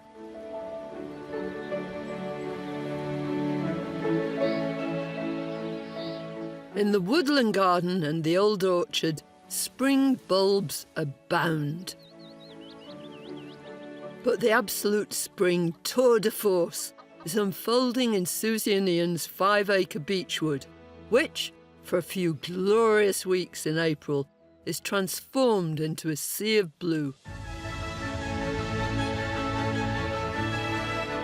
Walking into the beechwood in spring is uplifting, like entering a cathedral, with the soaring columns of the beech trunks and, overhead, the canopy of new translucent lime green leaves unfurling to announce the season. These are our iconic bluebells, Hyacinthoides non-scripta, for centuries an inspiration for poets and painters. Surely one of our most beloved wildflowers, with their deep blue bells held on one side of their elegant drooping stems. Wild colonies are under threat from cross-pollination with the Spanish bluebell, a bigger, coarser plant with upright stems and paler flowers. Our native bluebells are perfect for naturalising in any shady spot, preferably in the shade of deciduous trees. Plant their bulbs 10 centimetres deep in random groups. If left to die down naturally, not only will all the energy from the foliage be reabsorbed by the bulbs, but seeds will make new plants too. But this isn't the only attraction at this time of year.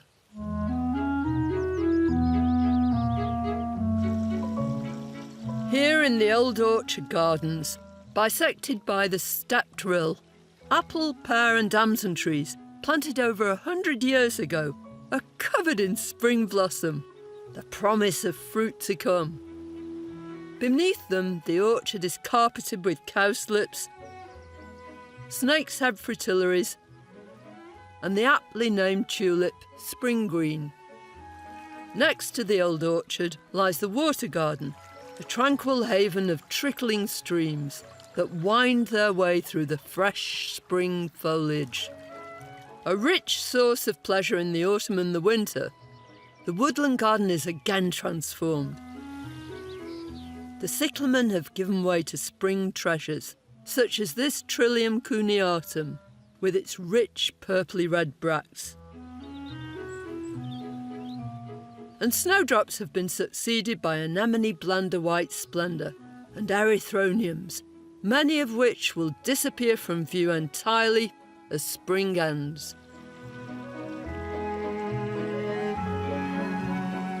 The woodland garden is also home to one of Susie's favourite woodland plants. This is Epimedium sulphureum. It's an exquisitely perfect pale yellow. Pale yellow is a difficult colour to get in the garden in the spring. We treat it by cutting the leaves, which are evergreen, back at the end of January, which allows the flowers to come through first, and then it's followed by this beautiful foliage, which is tinged with red in the early part of the year. And it's one of my favourite woodland plants because it just doesn't need any attention apart from the leaves being cut back in January, and it flourishes in dry shade. What more could you ask? When Susie and Ian took over the garden, they inherited some well-established plants which continue to thrive today. Perhaps the most spectacular, especially at this time of year, is this 100-year-old wisteria, perfectly displayed against the warm-coloured stone of the house. Its wealth of flowers is maintained by a rigorous pruning regime. In late summer, all the whippy new growth is cut back to 5 or 6 buds from where it grew that year. And again, in winter, it's cut back to 2 or 3 buds. On warm days, the wisteria's fragrance drifts downwards, permeating this little corner by the steps. When I visited in the winter, this clematis Guernsey cream was a carefully trained framework of bare stems. Now it's covered in buds and beginning to burst into flower. You can see it has a little greenish tinge, which is picked up by this euphorbia behind. And in contrast, we've got the purple of the honesty. And complementing the euphorbia, we've got this Polystichum fern, which is just unfurling and in its most exciting stage.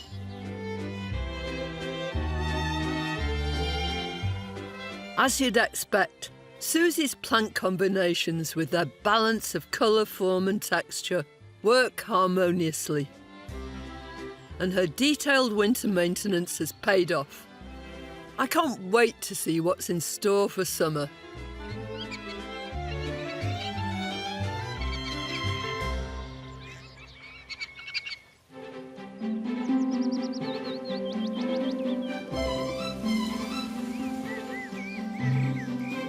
Spring has turned to summer at Coton Manor, and I'm thrilled to be back here.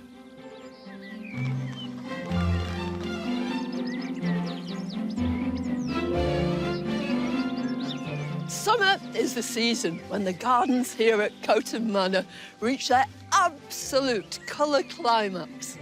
The borders are stunning, full of vibrant colour. But it's no accident. Susie and her unstoppable team have been working for hours and hours, every single day, tweaking and making sure that everything is at its absolute best. Susie's disciplined and daring colour combinations are absolutely dazzling. One of the great summer delights of Coton Manor is the abundance of roses, present in every corner of the gardens, from the aptly named rosebank to the shaded slopes of the water garden. Susie, roses play a hugely important part, don't they, at Coton? I can't imagine summer without roses in this garden anyway. I just love them. There's nothing else that rivals it, really. Yeah. And this garden, it's called the Rose Garden, isn't it? We thought of calling it the Old Rose Garden when we took out the concentration of just roses in this quartered circle. But then people said, where are all the old roses? And so we now just reverted to the Rose Garden. Yeah. Roses have been planted in this spot since the 1920s. But Susie found they'd started to weaken and die off. Many gardeners find this happening to their ageing roses. Some people call it rose replant disease. Rose replant disease is the idea that when you've been growing roses in the same place for a long time, the soil becomes depleted of different minerals, and you can't immediately replant with roses because they don't do well. You're quite right, it's depletion of minerals.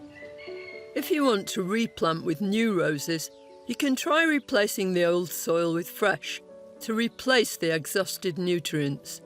It's also well worth adding a well-balanced organic fertiliser, as well as a generous amount of compost or well-rotted manure. The Coton Rose on the front of the house, I mean, what's its history? How long has it been there? Well, it's been part of the house for so long, we don't know how long, but it is just stunningly beautiful. And it comes out in one colour and it fades through the 7 different colours, which is why we think it was named the Seven Sisters. Yeah. It's just a stunning sight, and it belongs to the house. Yeah. And we love it. Sometimes you get roses with very long, bendy arms, and you can tie them down on a sort of framework. It makes a lovely shape. So you get them to about this height, and you bend them down and pin them to the ground. And as you do so, you're allowing the sun to reach all the bits, and all the buds will break, so you get many more flowers. What's more, if a rose goes straight up, it flowers at the top. Exactly. It's apical dominance, You're isn't quite right. it? That's very, very grown up. So, yes. No, but that encourages all those side shoots, all those laterals to Yes. produce more flowers. And it's worth doing, but you do need the roses that have got these long, bendy arms. And the 2 that we use are Madame Hardy and Constance Spry. She's a pink one. One of the points about their versatility is their huge range of colours too. You're not wrong, Carol. I love colour. It's the final icing on the cake because everything else has to be in place first, but that's what dictates my thinking. And roses are so much part of that because they lend themselves to all sorts of mixed plantings around the garden.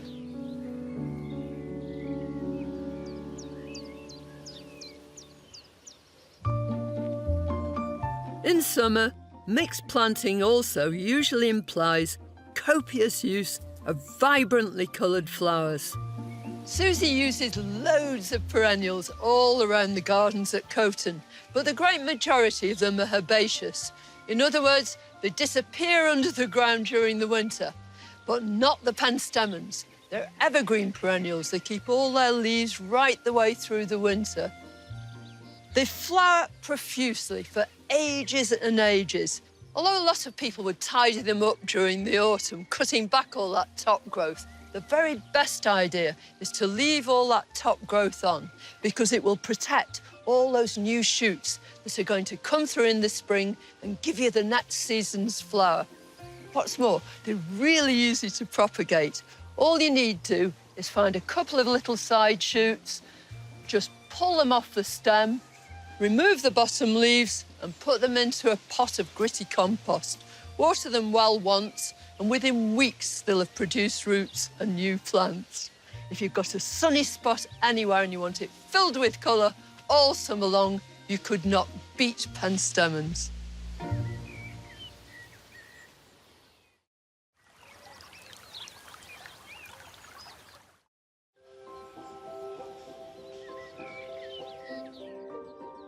The gardens at Coton Manor stretch down from the house to the meadow border at the bottom of the lower lawn. It's been inspired by the real meadow right behind it, which is now at its peak and absolutely brimming with true meadow wildflowers. When you look down from the house, this is part of your view, this beautiful meadow. Now, years ago, this was arable land, but Susie thought, wouldn't it be nice to really blend it into the garden? And that's exactly what they did. You've got beautiful soft grasses down here, and then these taller ones, which just appear as though they're floating over the surface of the whole meadow. And you've got true meadow flowers here. Geranium pretense. Pretense just means of the meadow cranesbill, with these glorious soft blue flowers. That blue blends perfectly right next door to this knapweed. Purple flowers now, and then spots of yellow, lotus and the yellow of white daisies. It's at its absolute peak, crammed full with wonderful flowers. Above the meadow, the gardens slope gently back up towards the manor house, including the resplendent herbaceous borders. In the winter, Susie and her team were working on the midsummer border to prepare for this sensational show of colour. So, Susie, what a difference between the winter and now. It's hard to believe what's happened in just those few months, isn't it? It really is. I can remember our pruning, attempting to help you to prune a clematis. I What remember, happened to Carol. that? Yes, I remember it well. A herbaceous clematis that needs supporting. Yeah. It's satisfying to see the results of cutting back these herbaceous clematis in the winter. Now they're gloriously twining through their hazel supports. This particular one will get up to about this height, but it needs supporting. It took a bit of battering in the wind last weekend, but it's fine. Yeah. They're terribly underrated, I think, the herbaceous clematis. Yeah. And everybody knows the climbing ones, but the herbaceous ones actually give you longer flowering. So do you find that your preferences for particular borders vary according to what time of year it is? Absolutely, because I actually do try and get different borders to reach their sort of zenith at different times, because it makes it more interesting. Right. And this is one that gives me almost greatest pleasure, I think. And although it's called the midsummer border, it's going to go on looking great. It does. It does quite well into the autumn, really. Yeah. Yes. And I think it's also the views through it, which are so lovely. As you're walking below it or along this And you path. can see the wildflower meadow and the fields beyond. It's just a lovely, lovely aspect. Yeah. So I try to plant with views through. I wouldn't want to block that beautiful view. Susie's meticulous care of all aspects of her garden, from the placing of individual plants to its sympathetic fit with the surrounding landscape, to her adventurous colour palette, creates absolute perfection. And did you ever imagine, when first you came, that this is what you'd see in 30 years' time? Absolutely not, Carol. I had no idea at all. I was a novice gardener, so it's been, you know, just learning on the hoof. And in some ways, perhaps that's the easiest way if you've got the luxury of time to do it. What kind of a learning process has it been? Were there things that went wrong over the years? Oh, all sorts. I mean, you only learn when things go wrong, don't you? Yeah, it's the best way to learn. But the thrill of things working when you've thought them through, and even better, when you have the serendipity of things that nature does for you, yeah, that makes you smile, yeah, is hard to express. It's brilliant. I mean, what does gardening mean for you? Why do you think you do it? Oh, well, that's a really good question. I've learnt to love it like nothing else, and it's so immensely therapeutic. It's creative, and I never sort of thought of myself as being creative until I started gardening, and that's an interesting discovery. And it gives other people pleasure. So to have something that you do every day that you enjoy, and then to see other people benefit from looking at it and enjoying it, is a double bonus, really. Yes, it is. And a very, very good reason for creating this beautiful garden and continuing to add to it. Yes. I already knew of Susie's reputation as an exceptional plantswoman with a keen eye for colour. But having seen her in action over the last year, I'm absolutely bowled over. It's remarkable to think that a garden of such outstanding beauty and such meticulous maintenance is the work of someone who has absolutely no horticultural training whatsoever. It must have been a daunting task and would have given even seasoned gardeners pause for thought, but not Susie. These gardens are a testament to Susie's courage and her confidence, but much more than that, to the love that she feels for this place. She wants everywhere to look at its very best, day by day, season after season. And I'm sure everybody who visits here knows that she's achieved her aims. That's what makes Coton Manor a truly great British garden.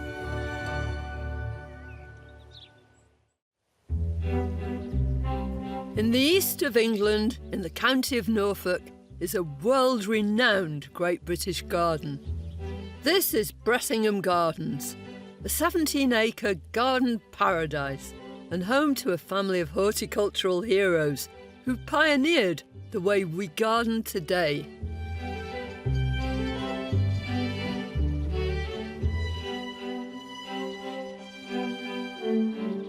Bressingham Hall has been the home of the Bloom family since 1946.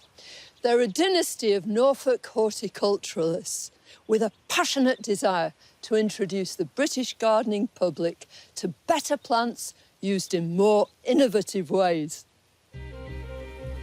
For many gardeners, it's hard to imagine just how much this family and this place have done to shape how we garden now.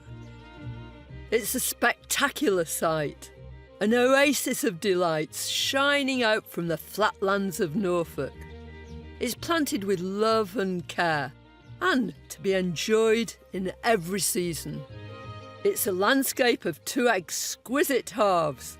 Surrounding Bressingham Hall are acres of beds and borders. There are gardens for winter, for summer, and for fragrance. Then, as you journey on, the vistas unfold, with 6 acres of towering trees and spectacular shrubs. I'm starting my autumn visit in the Dell Garden near the Hall, laid out by the late Alan Bloom.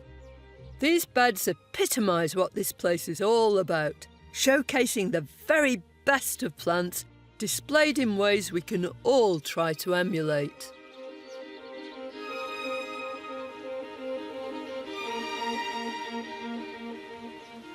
How's this for a resplendent red-hot poker? It's very, very aptly named, isn't it? This one is Nephofia ruperi, and it's one of the biggest and the brightest and the best of them all. It's the last to flower, and talk about saving the best till last. I love these great torches, coral and orange at first, then brilliant yellow. And even when they start to fade, they don't look at all dishevelled. They really announce the autumn. And I love the way you can glimpse that Kniphofia. It sort of shines through this beautiful grass. This is Miscanthus nepalensis. These bronzy tassels just hang there in the breeze and waft backwards and forwards. And the colour is perfect, both with the red hot poker and with this lovely little chrysanth. This is Paul Boisset. I love that kind of rusty colour. And again, chrysanths always remind me of the autumn. I think they do, everybody. It's the smell of them as well, apart from the colours. Alan Bloom actually had a lot to do with introducing hardy chrysanths to the British public. And here, this combination, I'm sure he would have been totally proud of. It's absolutely just him. Bloom by name and Bloom by nature, Alan was and always will remain a horticultural legend. The son of a market gardener from the age of 17, Alan devoted his life to growing plants, and at Bressingham Hall, he got the opportunity to put those plants together. He bred 170 plants, including Agapanthus Bressingham Blue and the fiery flowers of Crocosmia lucifer, and was awarded the RHS Victoria Medal. His burning passion was herbaceous perennials, a group of plants that provide the backbone of all our gardens today. What do you mean by a herbaceous perennial? Well, it's a plant that comes every year, but during the winter, it dies down. It's a very sound evolutionary development because our winters can be very, very cold. And most plants, of course, flower in the summer. Perennials had long been the preserve of houses with grand gardens. Annual bedding plants were the choice for most of us gardeners. But Alan wanted everyone to see the potential of herbaceous perennials. These were the sort of plants that Alan Bloom came to love. I think one of the things he probably loved most about them was the way that they change right the way through the year. So none of them are static. You get all these different rhythms and developments right the way through. The planting design of the Dell Garden, created in the 1950s, has stood the test of time, thanks to an idea of Alan's, which continues to influence so many of our gardens. Now, a traditional herbaceous border is a long, thin thing. Tall plants at the back, short plants at the front. That really didn't show him what these plants would do, nor did it inform any kind of aesthetic sensibility.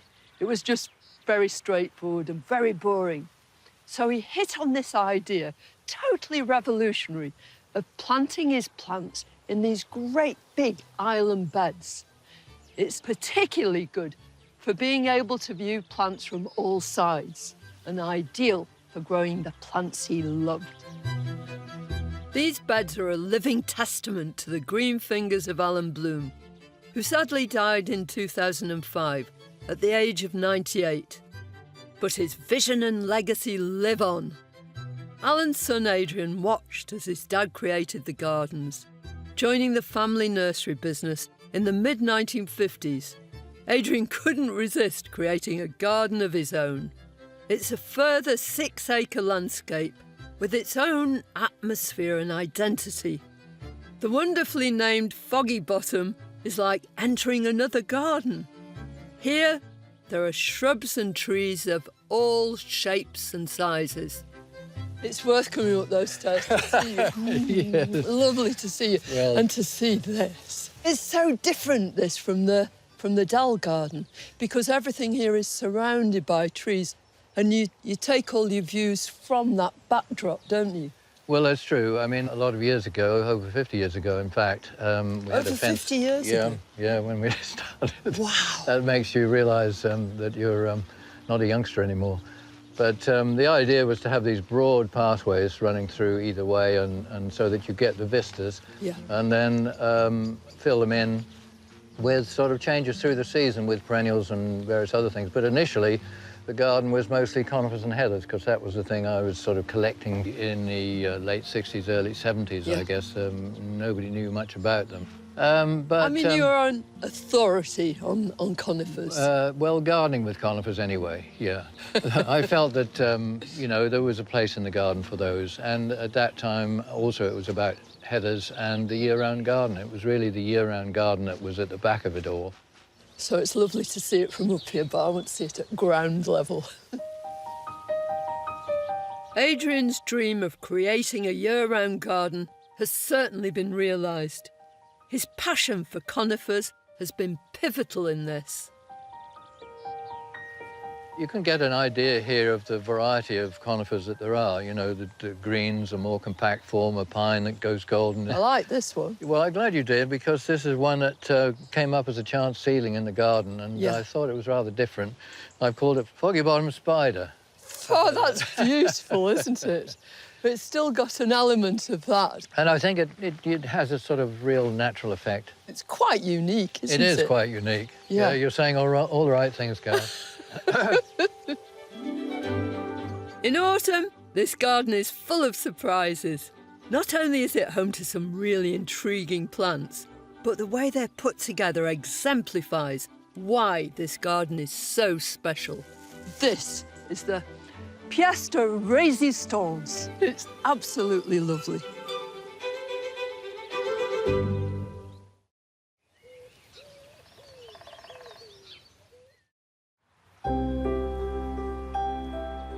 It's autumn at Bressingham Gardens, the home of horticultural royalty, the aptly named Bloom family. It's the life's work of Alan and Adrian Bloom. Adrian is a planting pioneer and the man responsible for creating and perfecting this 17-acre garden. The guiding principle of this garden has always been to show people the right plants for the right place, for any size of garden. Of course, I know well enough that this is a very big garden, Carol, and I've always been trying to sort of show people who have smaller gardens that there's plantings in here that can be used in a small garden. So that they can emulate. That's right, but these are mostly perennials and grasses. Your whole family is known for promoting the very best of plants too. So, I mean, you're illustrating really that people should go for the best. A lot of gardeners don't know the best plants, and they might go along to a garden centre in the spring, they'll see something in flower, looks fantastic, they'll buy it, and it actually may not do very well. So the idea is to give them success, if you like, in suggesting varieties that will work. There's such lovely things in here. These hellebores are in flower already. Yeah, it's very early, isn't it? But they'll go through till next April almost. And Begonia Bressingham Ruby, which will be purple in winter. Yeah, isn't that substantial and gorgeous? It really is, and pretty tough. Yeah, really. Indestructible?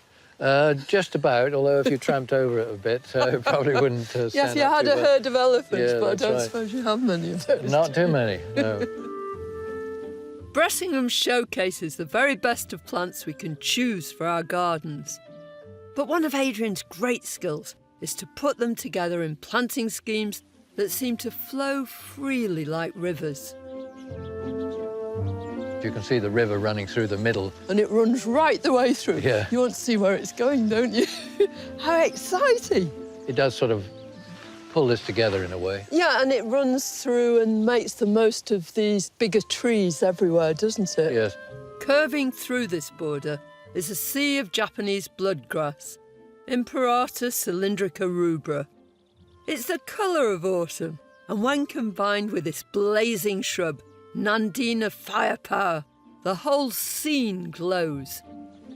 How do you qualify to be considered for a river? You've got to be low-growing, which makes the river, and then to have plants either side, so that they rise up as the banks, if you like, with the heuchera. The Rebecca and then these some big, repetition.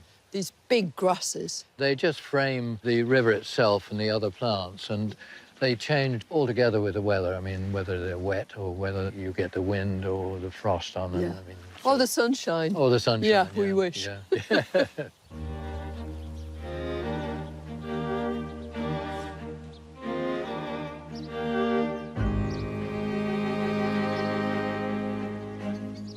In this subdued light, this cornice midwinter fire just glows, this glorious golden foliage. And of course, it's got more to offer. Come the winter, there'll be red stems. But at the moment, it just leads you into this. Look at this. This is a millennia. It's probably a seedling from one called transparent. And that's exactly what happens here. You can see through these stems, and you see through them to this exciting shrub. This is Lespedetza thunbergii, and it's tumbling over this little red-leaved berberis. I think that's just such a beautiful combination. You've got those stems of agapanthus in between, separating the two. But this is the pièce de résistance. It's absolutely lovely. This garden is about bringing out the best in plants. Adrian's artistry enables their special characteristics to shine through. People feel very differently about autumn, don't they? Some people find it sad, others... Yeah. How about you?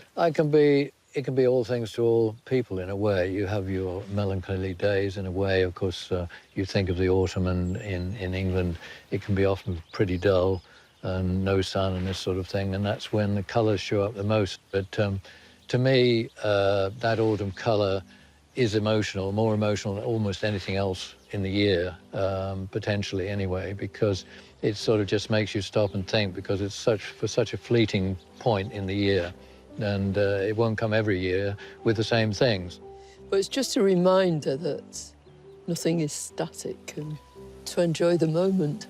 That's right, and the other thing is, if you know, and obviously this year-round garden is planned to look good in the winter, you don't have to be too sad about autumn. No, you shouldn't be sad at all.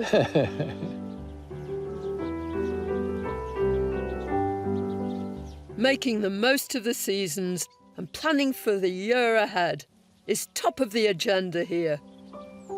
So my winter visit is a wonderful prospect.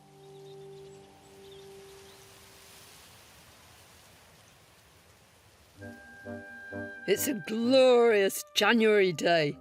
Bressingham's looking simply magnificent in its winter outfit. And there's no better place to start my visit than in the winter garden. Adrian's whole mission in his garden is to ensure that the whole place is absolutely brilliant, full of colour all the year round. It's a garden that delivers this wonderfully. The river of red grass in the autumn has been succeeded by a sea of snowdrops. And in amongst gently waving grasses, there are winter shrubs you feel you could warm your hands on. Isn't this magnificent? This huge stand of the cornice. It's called Midwinter Fire, very aptly named. Its stems are sort of glowing gold at the base, and then they really catch alight with these brilliant red tips. And what's more, it mingles so beautifully with other plants. Look at it here with this lovely abies, this noble fir. It's bluey green, almost opposite on the colour spectrum to this bright orange here. And the two set each other off so wonderfully. I also love the way that that's got a kind of horizontal plateau-like presence, whereas these are upright, reaching for the blue winter sky. The winter garden at Bressingham is packed full of brilliant ideas. It's a real showstopper. A bit of winter work. Oh, hi, Carol. Hi. Yeah, I was just making this entrance nice for you. Well, most considerate of you. No red carpet, but... What is it? Well, it's a weeping atlas cedar, Cedrus atlantica glauca pendula. Right. It does make sense, but... So Atlas being the Atlas Mountains? Yes, that's right, Yeah. from sort of Morocco. But it is pretty hardy through most of the UK. It's been trained up over an archway. I did that 12, 15 years ago, I suppose. But you've got a double arch, haven't Well, you? this one, yes, you can see why I'm pruning it. This is one that gives you a view through to the borders through there and Bressingham Hall in the distance. Positively architectural. I love these little twinkles of white. Snowdrops are the epitome of this time of year. This particular variety, S. Arnott, Sam Arnott, was given to me about 40 years ago, one clump out of somebody's garden, and I've continued to split it up, and all the ones that you're going to see all came from that one clump. You couldn't have a better snowdrop than S. Arnott. No. It's got this beautiful honeyed perfume too, hasn't Lovely, it? yeah. And that's such a clever combination with the Ophiopogon.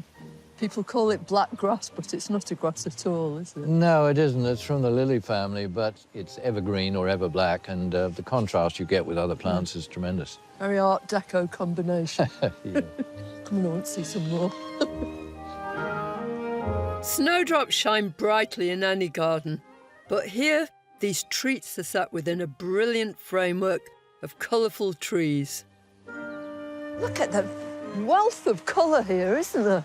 Yes, I think with the winter sun on it, it's very striking. You know, if you look up, you've got the different heights and colours and forms, which is what you've got in conifers, of course, but you notice them so much more now.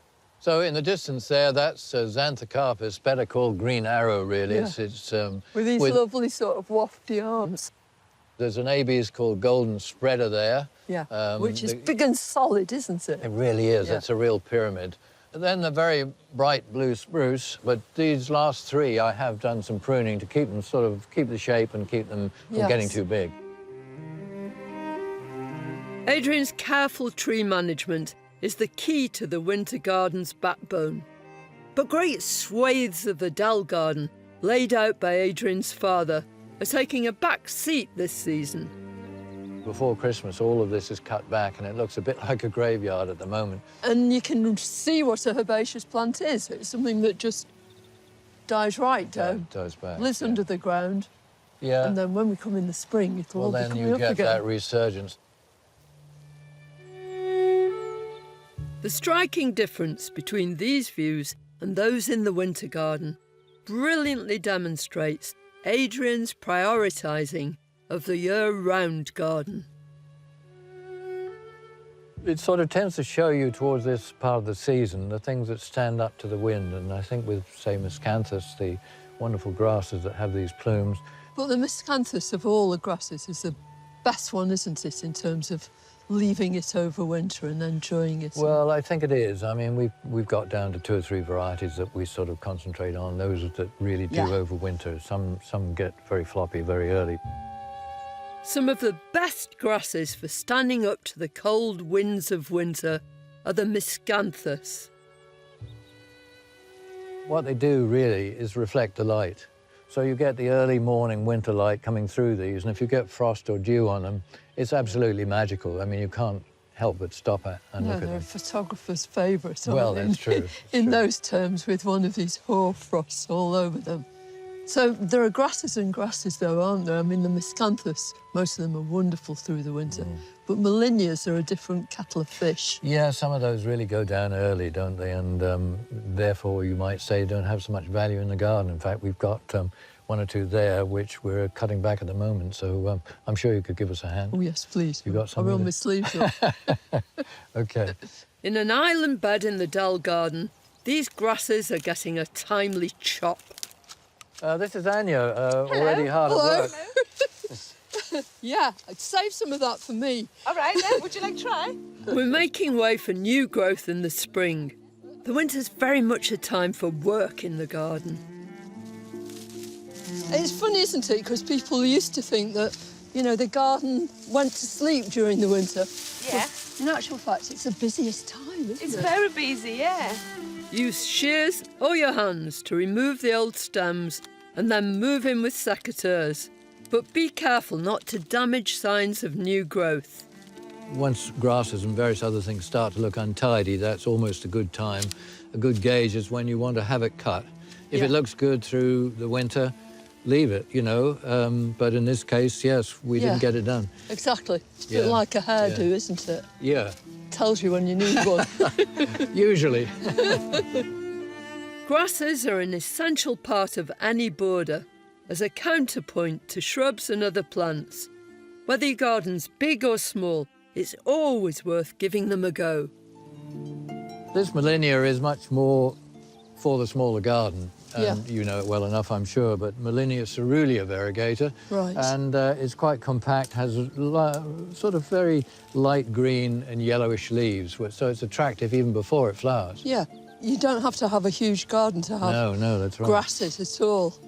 The annual cycle of gardening is one of its great delights, and to play a small part in winter has been a real pleasure. Bressingham in its winter finest has been a feast for the eyes, and even in the depths of the season, there are still shrubs that are simply irresistible for their scent. Isn't this lovely? I wish you could smell it, because it is absolutely scrumptious. In fact, it's too fragrant for scrumptious. It's utterly delightful. It's a Daphne. It's called Daphne Ballua Jacqueline Postil. And these come from the Himalayas originally, but they do very well in British gardens. Sometimes they're a bit tender, but this one seems to keep all its leaves and just do brilliantly well.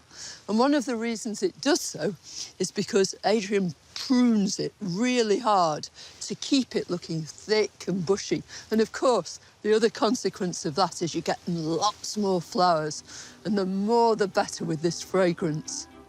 If I was going to have one winter flowering shrub that I was growing just for scent, I think it'd have to be this.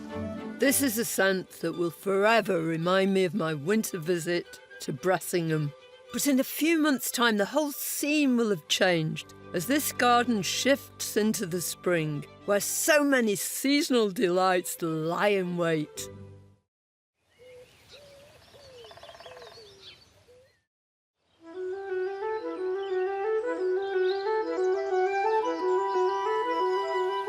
In the county of Norfolk, in the far east of England, spring has arrived at Bressingham Gardens.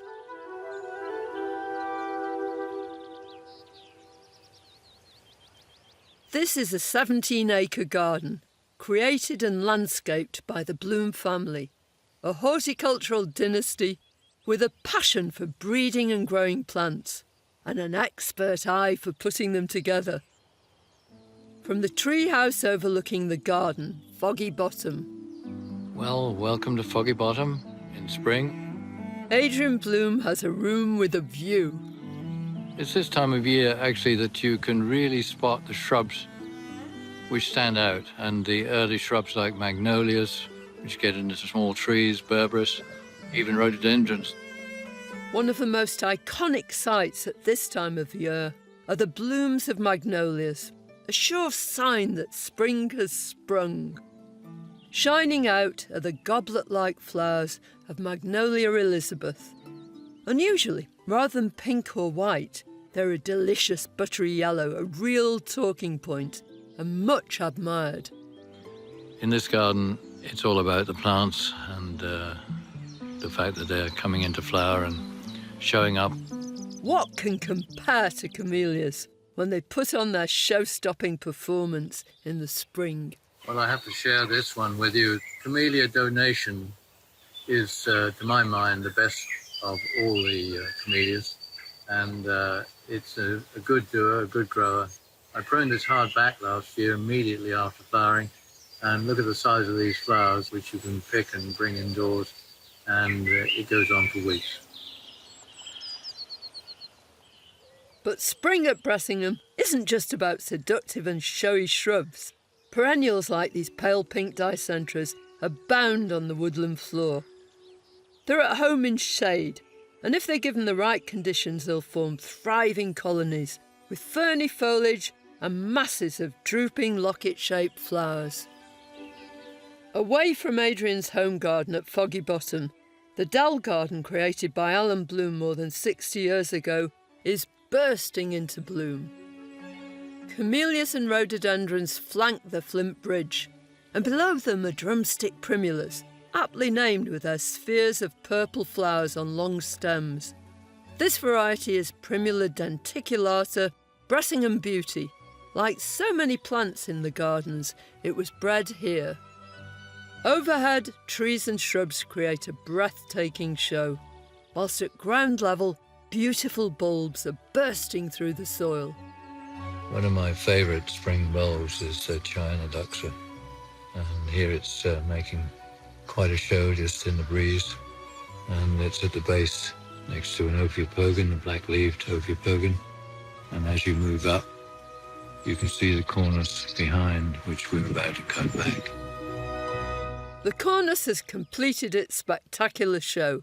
It was aflame when I visited during the winter. Now, action must be taken to guarantee the same superb show next winter. So Andy's cutting back the cornice here, and it's going to make a show again next year, but you need to cut it back hard enough, as you can see. Cornice looks great en masse, but it can thrive just as well in a pot. Whether it's in a container or in the ground, if you cut all or at least several of its stems hard back to the base each spring, it will reward you next year with a mass of fiery stems. You can use the prunings to make cuttings, just stick them in the ground. Spring treats abound, and amongst them are some true treasures. Trilliums are extra special, with mottled green foliage and flowers in pure white or rich ruby red. As woodland plants, trilliums are happiest living in shady corners. They're intriguing plants, with everything in threes. It's no surprise to see them thrive here in spring. They provide a tantalising prelude to the delights of summer.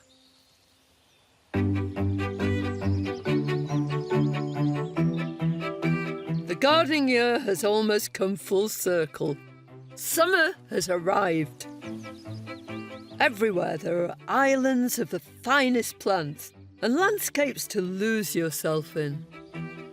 You're reminded of the Bloom family's devotion to growing an astonishing variety of plants and displaying them in the best possible ways.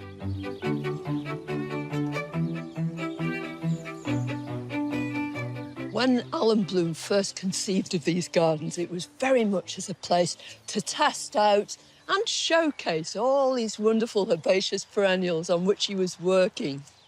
Since then, he's passed the baton on to his son Adrian, and he's really run with it. As far as the eye can see, Bressingham's summer borders stretch into the distance. Immaculate lawns sweep around beds brimming with the best shrubs, grasses and perennials. In a series of island beds next to the winter garden is the aptly named summer garden, laid out by Adrian in 2001. You've got lots of repetition here. This beautiful courted area, the pampas grass, is repeated as a sort of motif. Punctuation mark after punctuation mark all the way down through the bed.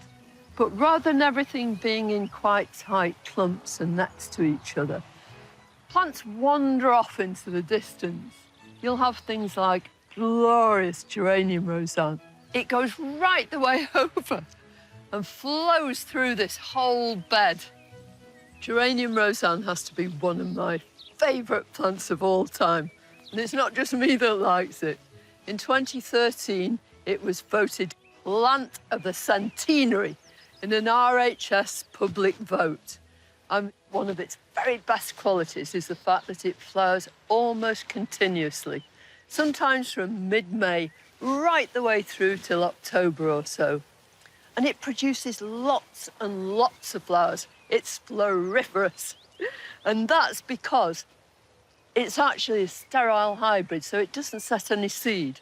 Now, once a plant has set seed, it's really achieved its purpose. So its further flowering isn't going to be as good. And that's why we deadhead things to keep them flowering. But in this case, you don't need to do it because the plant does it for itself. It just produces flower after flower after flower. It's no surprise that the nation's favourite plant is a perennial, the kind of plant that Alan Bloom championed throughout his life. He and his assistant, Percy Piper, bred some of the greatest summer perennials. Here in the Dell Garden, the display is dazzling. The salvia, the deep purple blue over there, the spikes of those against the flat of the Achillea gold plate, I think that one is. I mean, that is very dramatic just in itself. It's very dramatic. Herbaceous perennials are one of my favourite groups of plants, and I know you love them too.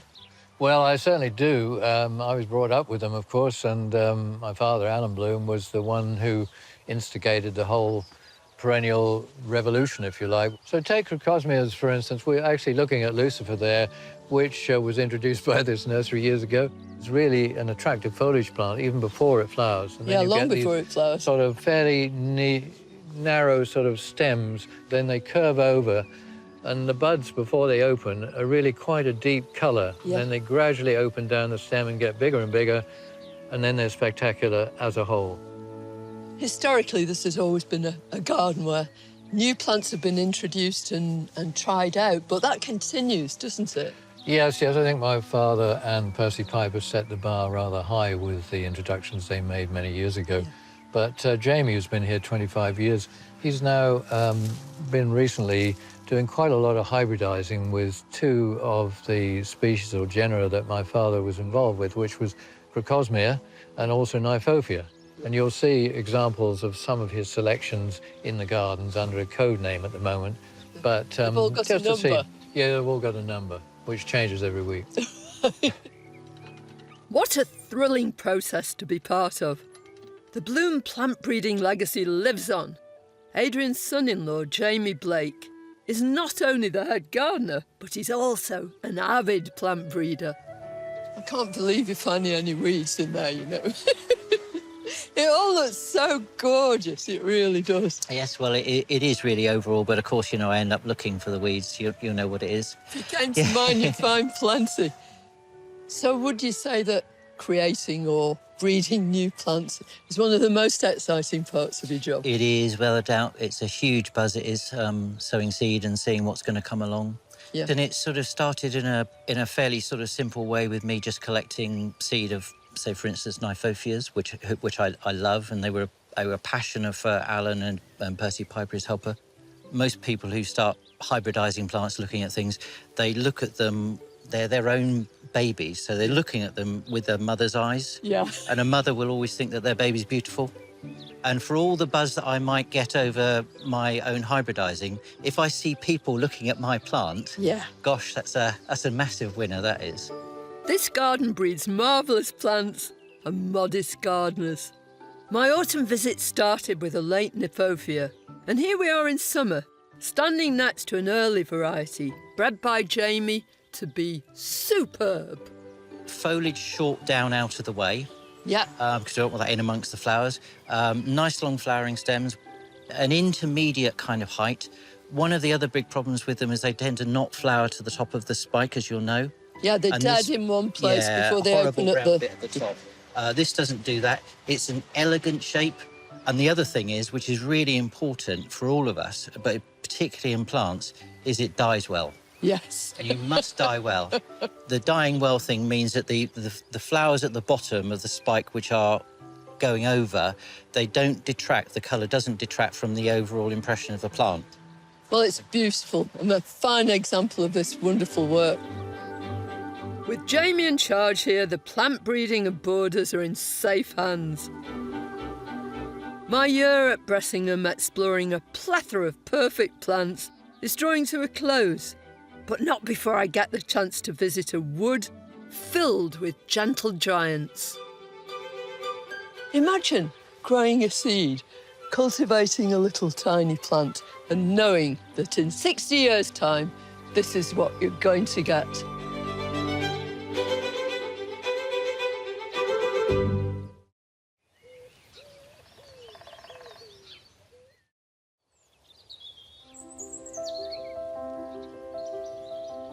Bressingham Gardens in midsummer is a sight for sore eyes.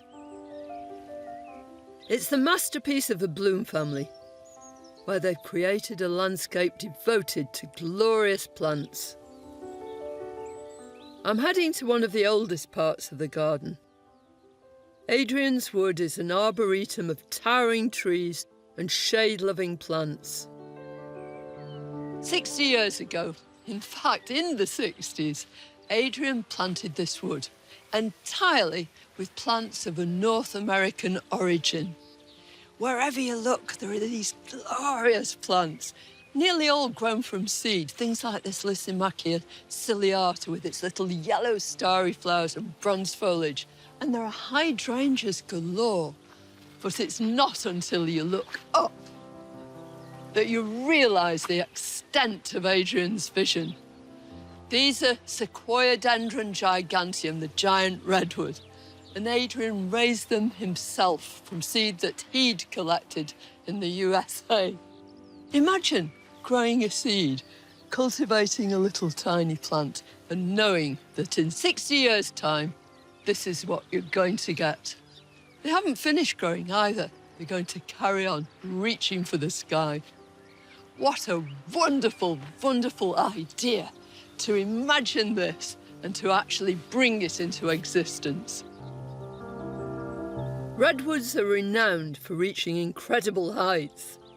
They can live for over 2,000 years, and the tallest has been recorded at 375 feet. At least this is something I can hug. There's something about this garden that really envelops you. It feels so special. It spreads across the landscape in rivers of plants and islands of colour. There's so much to take in. There's so many beautiful views. That's lovely, through there with those windows. In a corner of Foggy Bottom, one of the smaller trees needs some TLC. And with Adrian wielding a pruning saw, I'm delighted to lend a hand. It's a beautiful tree. It is, isn't it? And that's nearly 50 years old. And it was Pinus coriensis Winton is the name, which you don't often see. But if you imagine this as it would be if I hadn't pruned it at all, it would be to the ground and probably 30 feet across. Right. Would just be a blob, say. A blob. Yeah, and not very interesting. So by pruning it up, I managed to keep the tree, get nice views through it, and it retains its interest. I think sometimes people think that once they've planted a tree, that's it. It's just going to do its thing. But you can alter so much. So if you could grab that one, it doesn't matter at this stage if you just cut through from one side. It's quite heavy. Yeah, right. That was testing you out. If you cut back bigger branches, and that goes for many sorts of trees, further back without undercutting it this way, then of course it will split. And you don't want that. No, you don't. Also, it's completely squash his heather and possibly me. Absolutely. But can you manage that? Yeah, I'm going to cancel my gym membership. There we go, short one. Is there ever a circumstance, Adrian, when you finish something and you actually think, not sure whether I should have done that? Yes. No regrets one has to have. Look at that. I think it works, doesn't it? Oh, it definitely does. Yeah. It's beautiful. You can see not just through to the front of the other bed, but far beyond it. Yes, you can, can't you? And it opens up possibilities. You've maintained that lovely globe shape, haven't you? And yet, it's so elegant. I'm glad I played a very small... Yeah, well, we will always remember, and we might even have a little plaque that Carol... Carol made a home here. Few places can claim to have shaped the gardening habits of a nation so enduringly as Bressingham, pioneered first by Alan Bloom and now by Adrian. Together, they innovated and popularised a style of gardening that's not only inspiring, but beautiful. Adrian's eye for innovative planting, his insistence on top plant quality, and his far-sightedness, together with the dedication of his team, have imbued these beautiful gardens with true love. That's what makes Bressingham a great British garden.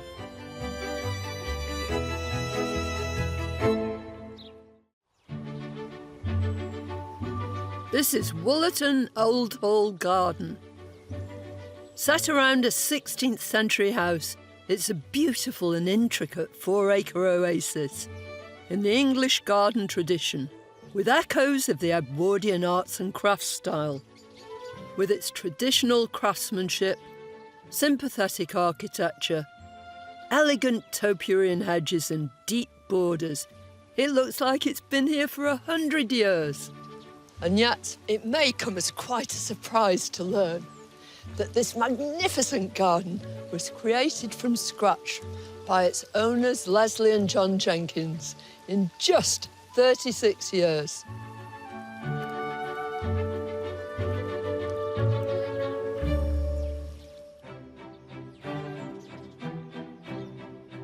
After first living in Weton Old Hall as a child, Leslie was so besotted with the house and the land around it, she came back and bought the property in 1983.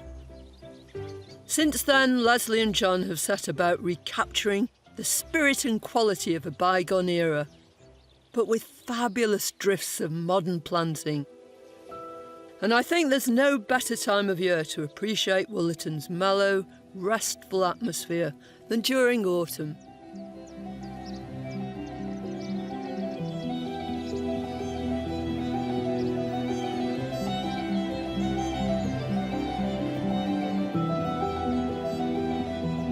Laid out as a series of linked garden rooms, Wollaton is full of unexpected corners and vistas that change dramatically with the seasons.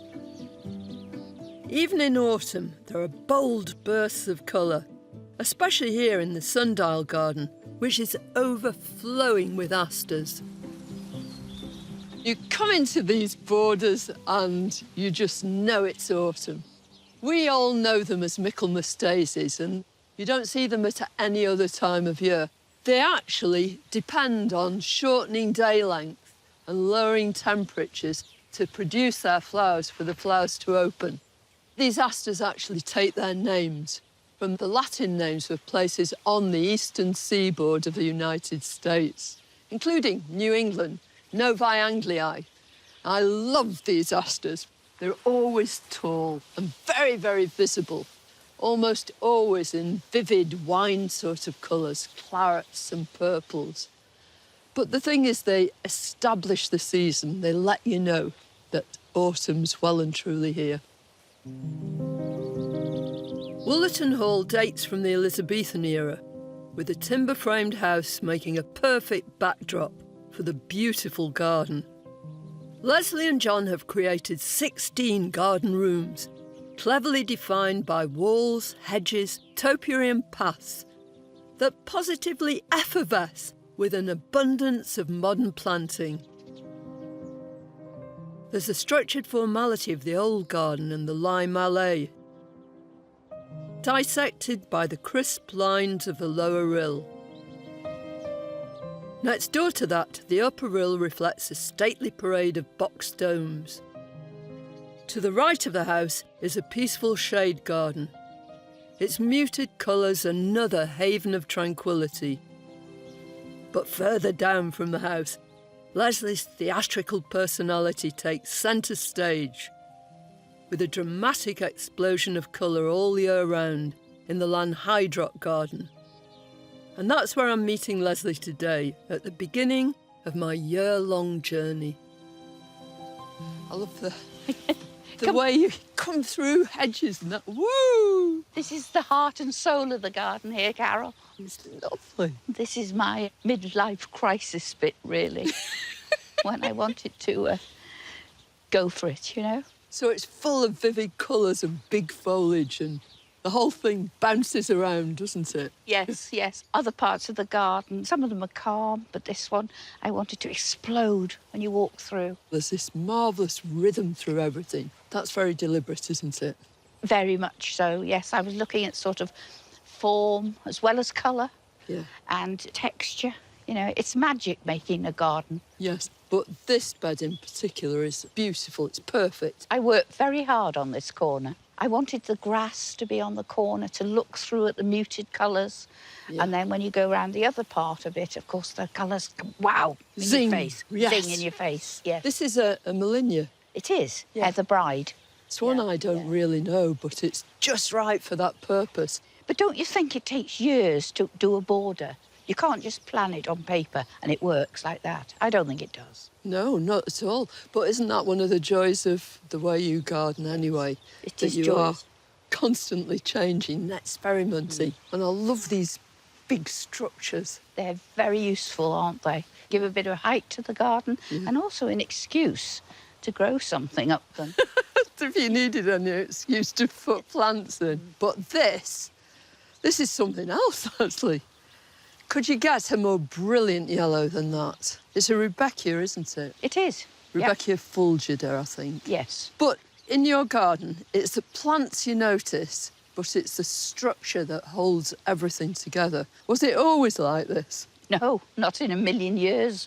There was nothing here at all when we returned to the house. Nothing at all? No, it was a field, really. Just the cattle grazing in it. So we did island beds, and then we realised that it just looked wrong for the house, and the ethos of the place looked totally wrong. I have to evolve. It's like painting. You know, but the difficulty is you can scrape oil, can't you, off a canvas? Yeah. Once you've planted, you've got to wait to see what happens. The fearless, broad brushstrokes of her planting style keep Leslie's garden vibrant all year round. But her quest to produce picture-perfect landscapes means she needs a team around her who share her attention to detail. Stripping the bark? It's the most therapeutic job. Can I join in? You can indeed. And I'm looking forward to meeting head gardener Phil as he gives nature a helping hand with some beautiful Himalayan birch trees.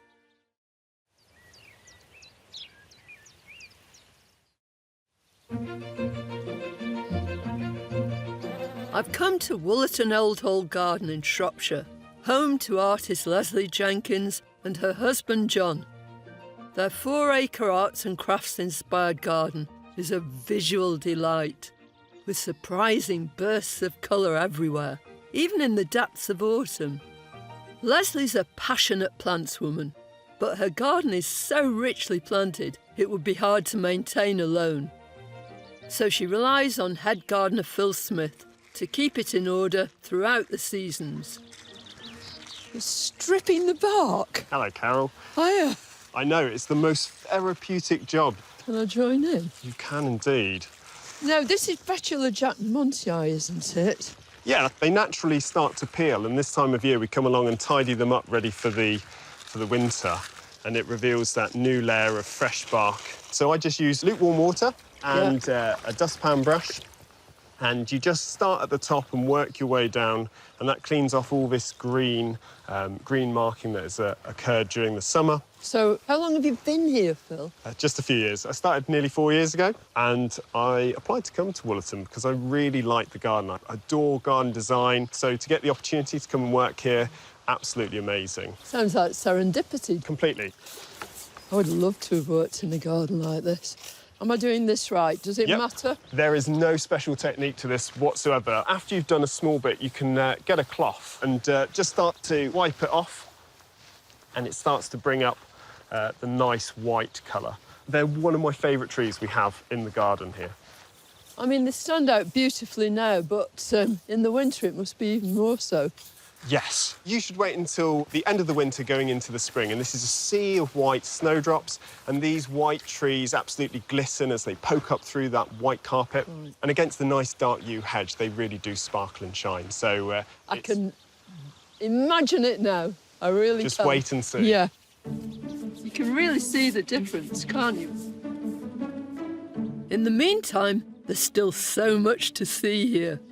Everywhere you turn, there's a tantalising glimpse through a hedge or a dramatic gateway that open onto other beautifully designed spaces. It's pure theatre. To achieve this level of stage management, Leslie relies on the gardening team, a group of volunteers, and the support of husband John. Are you meddling with your meddler? No, I'm meddling with my meddler. Yeah. It's the most glorious tree, but it's all on its own, John. We realised that when we put these big box domes in, the whole thing was out of balance, and we thought we need a tree here. So we got a meddler. Medlars were at the peak of their popularity in the 1600s, when Weton Hall was built. So they would have been very familiar to whoever lived here then. Of course, the medlar has beautiful white flowers about that big. Which we'll see, won't we? You will, indeed. Yeah. But, of course, people are not interested in that. They're interested in these fruit. And they've got quite a few funny names, haven't They have, indeed. The French have got the funniest. Yeah. Because they think that the top of the fruit looks like the rear end of a dog's anatomy. Yes. But they're edible. But there are all sorts of strange processes you've got to go through, aren't there? Well, the Elizabethans loved them. And people say it's either an incredible subtle taste or you can't taste anything. Oh, right. But the most important thing is you cannot pick it now. We've got to wait until it's bletted. Right. Bletted means rotten. Once the fruit has bletted, it can be made into a jelly. Do you want me to try for our next visit? Oh, what? Yeah. Yes. That'd be great, wouldn't it? Yes, it would, and you can all eat it. Oh, I would love that. Oh, Absolutely right. adore that. Well, I was going to throw them away, but I won't now. I'll pick them very, very carefully. It's something to look forward to, isn't it, Carol? It really is. Yeah. I love these domes. They're smashing. Each one took 5 men to lower it in on a tarpaulin into the hole. And then, having put it in the hole, she said, oh, that one needs to come over here. So we get the 5 men back again. And move it a few inches to the left. Yeah.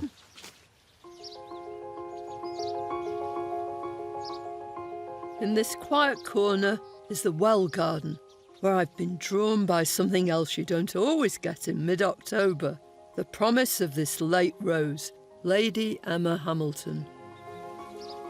Oh, it's the most exquisite perfume exuding from this rose. It's almost fruity, it's summery, really.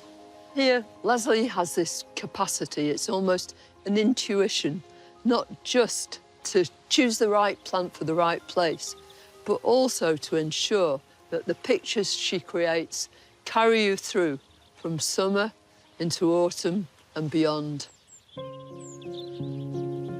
Woollerton's still so full of scent and colour. It's hard to believe a change of season is just around the corner.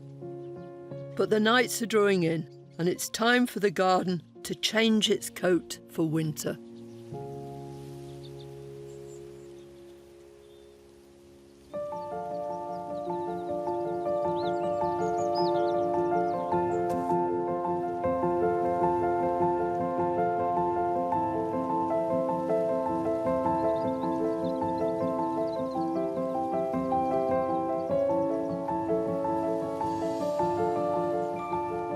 Optimistic gardeners say there's no such thing as bad weather, only different kinds of good weather.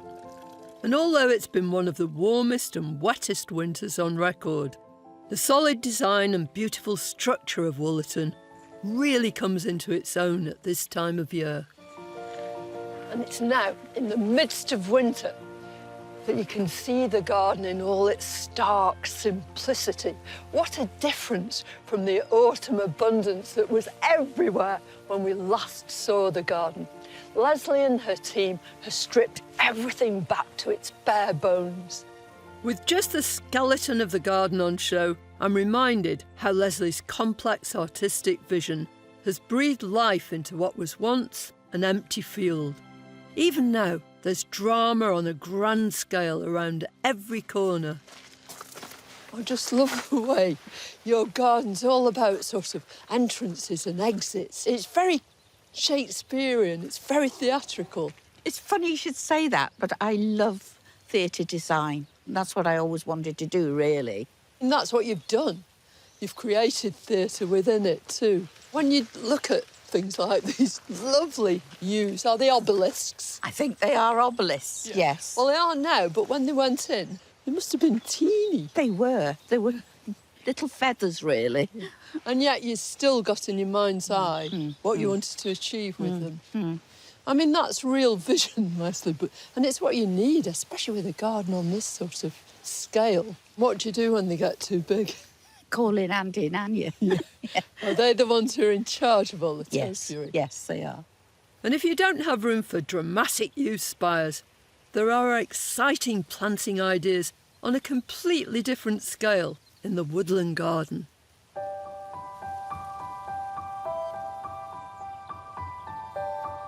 Oh, look, this is another world, isn't it?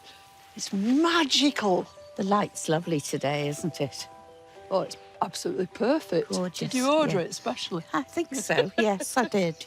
But it's coming through on those snowdrops there. They look like little icicles, don't they? They do. Now, these hellebores, I love the way you've planted them, because sometimes you see them in a very random kind of way. Well, what we do is, when the seedlings, because they produce so many thousands of seedlings, don't they? So we take those up, we pot some up, and if they're good, we keep them, obviously. I mean, sometimes people are trying to breed these hellebores that face upwards, and I think that misses the point, because isn't half the fun just turning them over and seeing what's inside? Yes, the beauty of them. It's like a watercolour, isn't it? Yeah, it is, but it's the wet, isn't it, this winter that's been predominant. Oh, dreadful. You couldn't get on the soil at all. No. And what we've done is we've mulched with our own compost, leaf mould. We take it all off, obviously, and compost it, and then last season's, and then so it's completely covered in leaf mould, which has helped a bit. So you need to take all your leaves away, let them turn into leaf mould, and then bring them back. Yes. Leaf mould adds structure and organic matter to your soil, and it's so easy to do. You can use wire mesh and wooden stakes to make a bin and pile in your fallen leaves. Then just sprinkle it with water and leave it for a year or two till the leaves crumble. In the depths of winter, when the choice of plants is pared back to the bone, it's the subtlest things that catch the eye or the nose.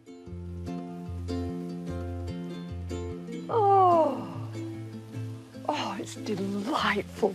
This has to be one of the best treats of winter. It's Lonicera purpureae. It's a winter flowering honeysuckle. And this selection's called Winter Beauty. And it truly is beautiful. I mean, the flowers themselves are delicate. In this case, it's kept most of its leaves. Sometimes it loses them. And in this winter cold and this bleak, bleak season, to smell something like this, it's just beautiful.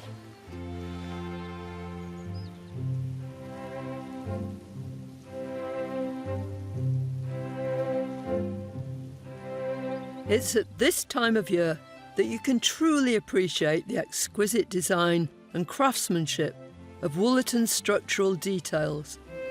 It's an ethos that was central to the arts and crafts movement. One of my favourite spots is the pleached lime alley. I mustn't surprise you. Hello, Carol. Don't want you falling off your ladder. I'll come down. I'm not going to ask you what you're doing because it's pretty obvious from what you've already done. Yeah, Absolutely beautiful. Pleaching the lime trees. Yeah. So it's one of my favourite jobs to do in the garden. Yes, and has to be done at this time of year. Yeah, when they're dormant in the winter, and we're pruning off all of the previous season's growth back to the bare stems. So what's it called? This is Tilia platyphyllos rubras. It's a really common variety that you'll see certainly throughout Europe as well, being used for this purpose. And even though it looks lovely with this nice ruddy red colour, they look equally good, I think, when they've actually been pleached, and you take all that growth off to reveal this really architectural form that, certainly on a day like today, with the sun out, casts these beautiful shadows. Very dramatic, aren't they, when they're done? Would you like to get up the ladder? Yeah, with that. Right up to the top, all the way. Let's have a go. Can I start on this one? You can indeed, and just nice and tight, back to that knuckle arrangement. Oh, they're lovely and sharp.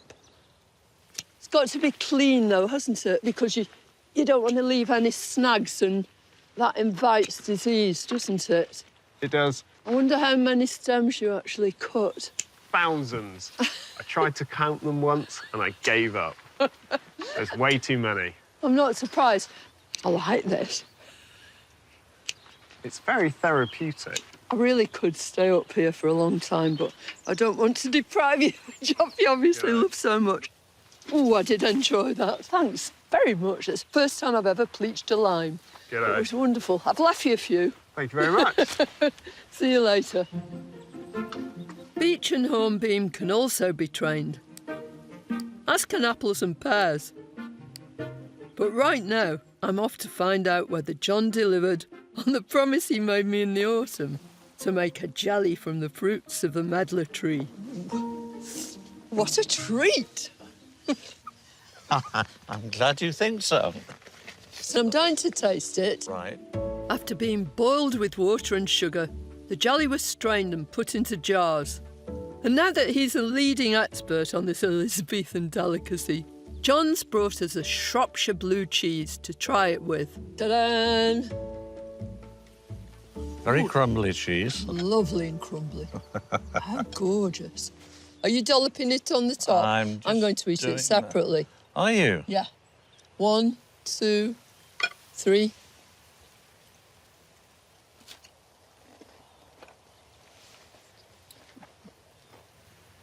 It's lovely. It's very difficult to describe. It is, isn't it? Well, it is appley, but it's very fruity. It's really fruity. It could do with less sugar, I think. Anyway, it's utterly delicious. You never know. In the garden tea room, people will be clamouring for this. They will indeed if I haven't eaten it all first. Oh. Whether or not you decide to have a go at making medlar jelly, this is a lovely compact tree for a small garden. And as winter draws to a close, I can't wait to see what other inspiration is waiting in the wings.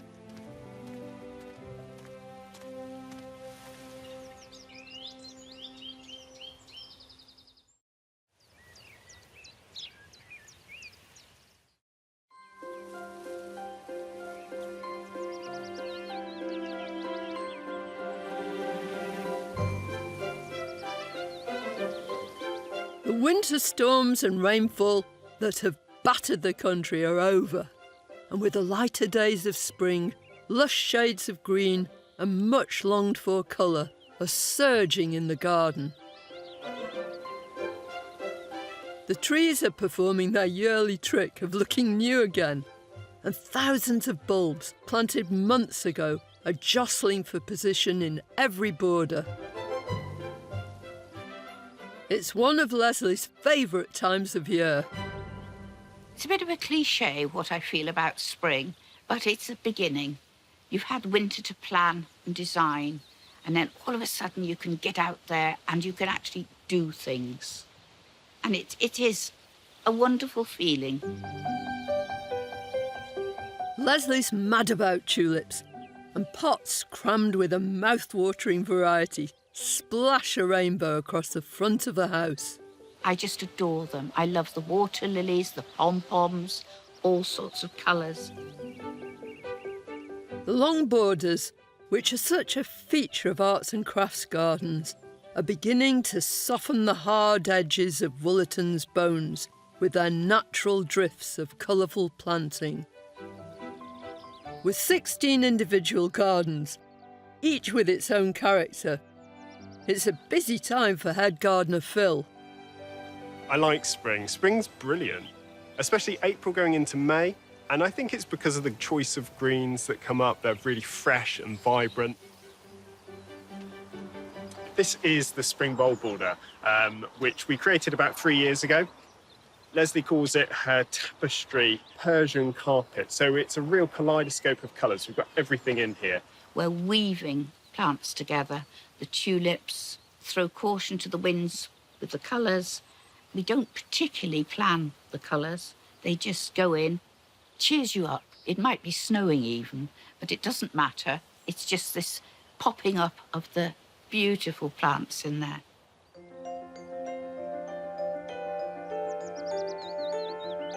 Every tree, shrub and flower has been carefully chosen and positioned to play its part in the series of artistic compositions that make up Leslie and John's garden. In the shade garden, snowdrops and hellebores that look so fresh and delicate here in the winter have given way to a host of colourful spring woodland perennials. got lots of erythroniums, and we've got trilliums. We've got other plants starting to come through. So we've got pulmonarias and dicentra, and that colour continues all the way through into early summer. Leslie knows just how to highlight and set off the different shades of green with a paler flower or a shrub that will catch your eye, like this Pittosporum Irene Patterson. When the foliage is new, it's very pale green, almost white, and then as it matures, the green within the leaf gets darker and the pale parts get lighter, creating a lovely marbled effect. At this time of year, it's smothered in lots of tiny chocolate burgundy flowers, so discreet you almost miss them. But it's the foliage that's so distinctive. And if you're into flower arranging, it's the perfect evergreen shrub for your garden. One of the most joyful corners of the garden is a small space tucked away behind the stately grandeur of the pleached lime alley. Alice's garden is one of Leslie's favourite places to sit and enjoy all the best things about spring. It's a cottage garden, really, and lots of little things in it. Primroses, got to be one of my favourites. Primrose, beautiful little things. And then, of course, we've got the little water feature, and that's lovely with the blue tits. All the birds are making nests and diving in there and off. It's all busy in there. And sitting here brings back fond memories for Leslie. We named Alice's garden after a very favourite ugly little cat. She was the runt of the litter, but she was very sweet, and she got something wrong with her voice. She sort of croaked when she meowed, and she always slept there. While the wildlife is flourishing, there are plenty of spring jobs for the team to be getting on with. So these are all hazel twigs that we've cut from the garden, and they're perfect for staking at this time of year. So all of the perennials are starting to grow up really quite quickly. So this is Veronicastrum pointed finger, and it has lovely pink flower spikes in early summer. But you can see how quick it's growing, and we need to give it some support. So these bits of twig will just provide the support it needs. And when I've put them in, all I'm going to do is just snap them and bend them over the actual clump. And what will happen are the shoots will start to grow up through the bent over twigs, and it will just give it the support it needs. You can buy twigs, and they're very expensive. So if you know someone with a woodland, or you've got a bit of room in your garden for some hazel at home, it's the perfect thing to grow, and then you can coppice it each year. You can use the longer stems for growing maybe runner beans up, and the shorter ones for doing this. And of course, all this is really natural looking, so there's no wire, no string, and it will just blend in with the plant as it grows up.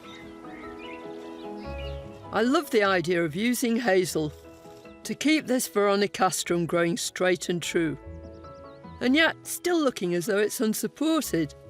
It's just one of many clever tricks Phil uses to help make this garden look effortlessly beautiful. As the days lengthen, there will be many visitors like me looking forward to the promise of summer.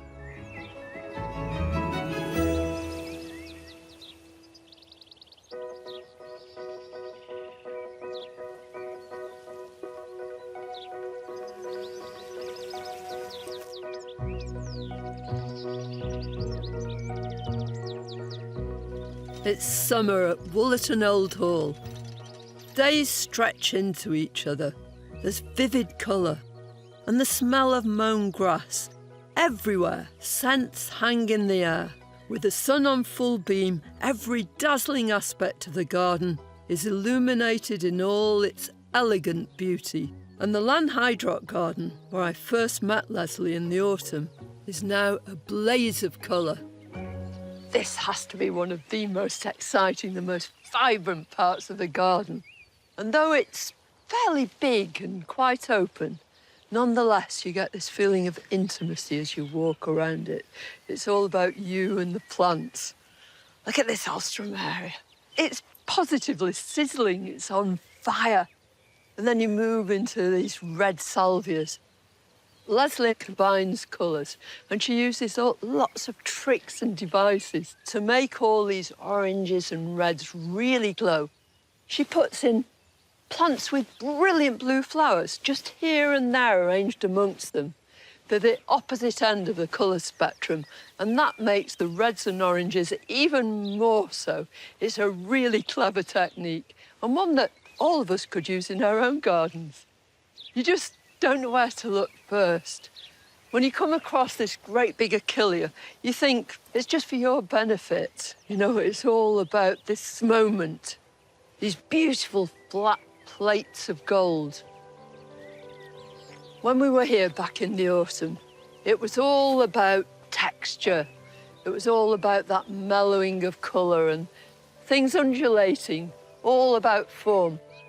But now, it's all about colour. The whole place sizzles.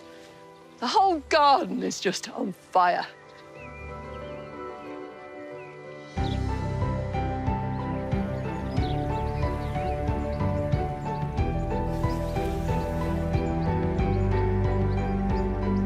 As well as using the full palette of summer colours at her disposal, Leslie creates adventurous plant combinations to paint her beautiful pictures. There's no more luscious example of an English summer border than this glorious mix of perennials and roses, composed by Leslie and John in the sundial garden. I was just completely overcome when I came into the garden. I truly was. It is so beautiful. Thank you very much, Carol. Nobody coming in here would think there was any competition between the roses and the perennials at all, because everything just melds together so beautifully. Well, personally, I don't like to see a lot of bare soil unless it's immaculately gardened. Well, it's a waste of space, isn't it? Well, it is, yes. And also, it's important, I think, to not only have the low things in the garden, like the stachys there, but to have spikes. Yeah. Verticals. That's so important. Which groups of plants do you find go best with these kind of roses? Well, they are the plants that will not overpower the roses and give the roses plenty of room. So they're not sprawlers. So we can take geraniums, we can take paniculata phloxes, we can take salvias, and we can take dahlias, which are basically all very well-behaved plants. They are. And how often do you prune these roses? Because this is a moot point, isn't it? Whether or not you do prune shrub roses. We deadhead a lot. Yes. I mean, even this evening, come hail, rain or snow, hopefully not. Hopefully not. Yeah, we will be deadheading. Yeah. Because that's so important, isn't it? Because that just promotes further flower production. Yeah. While the borders are allowed to flourish, the topiary needs keeping under strict control. And later, I find out how it's done. I've had no formal training. I'm just very fussy. I'm OCD.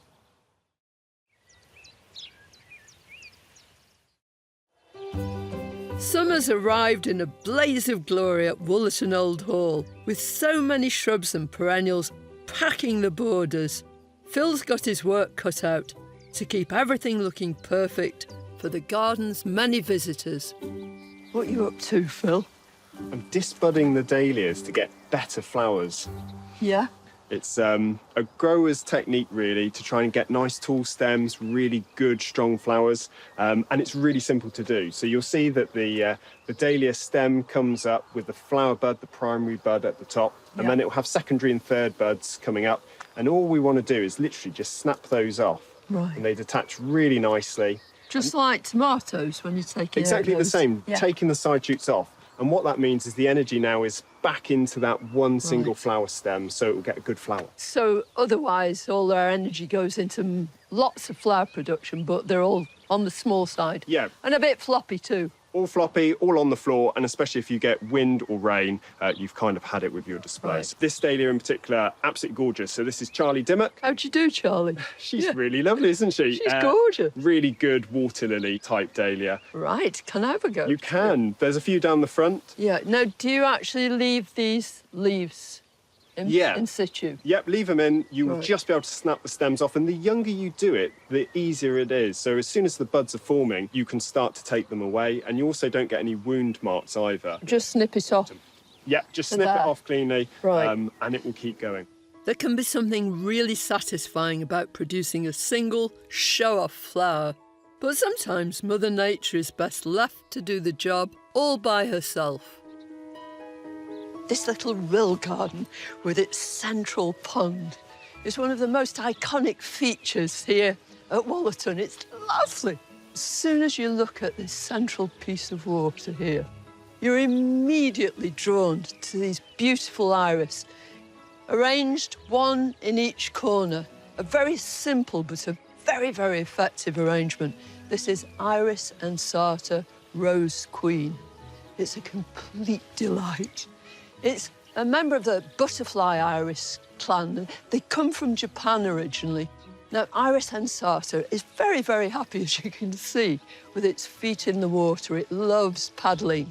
But equally well, you can grow it in any sort of damp border. It mixes beautifully well with other plants. One of my favourite features at Wollerton is the astonishing topiary, especially the box puddings. Here, it's kept in perfect shape by husband and wife team Andy and Anya. Topiary and the hedges and everything are such an important part of this garden, aren't they? They I are. mean, so who does what? I do the topiary shapes, the balls, and mainly the pyramids, though I do Yeah. have a bit of help. On the big pyramids, we both have to do it. Somebody Yeah. has to stand at a distance and go left a bit, right a bit. I mean, that's like a sculptor or, doing a painting, isn't it? You need to stand back and look at what you've done. They are marvellous. How on earth do you get them so symmetrical? Well, we have what you call a batter gauge, and that's an implement made out of wood, and we have it set at a certain angle. You hold it against? Yes. Yeah. And that Straight ensures ahead. that not just each side is the same, but if you've got several of them in a row, they all fit in with each other. They're all identical. That's Yeah. brilliant. So when you come in to do something like this, So I set a height. Yeah. And I follow the same height all the way down, and I set a width. So it's really important to keep the shears as flat as you can when you've got that height set. It must kill your back, though, Anya. It does. Topiary is an art with a history. It was a common sight in formal Tudor gardens, so the many edges, hedges, box balls and obelisks are very much in keeping here. what do you enjoy most? Do you enjoy all those big hedges and hedge I trimming? do, yeah. I like doing the hedges. You're good at all the straight lines, aren't you? Yeah. And I like the balls. Yeah. I You just do. seem to be able to follow the sphere. I've had no formal training. I'm just very fussy. I'm OCD. So this is the perfect occupation if you're OCD, isn't Yes. it? Because it has to be spot on. Yeah.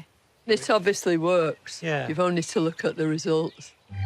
While Wollerton's crisp hedges and borders of roses, irises and delphiniums point to its traditional English garden roots, Leslie's definitely not one to be defined by the past. She's never afraid to try something new, and in the long walk, she's going for a very contemporary look. Leslie, you're constantly moving this garden forward, and this bit's only been designed for a few years, hasn't it? Yeah, this is a new bit here, and what I'm trying to do basically is dumb some of the planting down and concentrate on quite a few colours. Yeah. So which colours? I can see lots of silver and darkness too.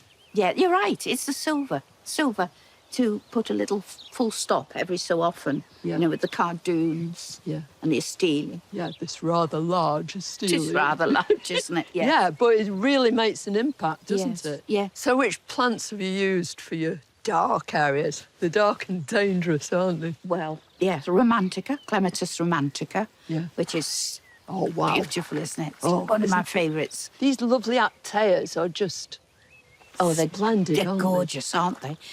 James Compton, one, and then Brunette. That's Brunette over there. Right. So Yes. very, very dark foliage. Yes. Do you find that very challenging, or is that the sort of major part of what you do, this evolving, you know, this idea that the garden's never still, never going to stay like it is? No, that's the good bit. I can't bear to see a garden that never changes, particularly my own. OK, the structure may stay the same, but having said that, I've still got ideas. You've just got to go on, haven't you? That's what it's all about. It is. As gardening, as with life. Yes, yeah, exactly. This is a garden for all seasons, with the fine bones of its winter structure as compelling as the full flush of summer colour. And it's the eye of a true artist that brings it all together through this incredible series of gardens within a garden.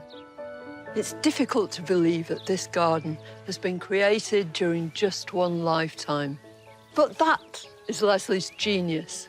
She combines modern sensibilities with this old English garden tradition. And John and Leslie are constantly looking forward, always playing with every element here, striving to create the most beautiful pictures and effects. And that's why Woolerton is truly a great British garden.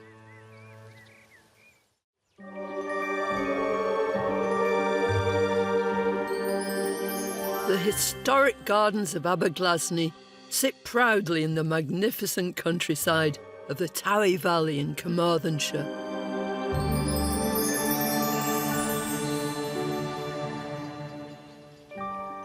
A curious story lies behind its walls. A story of ruin and revival in one of Wales' most picturesque landscapes.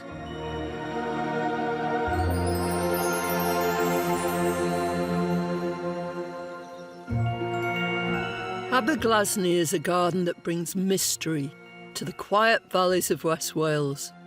A wonderful but enigmatic treasure, where plants thrive in unique combinations in some of the wettest conditions Britain has to offer. This has to be one of the most atmospheric gardens you can imagine, and one of the most beautiful. What's more, it has lots of secrets. During my visits this year, I'm going to delve into the intriguing past that makes Aberglasney one of Britain's most important historic gardens.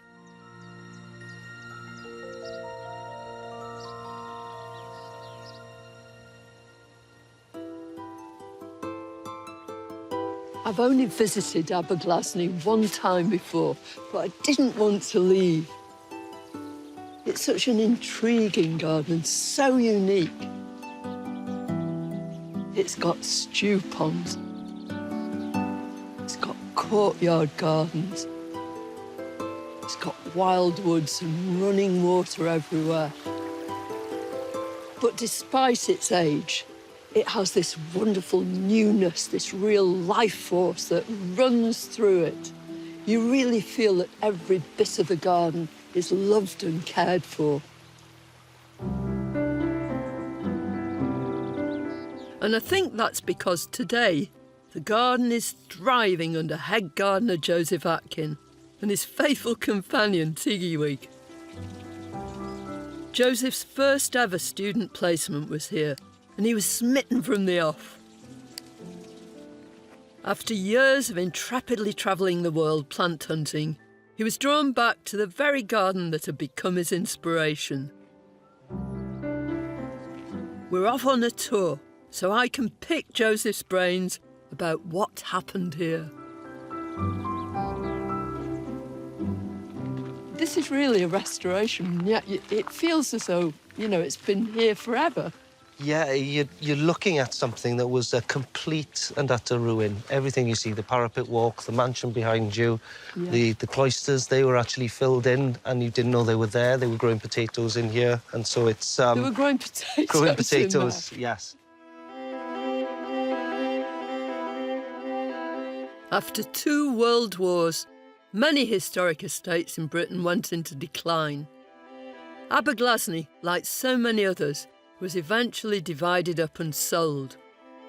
Both house and garden fell into dramatic disrepair.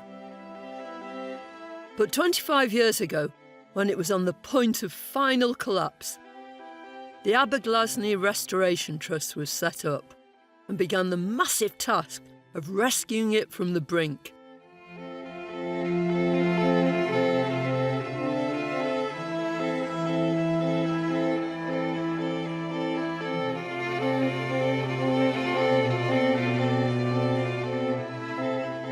What they were to discover in the process was amazing. And nobody had any real idea what they were going to discover when they started. There were records of something good being here, but nobody had any idea it would be anything this good. The significant thing with this piece of architecture is there are only 2 restored cloister gardens in the whole world. One's in Italy and one's here. So this is our only piece of this type of architecture. And so Wales leads the world. For this, yeah, even if we do grow potatoes on top of it. Known as the Cloister Garden, even today, no one's really certain what it was. Was it part of a 16th century ornamental garden? Or were its archways home to a tanner's yard, storerooms for wool, or even lime kilns? What we do know is that the Cloister Garden was created on the orders of Bishop Rudd, a friend of Queen Elizabeth I. His tomb lies in the neighbouring church here. He may have been one of the first fashionable courtiers to use a garden to show off his wealth with this monastic-style garden. Such an unusual historic feature demands a lot of thought about how best to plant it up. You know, it's very symmetrical, isn't it? Definitely. To be honest, if there wasn't a plant in here, it would still look pretty spectacular. Elsewhere, Joseph has brought these historic relics back to life, using exquisite planting with year-round interest. To the south of the house, the upper walled garden was one of the first areas to be restored in 1999, followed by the kitchen garden, now bursting with edible delights. But it's the areas surrounding Aberglasney's mansion that hint at its historic past. There's a remarkable yew-tunnel, the cloister garden, and the once-ruined back rooms of the house, now concealing an exotic secret.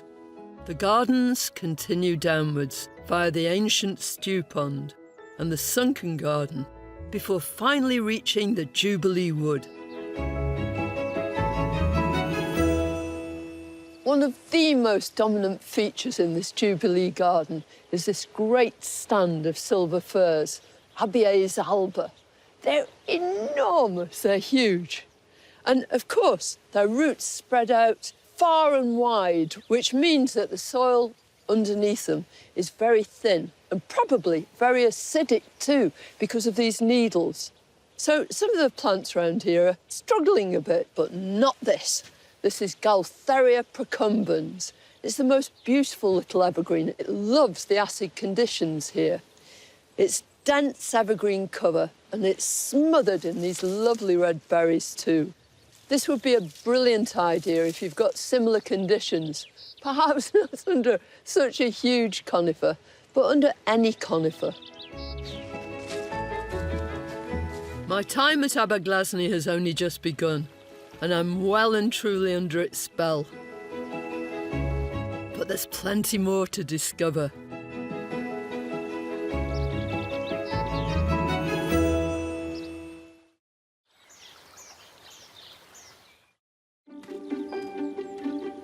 I'm enjoying the crisp autumn beauty of Aberglasney Gardens in Carmarthenshire.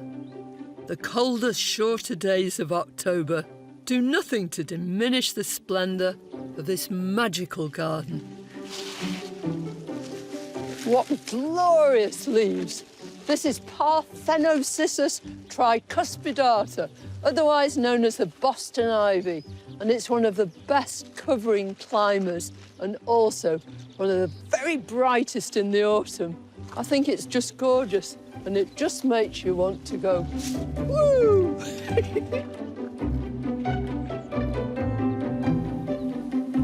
One of the tastiest areas here in the autumn is the bountiful kitchen garden.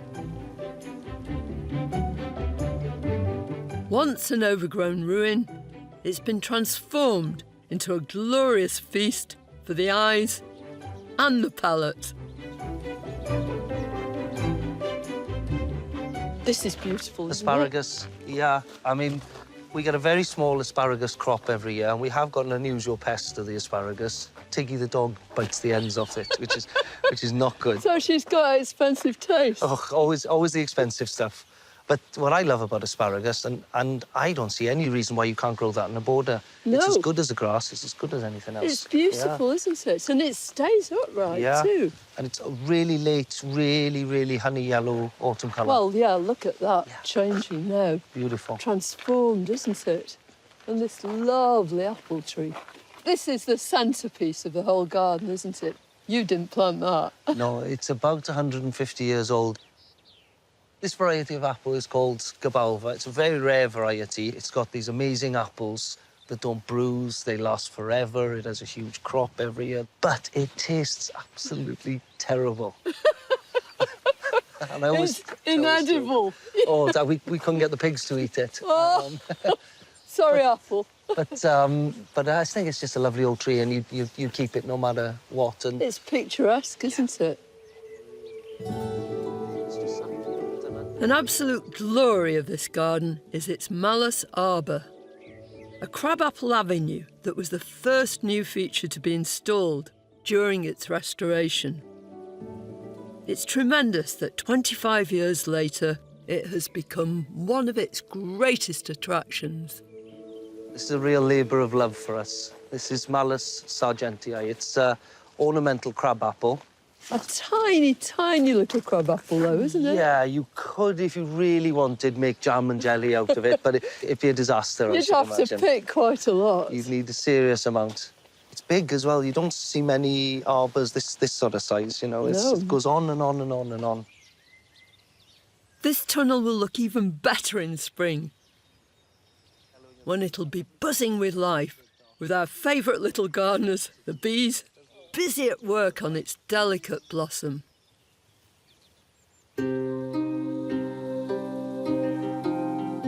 Everywhere you look in Aberglasney, there's wonderful autumn colour and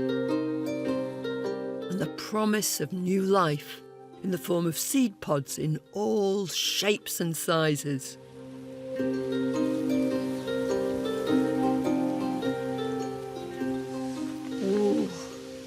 The autumn wind's blowing and the autumn colours getting more and more vivid. But nothing is brighter than this beautiful sorbus. It's Sorbus commixta Olympic flame, very aptly named. And it's a kind of mountain ash, but it's been specially selected for this brilliant colour. I just love this tree. And it'd be great in a small garden too, because it's never going to grow too tall. But it'll always give you that vivid splash of orange just when you need it. I'm coming to the end of my autumn visit. And whilst I've learnt a lot, there are still plenty of secrets to uncover in the depths of winter.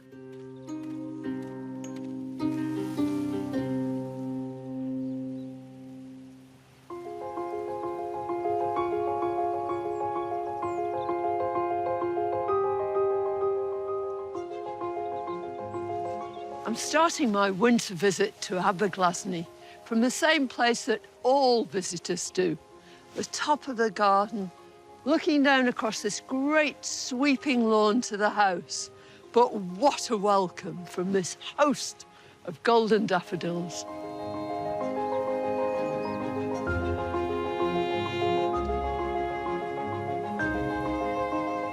The daffodil is the national flower of Wales. And in recognition of its special significance, Joseph has planted lots and lots of them. There are literally thousands, great golden carpets. But to ensure that all the visitors get a chance to see some, he's planted them in succession. Daffodils have a really long flowering period. The first ones start in November, and then they go right the way through to June. But it's at this time of year that you really appreciate them. And so you start off over there with Rheinfeld's early sensation. And as that fades, these tete-a-tete take over. Tete-a-tete is a super little daffodil. Initially, when you plant it, it has at least 2 flowers to the stem. But when it's naturalised like this over the years, they just come up with 1 single flower. But it's prolific and it's reliable, it's gorgeous. And then as they start to fade, February gold will take over, just continuing this lovely yellow celebration.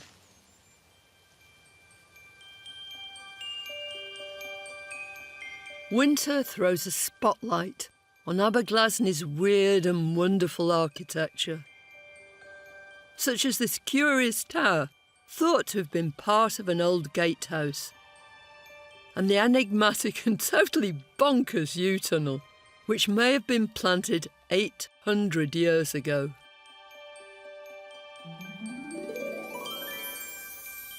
It's extraordinary. I've never seen anything like it. It is good, isn't it? Most tree avenues are planted on 2 sides. But here, the yews are planted on 1 side only. This unique tunnel was formed when each branch was later pulled over and fixed down, using a method called layering. Where the branches touched the ground on the other side, they rooted.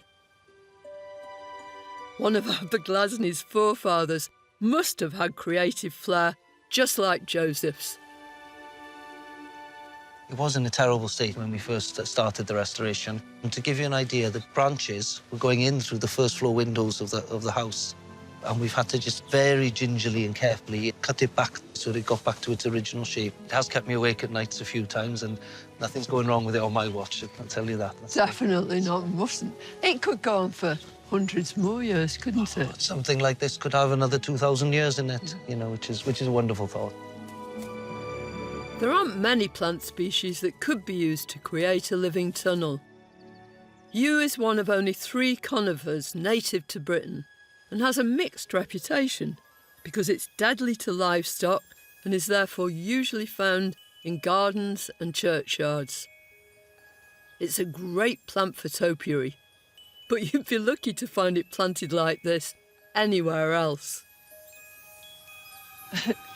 It gives a whole new meaning to the word gnarled, doesn't it? Yeah, it certainly does. I think I'll look like this one day, I think. Yeah, I do already. Oh, not at all, not at all.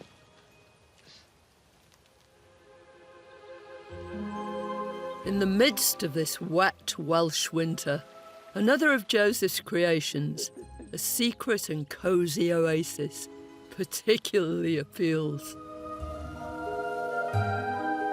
When you approach the mansion from the front, you could be forgiven for thinking there's nothing strange about it. But in reality, it cloaks a mystery. Inside, at the rear, it hides something very unusual indeed. Oh, look at this. Isn't that just out of this world? This is the world's first and only nympharium.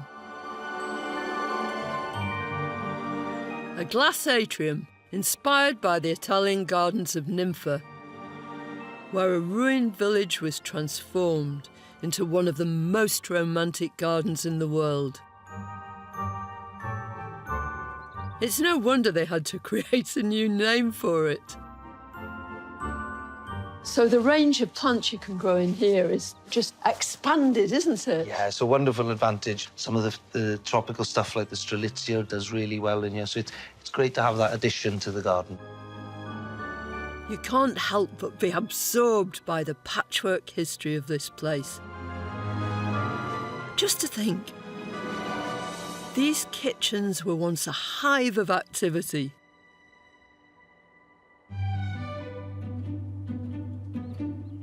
Joseph's kept that memory alive, with breathtaking subtropical delights adorning the ruined architecture. This is our orchid kitchen. Oh, I've never seen anything like it. It's lovely. We have a lot of fun in here. And this wealth of orchids, aren't they just beautiful? I love the way you're growing them, almost like they would be in nature, aren't they? Kind of epiphytic, Yeah. meaning growing in trees. Growing in trees, yeah. It's the best way of growing the orchids because so many plants, you really want to see them at eye level or look up into them and so on. And if you look around here, I think they all work. And if you look up on this wall here, where we grow them on the walls in these hessian sacks. It's exquisite. Isn't it lovely? This is a recent invention of ours. The hessians, the old sacking that's come on plants that we've had ordered. Yeah. Inside that, you've got the netting that was the bulb sacks, and we fill that with bark, and then we punch the orchids into the side of it. And do you know, I love the sacks. I love the whole idea. But the thing I really love is those orchids, aren't they beautiful? They're good, aren't they? Joseph's experimental side shines through in the nympharium. He's adventurous and daring. Not just a plantsman, he's also a showman. No doubt spring will reveal more of his inventive ideas.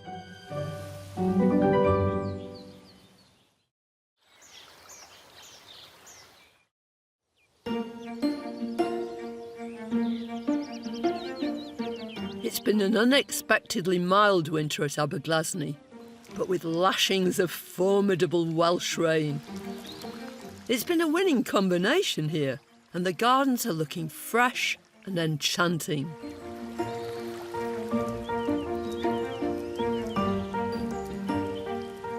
To be honest, I think spring in any garden would be my favourite time, really. Here, I think it's extra special because generally Welsh gardens with a higher rainfall and so on, they really do spring well, you know, everything just comes through so fresh. I love the spring planting and the way it blends harmoniously with the historic architecture. When Aberglasney was a working estate, these great walls were built to protect the produce growing within from theft. Today, they provide an ornamental backdrop, and their openings give glimpses of what lies in the areas beyond, enticing us to explore. The cumulative effect of all of the work over the years means each year the garden's better than last year. And yeah, I would say this year's the best it's ever been. But there's no time to rest on his laurels. Joseph's decided that now is the right time to dig up and move a gunnerer. One of the big mistakes people do when they're lifting one of these is they kind of go in sideways with the spade and they sever the roots off. So I go around gently with a fork first to make sure I'm not hitting any roots. Full-grown gunnerers are enormous, and so rarely ideal for a smaller garden. If you don't have 12 acres to hand, you could get the same sort of effect with other, more manageable large-leaved perennials, such as Rodgersias and hostas. And I'll be very surprised if I come out of this job without a rather red face. Joseph would normally move a perennial like this in the autumn or winter, when it's not actively growing. Instead, however, he's decided to move this particular plant now, in spring, because the gaps in his borders are more obvious. The gunnerer will grow huge, He wants to ensure it has all the space it needs to thrive. So, get 2 spades, gently ease them over like that, and your whole clump comes up like that. Lift it up as far as you can, and then get something underneath to hold it. And so far, so good. I'm looking fairly elegant. The humble and scruffy tarpaulin is often found languishing at the back of the garden shed. But for Joseph, it's a very versatile garden tool. So this is a good trick that I learned in Kew. Roll up a tarpaulin, push it underneath, and then lift it up as hard as you can while you got it up there. Pull your plastic sheet from underneath it.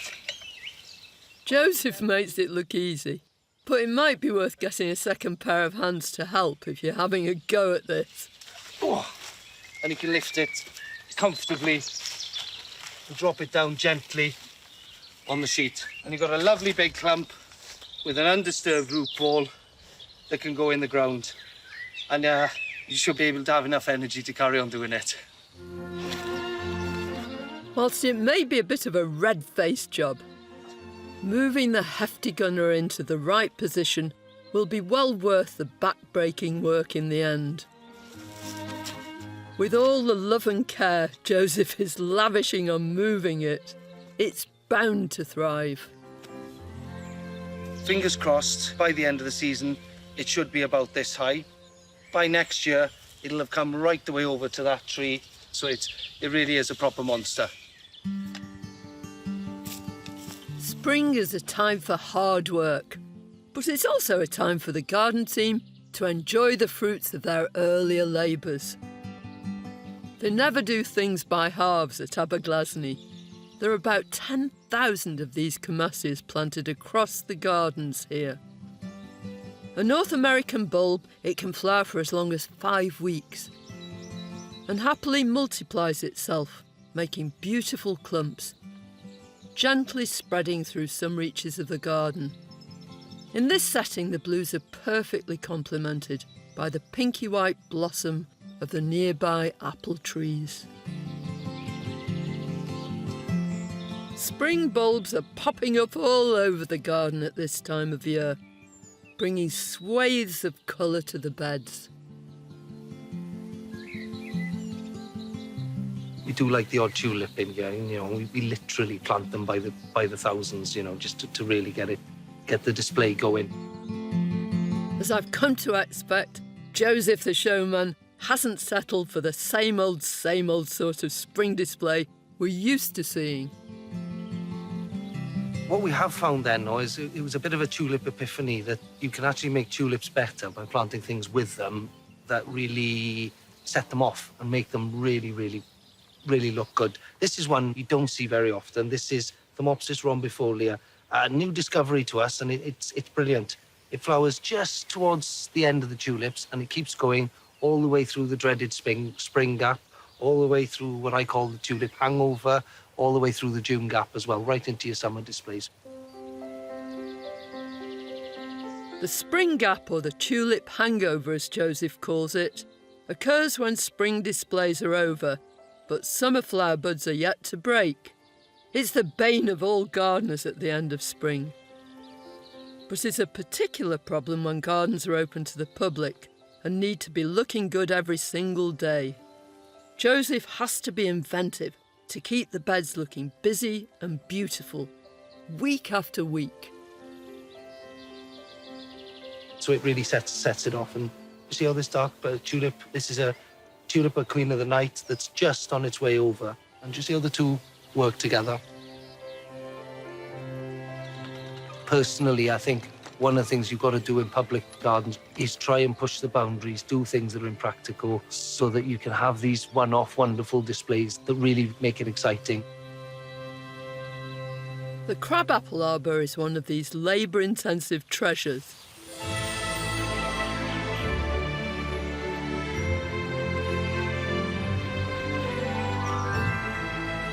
You can admire its structural beauty all year round.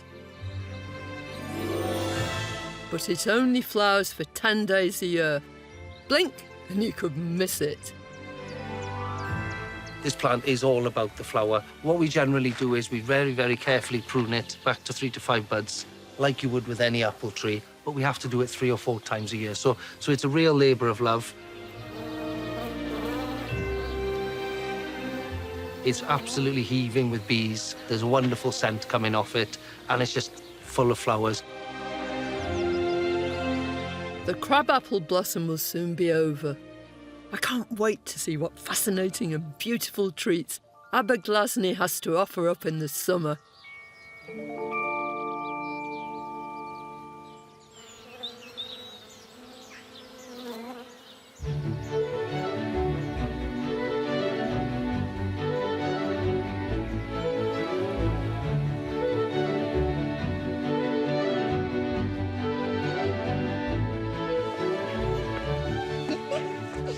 I'm just so excited to be back here at Aberglasney. This garden has a real sense of mystery. Not surprising, since so much of it lay buried for so many years. But over just a couple of decades, it's been transformed from an absolute neglected ruin into something incredibly beautiful. And now, at the height of summer, everywhere is bountiful, exuberant, explosive. It's wonderful.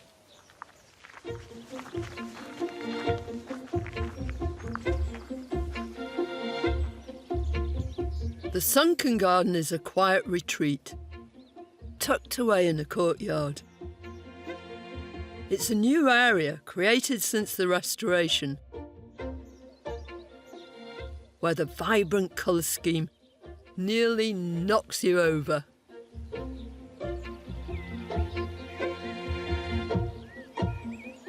A famous gardener once talked about a good clash being better than 100 careful harmonies. I think this bed really proves the point. You've got colours here that you might not think initially of putting together, but they work so brilliantly. In the foreground, tumbling over the wall, is this great torrent of geranium patricia. These magenta flowers will be knocking around until late October, and it probably started flowering in June. It's a brilliant plant and very, very easy to grow. And then in the background, dominating the whole thing, this great explosion of Crocosmia lucifer. By far the best bright red, straightforward Crocosmia. It's just glorious. And then you've got a Kniphofia. That's Kniphofia Timothy, a red-hot poker. But it's not red-hot, it's sort of subtle coral. In fact, it's the quietest plant in this whole arrangement. And taken together, it's a fantastically daring combination which works perfectly. This floral delight is a perfect example of Joseph's exciting planting, successfully pairing colours many wouldn't even think of combining. There's another example of his gusto for pushing the boundaries, tucked away on a rise behind the house. So this is your summer meadow, and it just makes you smile. Oh yes, it's fantastic. So this actually is composed of annual sort of corn meadow plants. This meadow is very special. It's full of annual wildflowers which go through their entire life cycle in just 1 year. There are poppies, cornflowers, and the dazzling yellow is corn marigold. Yeah, this is what they call a cornfield meadow. Yeah. And each year we plough the ground to turn it right over, rotivate it, and then you've got to get everything just dead right as far as the weather conditions and the seed sowing. It's funny to think, isn't it, that all these things would have been considered weeds in cornfields and would have just grown willy-nilly anyway. Definitely, technically, you're looking at a big pile of weeds, and so I think that's the rebel in me loves that, you know. Yeah. This is the weed garden, and it's one of the prettiest bits. Otherwise known as a cornfield meadow, it requires a lot of work each year. Although annuals are self-seeding, they need a helping hand to guarantee a good show. Once they've gone to seed, they have to be cut down and the cuttings left on the ground for a few days. This gives the seeds a chance to drop onto the soil and start their 1-year cycle.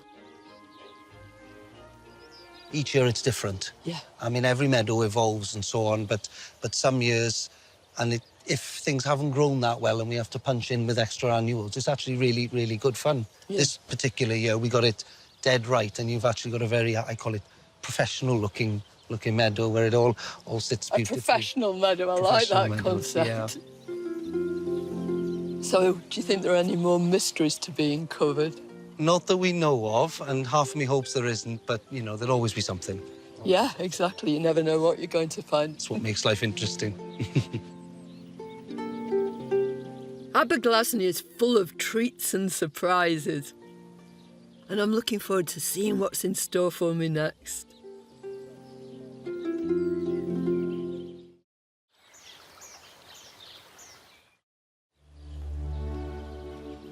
I'm continuing my summer visit to Aberglasney Gardens in Carmarthenshire. Today, it's hard to believe these magical gardens were almost lost in time. During my time here, I've come to expect the unexpected from head gardener Joseph. But his talent for experimental planting creates so many pleasant surprises. Way back in the spring, this whole bed was crammed full of brilliantly coloured tulips. Now, normally they'd be followed by some sort of formal bedding. You know, the kind of thing, the sort of thing you see in parks. Well, Joseph's broken all the rules. He's really gone for it, because in this bed, he's employed a completely new and innovative idea. This is Ami Majus. The other is Ami Visnaga, taller, but with the same great umbels of fluffy, tiny white flowers. And he's married them with Gaura, this gorgeous plant, white again. And then, amongst all this dreaminess, just to wake you up, there are these splashes of purple, heliotrope, and little brilliant flashes of verbena. And woven right the way through the centre of everything is this soft, soft grass. It's Hordeum jubatum. Raised from seed, it's an annual, really, really easy and straightforward. I just think it's absolutely magical. It's easy to see the vision and flair that Joseph and his hard-working team have employed to bring this forgotten place back to life. The kitchen garden is no longer tied to the restraints of estate functionality, and under Joseph's guidance has become a richly ebullient heaven. I don't know about a veg garden, it's more like a tropical paradise. It's lovely. We've tried slightly different things, and one student said to me, "Oh, these straight lines are a bit boring, should we try something else?" And I thought, and we tried it. Yeah. And then we didn't have a vegetable to go next to a vegetable, so we put a flower, and everyone loved it. And we thought, let's mix everything up. And so it's been a slippery slope since then, and we've been trying all sorts of different things. And I don't think it's a slippery slope. It's definitely uphill, isn't it? Because it's just looking gorgeous. Today, the kitchen garden is a study in companion planting, the principle of putting together plants that mutually benefit each other. It's an inexact science, but there are lots of advantages to it. what you find is most vegetables or flowers will do something for the other one, you know, and it works really well. We haven't lost anything to pests or diseases. If you're starting off a crop of, I don't know, cabbages or something, you run a load of calendula through them. They act as ground cover, save you the weeding job, and then over time you get those lovely rosettes with the orange flowers next to them and so on. And the two complement each other visually as well as doing each other good. And it's fabulous because it gives people lots of ideas for their own gardens, because even though you might not be able to do anything on this scale, just that whole concept of mixing those ornamentals with stuff you can eat is just fabulous. For definite. There are so many ideas for companion planting. Plant a crabapple tree and you'll attract birds, eager for its fruit, who'll also prey on the slugs that munch your tender salads. And if you position those fast-growing salad crops Next to slower-growing veggies, the ground cover they provide could help reduce that endless weeding. It's not just for educating the public, is it? You've got loads of students working here too who learn. Yeah, we've got brilliant students. We've been doing it for a long time. Some of them even stay with us. Weren't you a student here once too? Yes, I was a student at Aberglasney, 10 years ago or so. No, more than that. More like 20 years ago, sorry. Time flies when you're having fun. Definitely. For me, there's some kind of touch of magic to this place. I've never really understood what it is. Maybe it's because it was the first place I ever worked at. Maybe it's just the fact that you've got this really rich soil and everything's got this sort of verdant splendour to it, you know, and It's all got a will to live, hasn't it? Definitely. No, it hasn't. It's got a joie de vivre. Joie de vivre, definitely. Before I leave, I'm making a final visit to the cloister garden, where my time here began. There are all sorts of allusions to the Elizabethan past of this, none more so than this lovely plant. Everybody will recognise this. It's honeysuckle. It's a native climber here, and it has the most beautiful scent. Even now, it's scented, but you wait. As dusk descends, this scent will absolutely exude all around the place. And that's because it's grown up, it's evolved with the creatures which pollinate it, which are moths. And moths are on the wing when the light lowers. And it's a perfect sort of placing here. You can just imagine I'm striding up here, very daintily, of course, in my hooped skirt and my bodice with my ruff around my neck, enjoying this perfume. This must have been so prestigious for Bishop Rudd to invite his guests here, for them to enjoy the perfume from the honeysuckle and ascend the stairs to the parapet.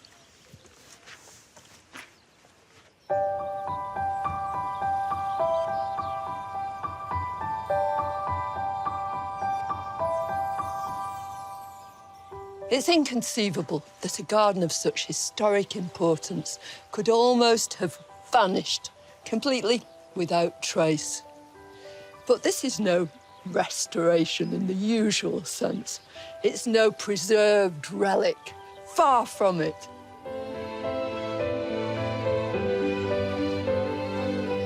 We don't want to be stuck in time. We don't want to be static. I mean, originally we were called a garden lost in time. Now we're sort of working on the idea when we are no longer lost in time, we're moving with it.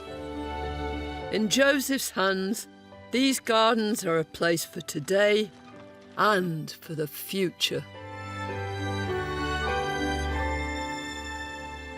The whole effect is of a place of singular character, magical, mysterious and beautiful. That's what makes Aberglasney a great British garden.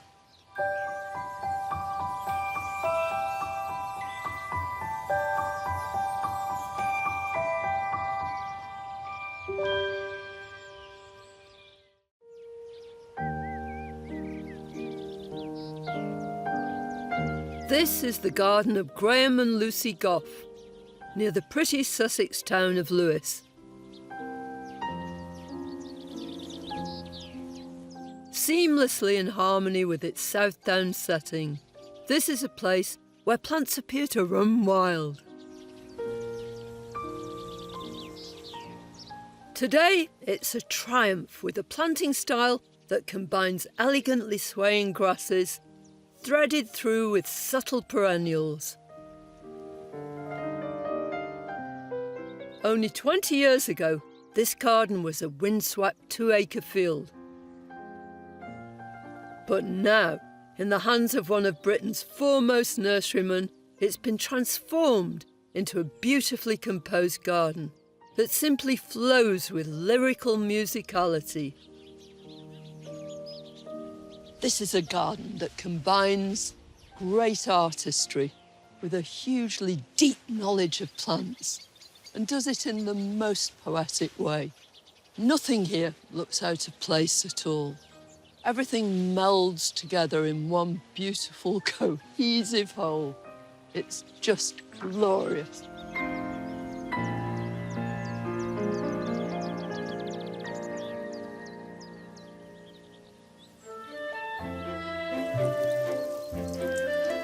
This garden is Graham's living laboratory, a place where he experiments with plants for his nursery, Marchants Hardy Plants. Graham has a naturalistic way of planting, which combines perennials and grasses teeming with wildlife and working in total harmony with nature. Graham is a plantsman par extraordinaire, but he combines this sort of robustness, you know, he's practical, he does everything, with this wonderful sensibility where he places things in exactly the right place. You feel as though they've been growing there forever. I've known him for almost 30 years, and I've visited the garden several times. But I can't wait to get to know it throughout the year. And there's no better time to start exploring the garden than on an autumn day.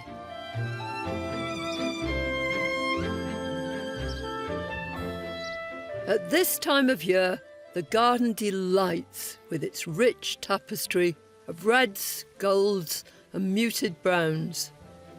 Grasses sway in the autumnal breeze, raindrop-covered seed heads glitter, and seasonal fruits abound. I'm meeting my old friend at the highest point of the garden, a raised hillock called the viewing mound, the perfect place to survey this scintillating scene.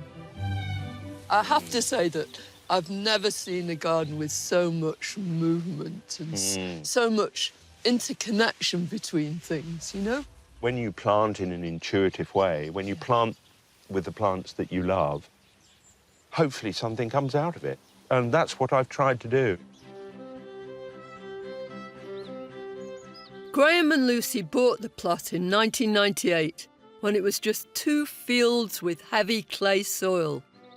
Graham sculpted the earth, hedges and paths to flow harmoniously with the South Downs landscape, all inspired by his own musical background. You sing professionally? Yes, I did sing professionally, but for only a very short period. How does music affect the garden at all? In the garden, I think there is this idea of counterpoint. Counterpoint exists in music. It's where 2 lines of music weave together and form the harmony. Yeah. Well, why can't it be the same in a garden too? And I often feel as though the paths, they could be the staves in the music which hold it together. But then the real counterpoint and harmony happens in the borders. And there are different shifts. You could have a bit of Stravinsky out there, you could have a bit of Bach if you want, maybe even a bit of Pachelbel. I bet you've never heard of him, have you? I haven't. I thought you were going to say punk for a minute. A few of those grasses might just do that. Why not? Why not? Feels like a happy garden, you know, it's content, and yet there's this lovely dynamism about it too, you know, it's very exciting. Yeah. At this time of the year, when all the plants have reached their full growth, you can immerse yourself in this space and not be aware of what's beyond. You don't think of the boundaries, do you? You know, you're in it. Yes. In it rather than looking at it. Yes. Yeah. Come on, I want to get in. Yeah, come on. Bit slippery today. It is. It's jolly wet, isn't it? Yeah. Below the viewing mound, we come to the epicentre of the garden, packed with perennials and giant grasses, all woven together to create a full-on, immersive experience. I love this, because you're just wending your way through. It's crazy. We offer a machete hire for getting through here, actually. How about that for exuberance? Yeah, quite fantastic. They must be, what, 10 feet high? Kiss me over the garden gate? Yeah? Yeah. That's it. Certainly. Persicaria orientalis is a giant annual that you can grow from seed and a perfect choice for height in a border. And then the fineness of this, what is it, a pennisetum? That's one of the pennisetums. That's the one called Fairy Tale. Where are they from? Middle East and Right. Central Asia, mainly. Yeah. And I have seen them in China, too, when I saw a black one. Yeah. Did you go to China? I know. When you're a plantsman, you know, it's great to travel. I get the feeling with this garden that there's a lot of experiment that goes on here. You have to. What choice have you got, really? Yeah. It's all about experimenting. And if something doesn't work, well, it's no great loss, is it? Graham also has quite unconventional views about the aesthetics of a garden. Now, this idea of going round with your special scissors in the autumn and cutting all your browns down in the garden so that you can look at bare earth, that really doesn't suit me at all. I love this chaos, really. It appeals to me. I feel myself that we're all linked to a season. And for me, I love the melancholy of autumn. There's nothing sad about that. That sounds like a contradiction, really, doesn't it? But for me, this is the season which seems to be attached to my soul, I would say. It may have a melancholy autumnal soul, but that doesn't mean the garden isn't exceptionally beautiful. And there's still so much to see.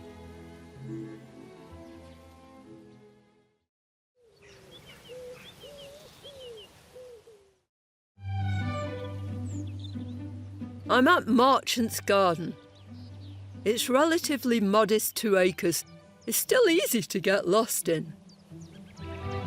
With its blurred boundaries, interlocking areas, and the cleverness of the softly curving paths that lead you around the densely packed space.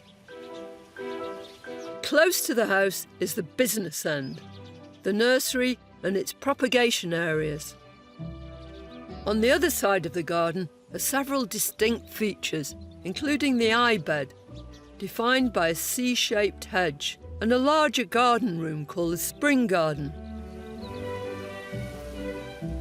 The rest of the space is subtly delineated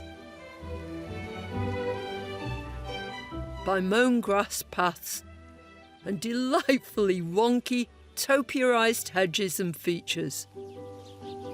The viewing mound at the centre provides a raised point from which to gaze out over the billowing beds and borders below, as well as the 5 different meadow areas, including the orchard meadow further down the garden. This place is special in so many ways.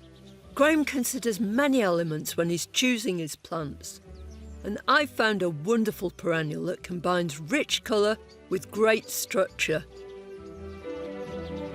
What a perfect autumnal cameo. This centrepiece is Hedychium spicatum.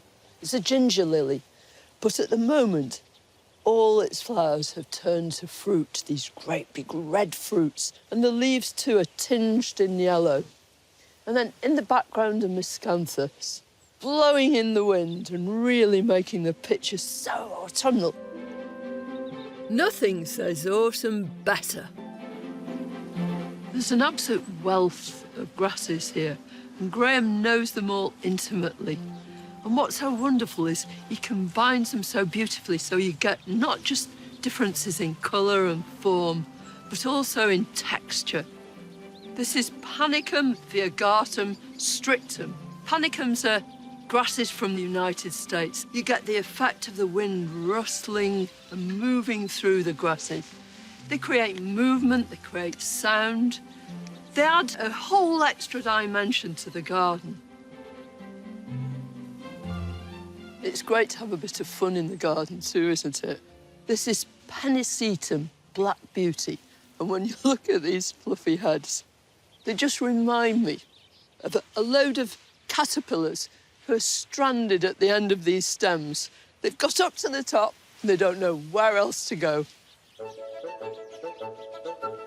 The nursery is renowned for its grasses, as well as its hardy perennials.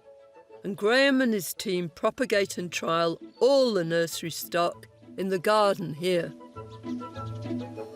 You're very unusual as a nursery person in one way, especially in this day and age.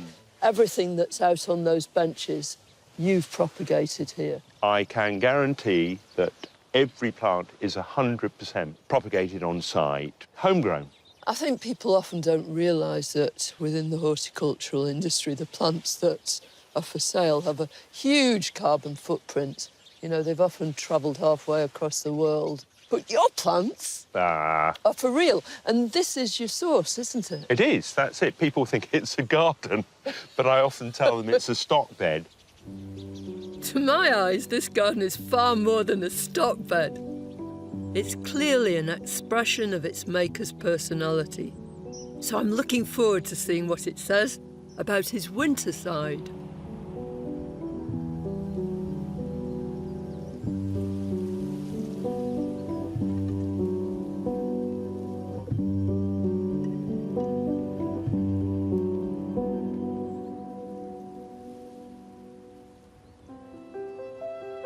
It's February, and the herbaceous borders are dormant, leaving paths and hedges to lead the way to hardy plants and winter flowers that now have their moment to shine in the garden's spotlight. Back in the autumn, Graham was telling me how he feels about that season, how he enjoys the gradual mellowing down of colours, but at the same time how it makes everything feel a little melancholy. I'm so interested to find out what he thinks about the winter.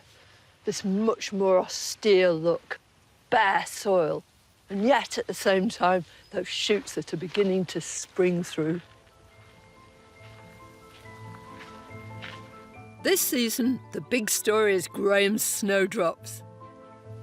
The nursery's well known as a centre of galanthophilia, that is, a passion for all things snowdrop. He's even planted up the roadside verge. Well, I've been looking forward to this, Graham. They're a particular love of yours, aren't they? I have this complete fascination of them. There is an immense amount of detail in snowdrops once you start looking. Yeah, they're not just little white things. They are not just little white things. What's this little shorty one here? This little short one at the front. It's Dinky, isn't it? No, it's Fubsy, actually. That's its name. Have you ever heard of that as a word? No, I have not. I was sitting on the loo one day reading the dictionary, as I do. Do you know what it means? Short and squat. Oh, how about that? A bit like me. Snowdrops are flourishing all over the garden. Patches of white delight us across this winter landscape. Graham has many rare varieties, but sometimes it's the old favourites that bring the joy. What a beaut. Yeah, this is a special snowdrop. I've grown it for, I would think, about 35, 40 years. I think it's classic. It's a good word to use. I mean, everything about the proportions of this snowdrop. We've got a long pedicel here, and it's like a little lampshade, the way it holds. There's nothing fussy going on inside, just one marking here at the base of the flower. The snowdrop world these days has gone completely bonkers, and they're really what they're looking for is aberrations. Yes. Give me this anytime. Every single time. It's a real old friend, actually. I love it. If you have a drift of old friends like this, you can use it to create new ones by digging up clumps, splitting them up, and replanting them elsewhere. After 40 years of experimenting, Graham's discovered you can dig the snowdrops up anytime after they start to show above ground. It's a method known as planting in the green. Don't bother with dry snowdrop bulbs. They can sleep for 100 years.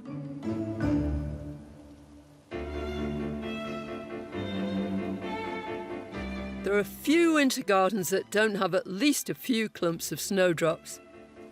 But this garden is a testament to how winter resilient ornamental grasses can also be. It's been a testing winter, hasn't it? It has. Very, very testing. This past week, we've had 2 storms through. Trees have taken a bit of a walloping this year. And I don't think I've ever had a year where I've been picking up so much branch work from trees. We've got a fence down that's over here. Happily, most of the plants have fared better than the fence. We've got a cardoon, still in seed, and the structure's still there. You can't believe it, really, when you think of the storms. Totally and I brilliant. always keep them in place, because I love those dark silhouettes of seed heads.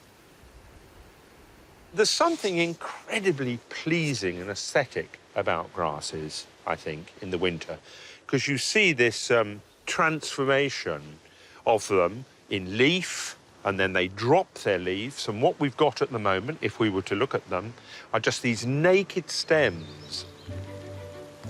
And to make room for all that new growth, it's time to cut back last year's grasses before the new stems start to appear. This is a job for the nursery team, using a daring technique devised by Graham that I've never seen before. I've heard all about this. It's the lassoing of the grasses, isn't it? Yeah, we do it this time every year. It's nice to leave it as long as possible because the wildlife love them and it looks great through the winter. It looks wonderful, it's doesn't beautiful. it? Sort of bleached and biscuity. So you've got lots to do. We've got a lot to do, but we've got a good technique that makes it much quicker. Which is? We lasso the grasses. Lasso? Yes, I'm not going to do it around my head. I just go sort of 2/3 around the grass. Yeah. This end's got the loop in it. Yeah. Thread this end through the loop. This is very cunning. And then pull it back on itself. And then Paul can get cut through the bottom there.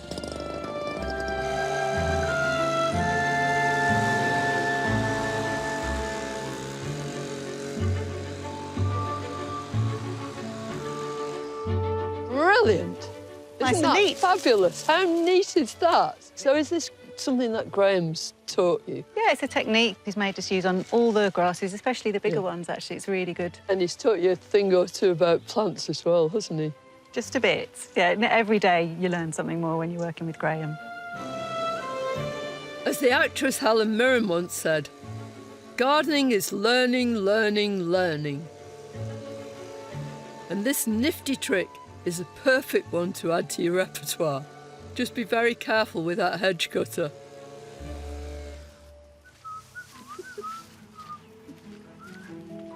At the entrance to the orchard meadow, other delightful winter flowers dance across the stage. Many years ago, when Graham planted this beautiful crescent of crocus, there were separate varieties, all named ones, mainly forms of Crocus vernus. But over the years, they've self-seeded, they've multiplied. But as they've done so, they've hybridised. So there's now this plethora of different colours. Bulbs such as dwarf daffodils and crocuses can transform any dull-looking lawn into a wonderful display of spring colour. To achieve a natural look, throw your bulbs up in the air and plant them deeply exactly where they land in the grass. The aim is to make it look as though they decided to grow there by themselves.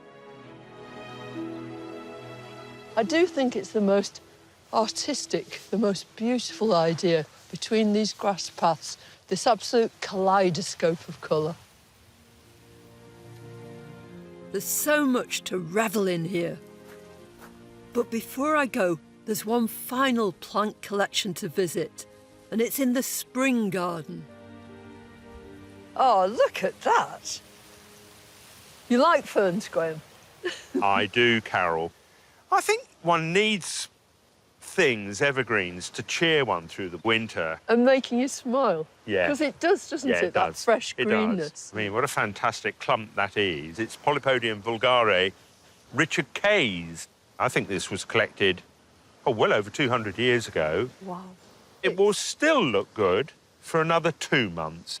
What about some of these other ferns? How about something like Yeah, well, that's one of the polysticums there.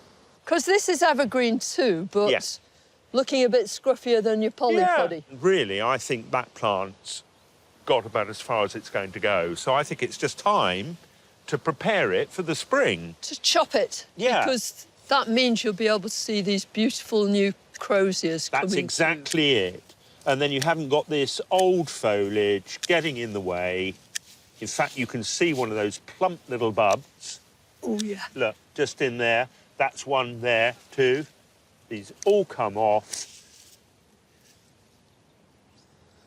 Look at that. There's even a crozier. That's quite interesting, actually, because as a propagator, I'd look at that outlier there. Yeah. And maybe see if I could split that If you off. could. I mean, it doesn't look much now, does it? No. But the best bit, you know, is when those fronds begin to When unfurl. they start to unfurl, and we're all looking forward Yeah, to that. it's fantastic. We'll see that yeah. next time we come. Yeah, you will do. My winter visit is drawing to a close, but I'm looking forward to seeing what delights the spring here offers up.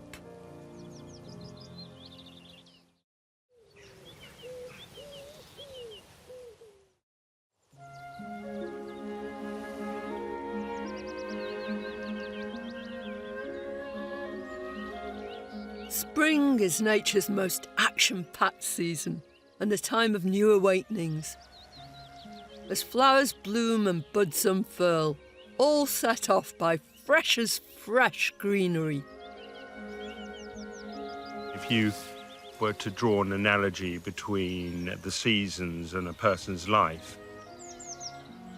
spring would be when you're a child and all that innocence and freshness. The trees, they have this transparent look about them, but with this lightest of gauze green veils over them. All the flowers of spring have such a fresh quality. So it is a very, very special season. When I visited in winter, Graham introduced me to his spring garden. Encircled by a hedge, this is its time, and it's bursting with new life. Back then, he promised the spring emergence of the fern he cut back would be a highlight. Its beautiful, unfurling coppery fronds look like octopus tentacles reaching upwards from the depths of the dark soil. I can see why this is one of Graham's favourites. Not to be outdone, this is Pulmonaria Marchants Spotted Dick, a selection of Graham's which he named after its unusually densely spotted leaves. The common name for these plants is lungwort because it was once used to treat breathing ailments. It belongs to the borage family, and in common with many of its relatives, its flower colour changes through blue, pink and purple. It's a woodland plant, so it thrives in the shady conditions of the spring garden. This is one of the very few nurseries that still grows all its own plants, and spring is one of its busiest times. Hi, Hannah. Hi, Graham. Got a lovely order here. OK, see how you get on. Keeping both the garden going and the nursery fully stocked begins with propagating new plants. Here during the year you'll find up to 700 varieties, all propagated from plants in the garden itself. Not only that, Graham's also famed for selecting and bringing on new cultivars, a true nurseryman, and a chance to catch the master in action is a real treat. This is one of my spectacular sedums. April is the month for taking cuttings on sedums. Sedums are succulents, and taking stem cuttings is an easy way of propagating many new plants from one mature one. I just nip them off below a leaf with a sharp pair of scissors. Graham carefully harvests a selection of juicy stems from the crown of the plant, and then trims away the unwanted lower leaves from each stem. Now, we grab hold of a cutting. I put my nail tucked in behind there. So, 2 strikes down. That takes us around the stem. 2 more on that leaf, and 2 more on that leaf. Easy as winking. And that's one cut through there. Very clean cut. That is the perfect cutting. And we will be bedding that in compost down to the lower leaf there. There we are. He then mixes some grit with the compost to help the water drain freely away and prevent the compost from getting cold and cleggy. Then he fills the tray with it. Now, the next important thing is a push of the soil towards the stem to make it firm. Plant cuttings root at different rates. Graham will wait a good month for these sedums. That will go into my propagation tunnel, under cover, under polythene. The next bit is the alchemy, so you have to be very patient. And very conscientious with your watering until the young plants are well established in the ground. At the entrance to the nursery there's a charming little meadow, inspired by a similar one at another very important East Sussex garden, Great Dixter, the home of the pioneering gardener and writer Christopher Lloyd. Running through the grass are a host of Fritillaria meleagris. These spring bulbs enjoy damp, heavy soil. There are masses of the choice white-flowered form of the fritillary, but the most intriguing are those whose petals look hand-painted with geometric patterns in subtle shades of purple. When you see the shape of the buds, it's easy to see how the plant got its common name of snake's head fritillary, an unmissable spring highlight. With beauty like this on every side, gardening is more than a job or a hobby for Graham. It's the very, very best form of therapy for anyone. And I know as a young man I suffered from mental illness with depression quite a lot. And gardening for me, it saved me actually, I would say. Maybe it's overstating it, but when we came here, it felt like Phoenix from the ashes. I'd left the job behind. We had a bare field of 2 acres of clay. It was the therapy, actually, that this offered me. I think it was something about the motion, the rhythm of gardening. There's just something so immensely satisfying and calming about it. The garden is a sanctuary for Graham. Here he creates a constantly moving canvas, which he paints with new and rare plants. I can't wait to see this work of art in its full summer glory.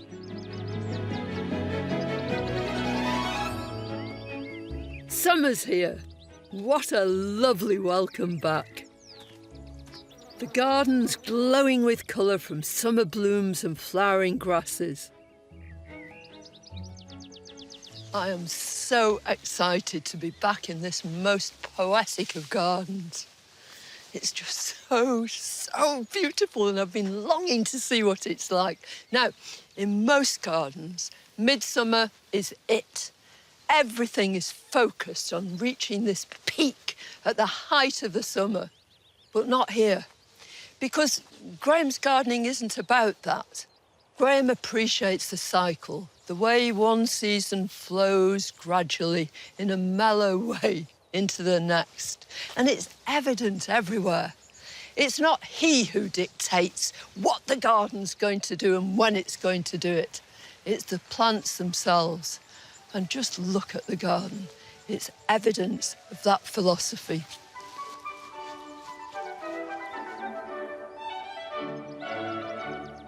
The subtly woven herbaceous borders are now in their billowing summer prime. The garden's been totally transformed, or it's transformed itself, since I was last here. It's wonderful, Graham. Yeah, it's amazing, isn't it? Texture plays a very important part in your garden. Yeah, it does. When you look through it, there is a hell of a lot of change in the textures, from the linear of the agapanthus This is a plant I'm very fond of. That's a sanguisorba, lilac squirrel. This plant is not so much texture, I see, that is colour. And that's one of the spheralcias. You're saying that about texture, but it's got the kind of texture on a close-up scale, hasn't it? You just want to touch it again. Well, you know it's going to be soft and woolly, don't you? Yeah, fluffy. Yeah, yeah. I often think of planting in the form of duets in the garden. Never plants by themselves. I can't stand in front of a plant and admire it. It has to have a dancing partner. Oh, it's lovely. Yeah. It's so thrilling to be back here in summer. The waves of textures planted by this garden artist change in every season. The foamy grass plumes, interspersed with vibrant splashes of colour, paint a breathtaking picture. What a treasure, isn't it? Yeah, Beautiful. it is. Yeah, and not many people know about this plant, Carol. Oh, it's delightful. It's an Amsonia, isn't it, Graham? Amsonia orientalis, but it's the blue, the blue, the blue, the blue. They reckon, don't they, that blue's the most spiritual colour of all, really, in the garden. And it seems to me there's actually quite a lot of blue in the garden. Do you think that's got significance? I'm sure I'm not sure, because I would always say that it's a very cold colour. Oh, but I don't think blue is... I mean, this is a very soft blue. If you compare it to the sky, it's got a lot more pink in it. Yes, I think you're right there, actually. But, you know, I can't put a name to this colour, really. But you don't have to, because a rose by any other name would smell as sweet, wouldn't it? Yeah, no, that's so true. Graham specialises in another type of blue-flowered perennial, his agapanthus, for which he's rightly renowned.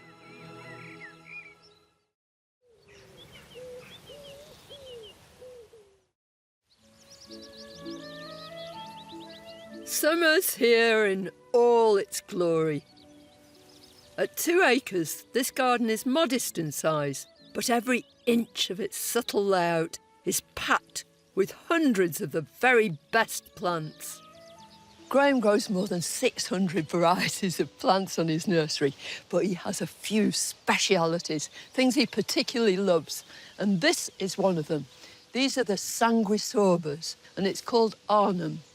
Not only are they handsome plants, but they're rather intriguing too. Each one of these flower heads, whether it's on the bobbly ones or the ones with these great long tails of flower, are actually composed of lots and lots of tiny little flowers. And they don't have petals as such, they have sepals. But all this is combined to produce this really interesting and I think absolutely gorgeous group of plants. The informal, naturalistic style of planting allows plants to do their own thing, creating the juxtapositions that bring moments of gardening magic. As you walk through the garden, through all the more civilised, although quite chaotic areas, you come down to this beautiful place. It has a serenity all of its own. These are Graham's meadows. In the spring, the 5 different meadow areas were replete with spring bulbs. Now they're singing a different tune.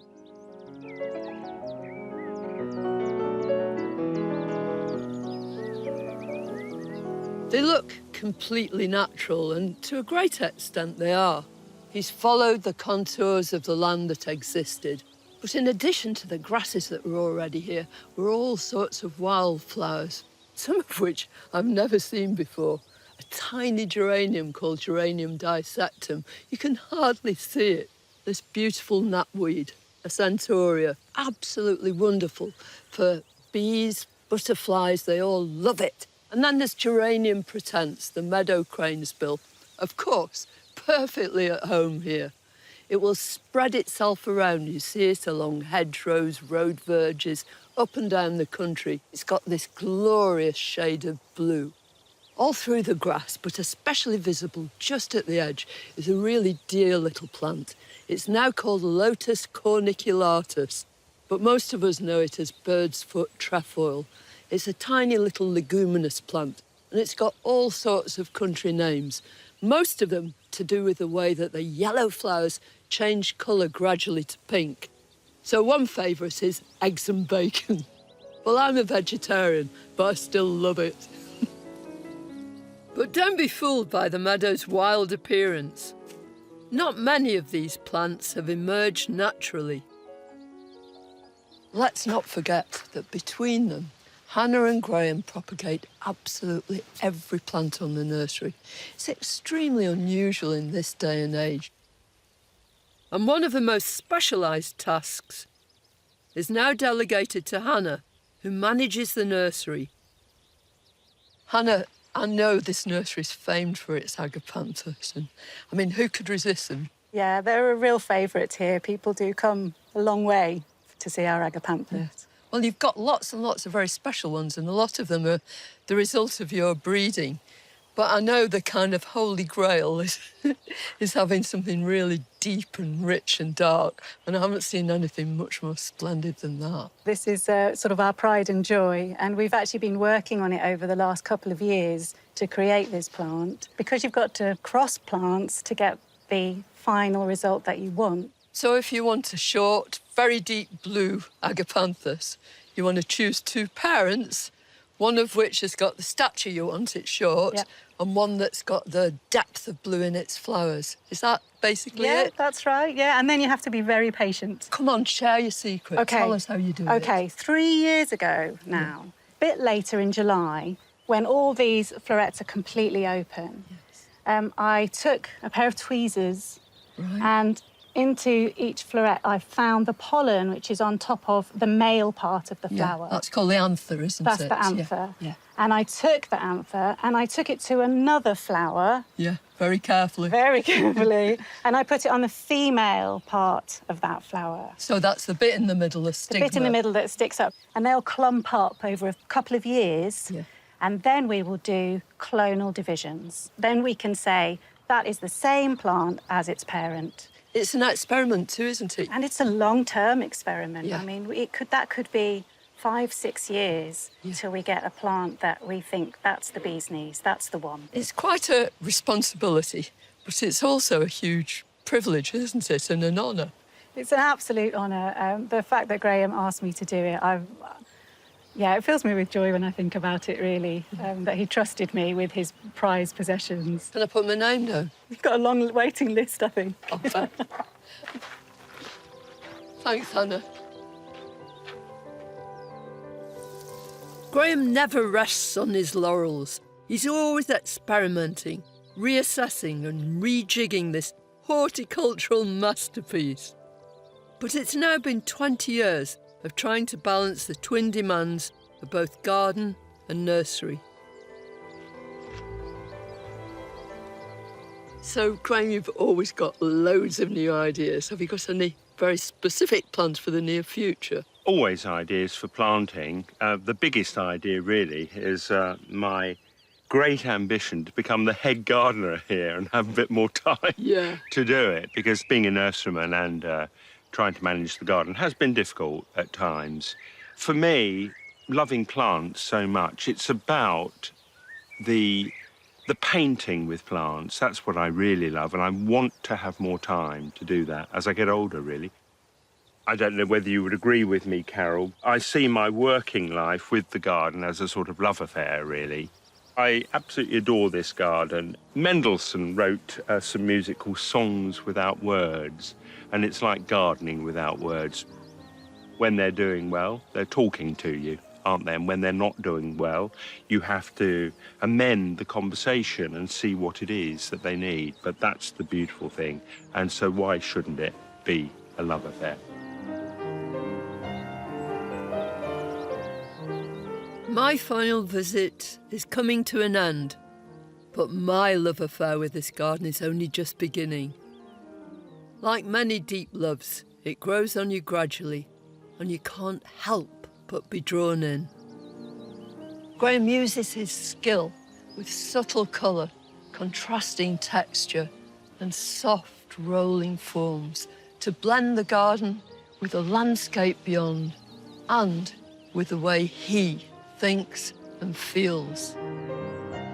The mellow beauty of autumn is just around the corner, bringing the garden back to where it was when I first visited, with a melancholy subtlety he feels so in tune with. It's becoming clearer and clearer that this garden is an expression of its creator. You could almost say that it's Graham personified in garden form. It's the work of a true artist, a musician.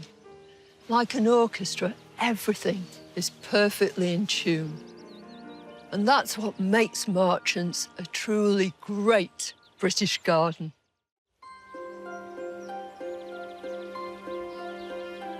This is one of the most influential British gardens of the last half-century.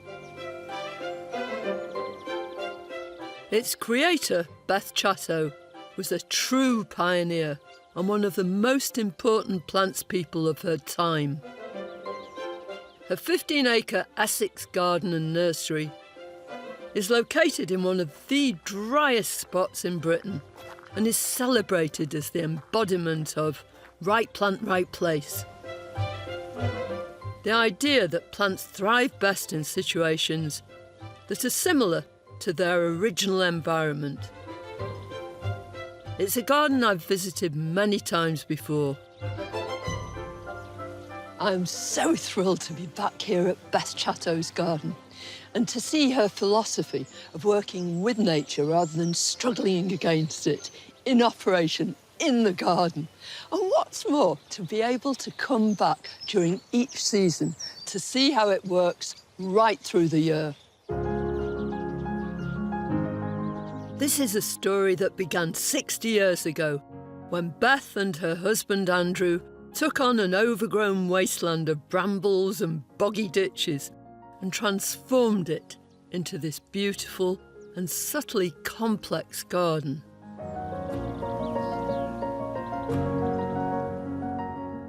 Beth sadly passed away in 2018. But her garden lives on, a place of pilgrimage for both experienced and novice gardeners alike. Beth Chatto was one of my gardening heroines. It was she who, more than anybody else, instilled this whole idea of right plant, right place in gardeners' minds. And she did this through all sorts of means. Through her books, she was a wonderful writer. Through public speaking, through talking to people, but more than anything else, through her garden. This is a pure example of her philosophy, and it's wonderful to be here.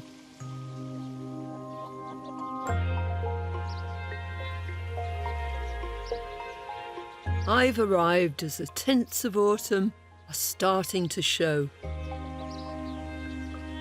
And what better place to begin with than Beth's drought-resistant gravel garden? Once a lifeless car park with compacted earth, today it's an icon and must be one of the most written about and photographed gardens in the world. It has so much interest to offer at this beautiful time of year. I'm tiptoeing in as daintily as I can, because this whole ground here, all the gravel is strewn with self-sown seedlings of various thistles and of this plant. It's Verbascum bombicifera. It's a great big mullein. And in its first year, it makes these huge rosettes of leaves. But normally, in the next year, it'll send up this huge spike of bright yellow flowers. They'll set seed, they'll scatter the seed here, there, and everywhere, and then the plant, sadly, will die. But it'll come up somewhere else next year. And then this lovely shrub in the background, it's Atriplex halimus. It's a shrub that thrives at the seaside. And if you actually taste its leaves, they taste of salt. And it's an ideal plant if you've got a windy site, very, very poor, well-drained soil, and you want something that's going to sparkle and be silver all year round. Beautiful combination.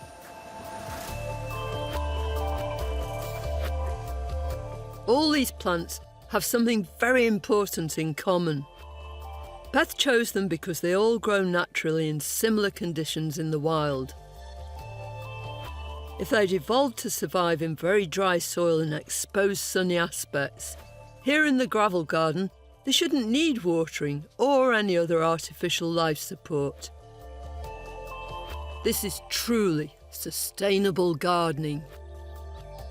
Thanks to this important idea, and for her work as a pioneering horticulturalist, Beth won many awards over the years and greatly influenced a loyal team of gardeners. Two of them had a special relationship with her, becoming both horticultural acolytes and close friends. Also Gregor's Varg, now head gardener, and Beth's right-hand man for more than 35 years, David Ward, now director of the gardens. He helped create this masterpiece of drought-resistant gardening. I believe the whole idea is that it's like a riverbed, a dry riverbed. That's right. Beth, on one of her lecture tours with Christopher Lloyd, a good friend Christo, went over to New Zealand and they had a picnic. It was on a dried-up riverbed.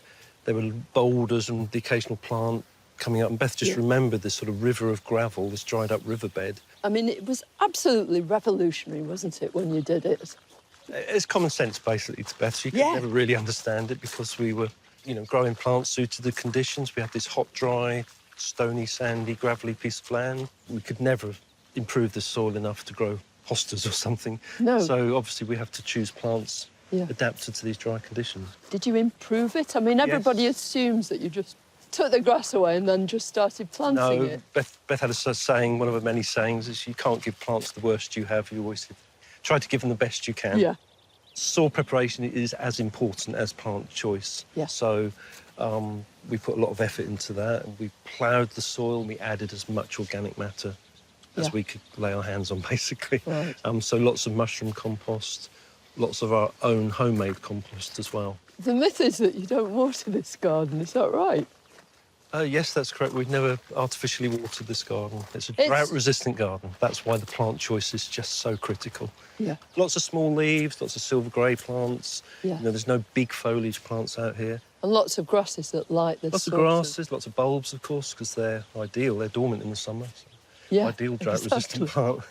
we try not to overdo the grasses, because Beth often used them as sort of full-stop plants at the end of a sentence or the end of a border. And it's nice to have a single grass so you can see the shape of a grass, for example, the grass there. If it was in a block, you'd lose that effect. And this is their time, but I don't think I've ever seen this one before. This is a North African grass, and Paludesmus mauritanicus. These plants from all over the world. But I'll tell you what, David, absolutely everything here looks so happy to be growing, doesn't it? It's proof that you can have a drought-resistant garden that does look good as well. It's a well and truly the most wonderful gravel garden. It's brilliant. Thank you.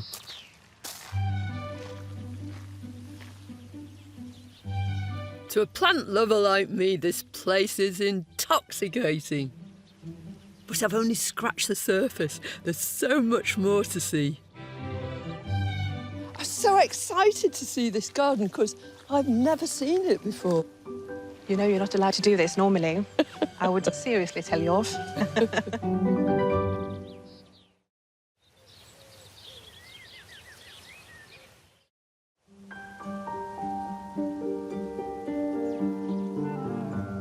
I'm enjoying the autumnal beauty of the Beth Chatto Gardens in drought-prone Essex. It's a garden that thrives on the ethos of right plant, right place that Beth Chatto championed. Visitors encounter her world-renowned gravel garden as soon as they arrive, but it's a place of contrasts.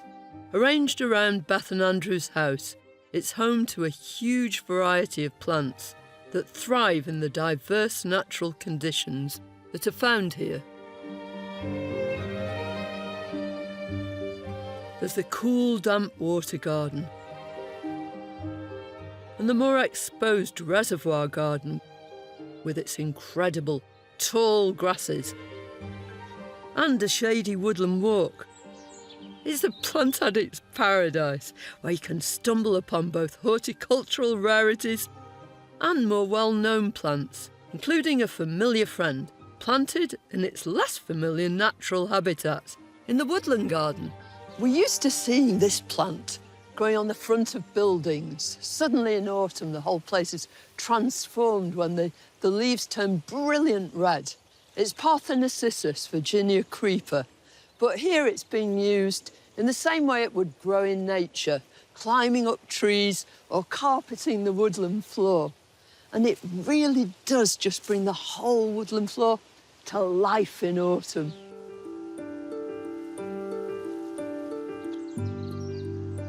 Near the woodland walk is the reservoir garden. It's recently been redesigned. Now a mosaic of island beds, it's crammed with tall grasses and perennials, providing interesting combinations of foliage and form. I'm so excited to see this garden because I've never seen it before. How old is it? It's been here about 2 years now. Ursa has worked here for nearly 2 decades. And for her, following Beth's principles goes without saying. She's chosen plants that can sustain themselves and flourish in the clay conditions found here. We're actually walking right into one of these beds. Right into the middle of the bed. You know, you're not allowed to do this normally. I would seriously tell you off. So you get a true idea of the kind of way in which you planted and the whole idea. Beth wanted to paint pictures. She wanted to make pictures. Yeah. Something that would sort of last throughout the year as well. So she would look for good foliage, something that would obviously produce flowers, but flowers were never really the key attraction. Because they're so transient, aren't they? It is, it is. And it's all about the contrasting textures and shapes and forms. Yeah. So you'll have the leaves of the cardoon against this miscanthus, and then you have the seed heads of the phlomis.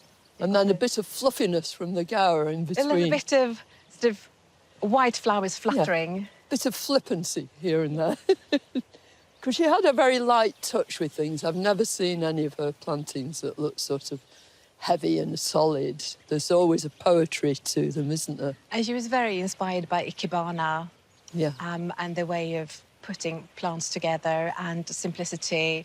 Now, by the time you were actually constructing the garden and planting it, Beth was in the house most of the time, wasn't she? She was, yes. I used to bring her photographs or pieces of plants and just talk her through what was happening. And you got on tremendously well with her, didn't you? I just fell in love with Beth's books, her writing, the gravel garden. So I wrote a letter to Beth and said, could I please come just for the summer? She very kindly offered me a seasonal position, and then I just never left. You know, I think it was just that sort of connection to just create gardens the same way. You can just feel her presence here. You really can. It's a delightful garden. It's really wonderful. When Beth began her garden in the 1960s, she went on a journey of discovery, and one that never ended. I'm already looking forward to seeing what I'm going to discover when I come back in winter.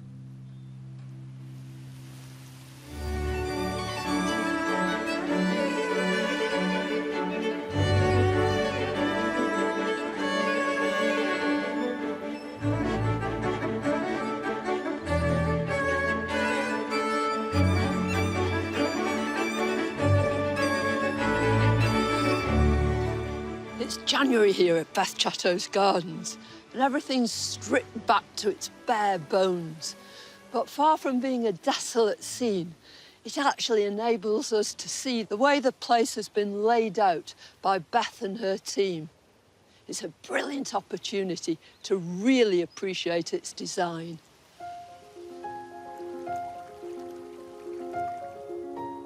And there's no better example of that than the acclaimed gravel garden. It's a masterclass in structure and of winter interest. Thanks in part to its architectural plants, left standing since the autumn. Isn't it wonderfully refreshing to be in this gravel garden and to see so much going on? It's astonishing, really, in the midst of winter, until you remember that so many of the plants that are here are from the Mediterranean and they never lose their leaves. And you might expect things like this, Melianthus, which is actually a South African plant, to have completely died down, lost all its leaves by now. But because it's been so mild, it's stayed evergreen. It's also to do with the kind of conditions underneath here.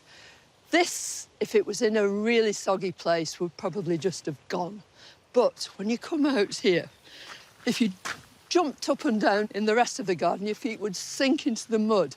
But here, there's no movement whatsoever because it's just gravel and there's excellent drainage. None of these are sitting in moist, wet soil at all. So all these plants that might die in a soggier situation are absolutely thriving.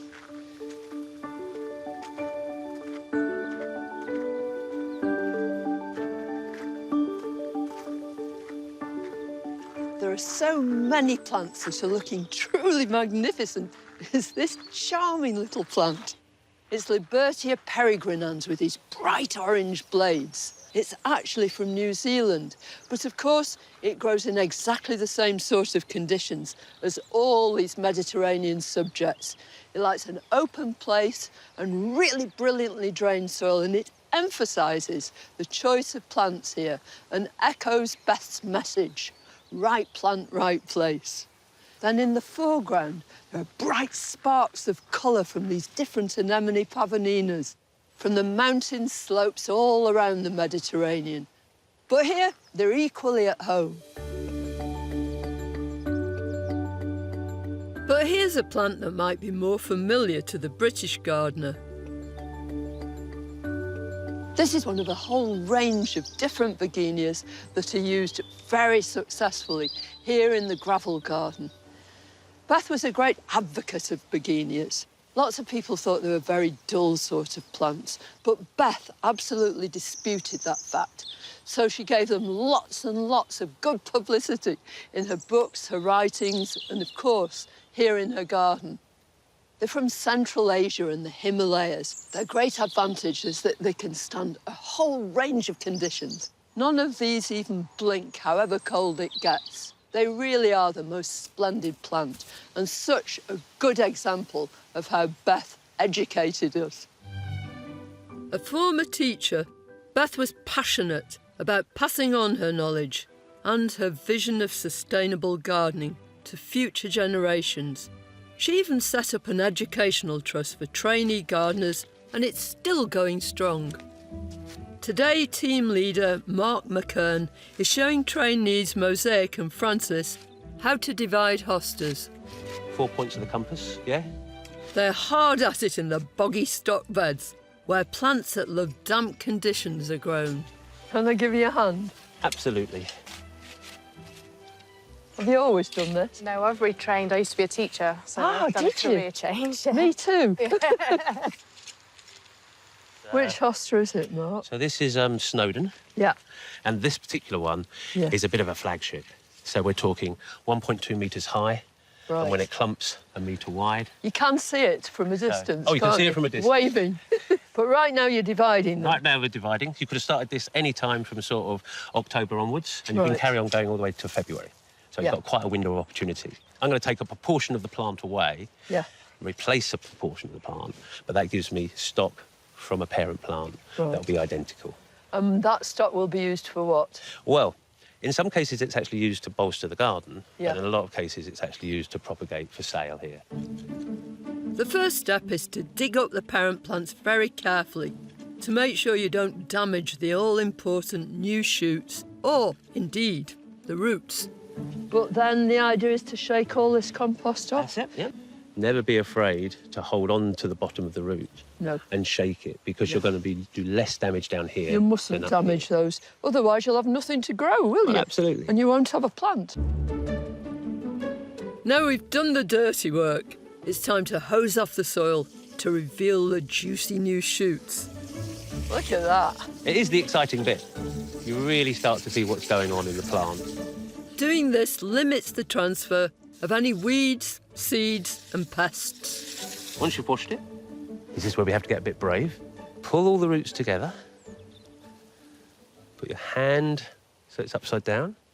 And turn it like that. And cut. Avoiding your hand. Across the bottom. Now it's ready for dividing. The number of shoots will determine how many pieces you can divide the root into. So coming from the middle here. Okay. Each one will make a new plant.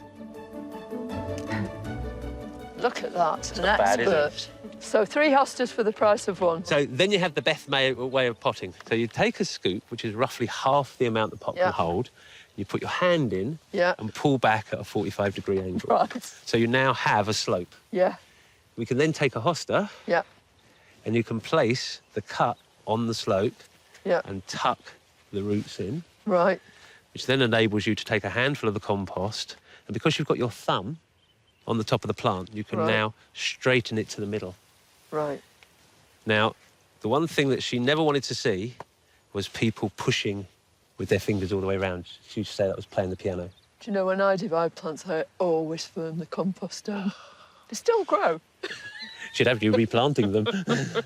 A handful of bark to keep the moisture in. And that's it. A Beth Chatto masterclass in propagation. How many plants have you got to divide this spring? Well, just this month, we've got 290 varieties to do by division. Right. Yeah, better get cracky.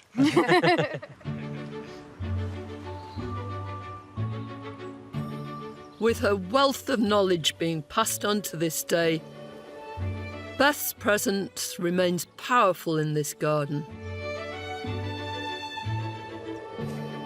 And I know that when spring arrives, we'll see more of the fruits of her gardening principles bursting into life everywhere.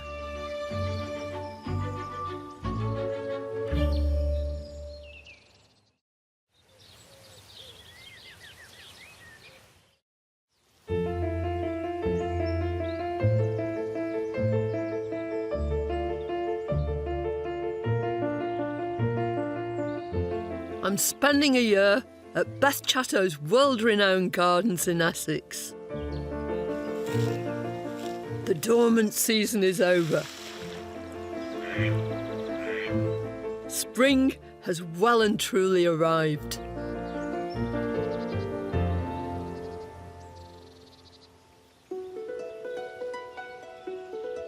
Everywhere, expectant buds erupt, trumpeting the arrival of warmer and longer days.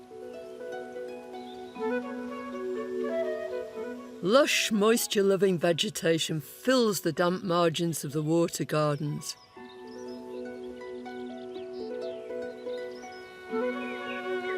Even in the driest areas, like the gravel garden, everything looks fresh. Euphorbias are at the height of their spring performance right now. Their beacons of electrifying lime green punctuate the borders, drawing you down the gravel paths. Verdant ground cover provides the perfect background for the small but brilliant flowers of Geranium malviflorum, the first of the cranesbills to flower.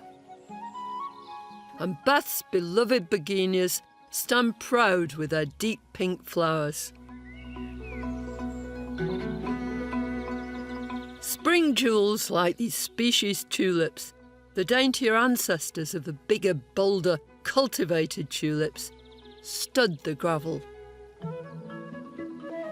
This perennial wallflower, Erysimum mutabile, takes its name from the changing colour of its flowers.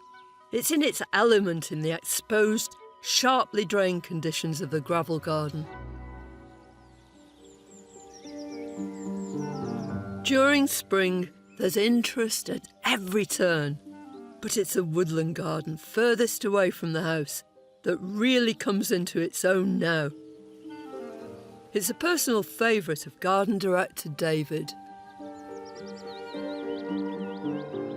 So this is very much a naturalistic garden. It's very much a spring garden, as all woods are really.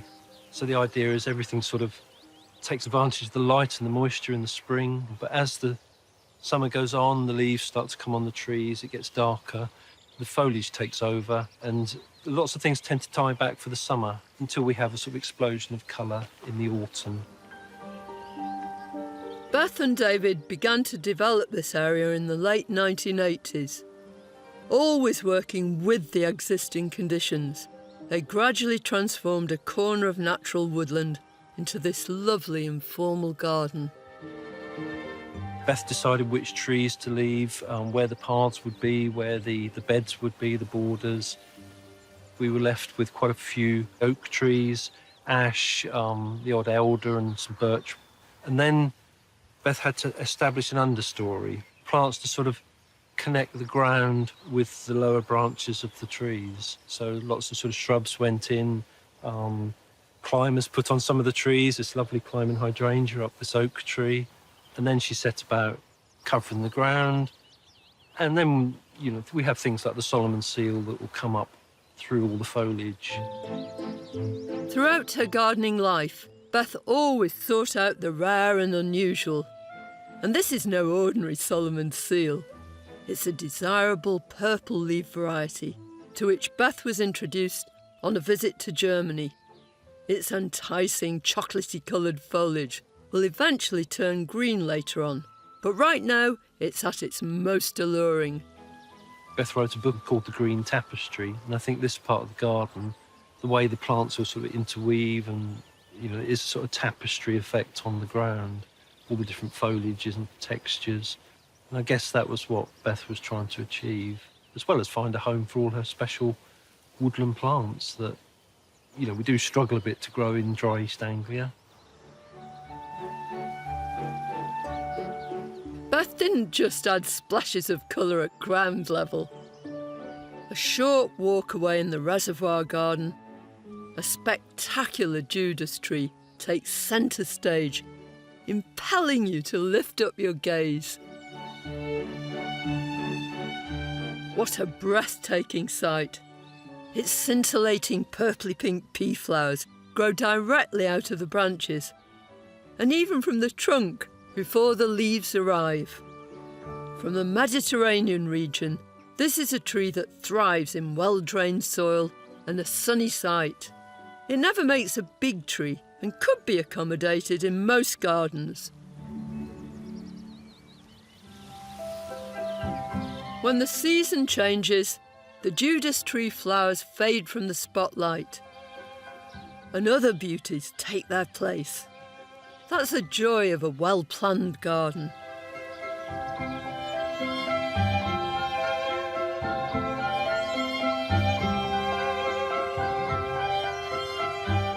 I can't tell you how thrilling it is to be back here at Beth Chatto's gardens. You just can't believe that in the middle of the very hottest time of year, in the very driest part of the country, it just looks so splendid. If you want a richly rewarding garden all the year round, then the best path to follow is right plant, right place.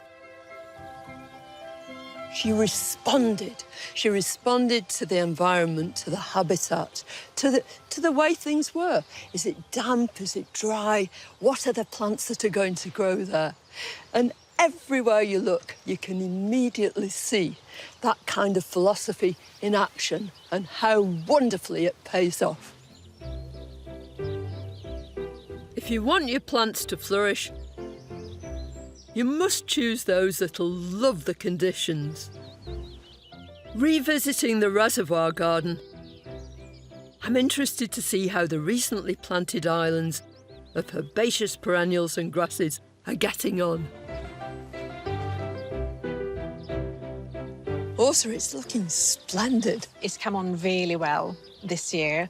We had a really wet winter and then obviously a very, very dry spring. So we're starting to be a little bit concerned. This is an improved clay soil, and it tends to crack it was getting to the point where it desperately needed some rain, and we were very fortunate to Yeah, I to wondered get them a about bed. that, because clay soils are great, very fertile, and they retain lots of moisture. But they can be problematic if it gets really dry. We use green council waste. Right. So we mulch every year. Yeah. And that obviously helps improve the soil structure. Yeah, and it must help retain a bit of moisture as well. It does. But nothing in here looks sort of dwarfed by a drought at all. It all looks to be, you know, being itself. It's incredible to think that, with only minimal support, everything looks so healthy.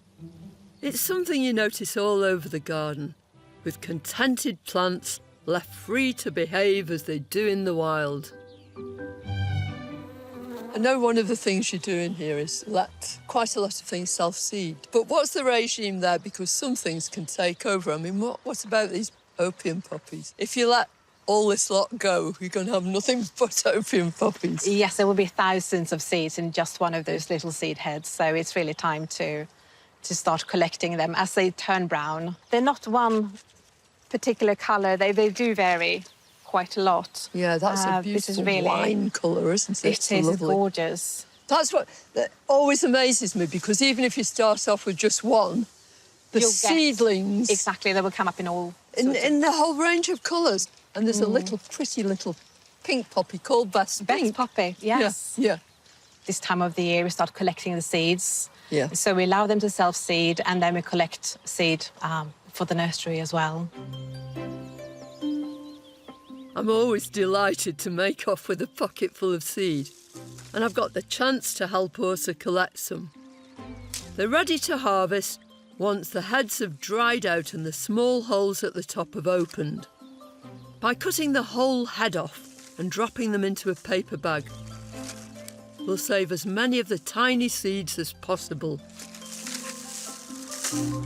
Very satisfying sound, isn't it, when you hear them all spilling out into the bag. Woo! Opening that, and you can see... Oh, yeah. You're going to have a whole patch of them on the path. I know. I shouldn't have done that, should I? Yeah. Thank you. And as we keep cutting them, there will be a few seeds that fall down on the ground, and that's going to be plenty for next year. So we don't actually have to sprinkle any on the ground. We just allow them to self-seed. It's very apparent just how Beth's work is being progressed and taken forward. It is. I mean, it's a great responsibility. And it's just a huge privilege to look after the garden. I think it's coming on wonderfully. It's lovely. Oh, thank you, Carol. That means a great deal to hear you say that.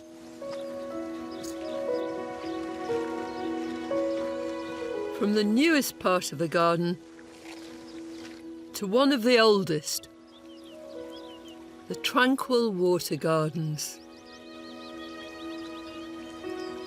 A few degrees cooler than everywhere else, it's filled with luscious, moisture-loving plants.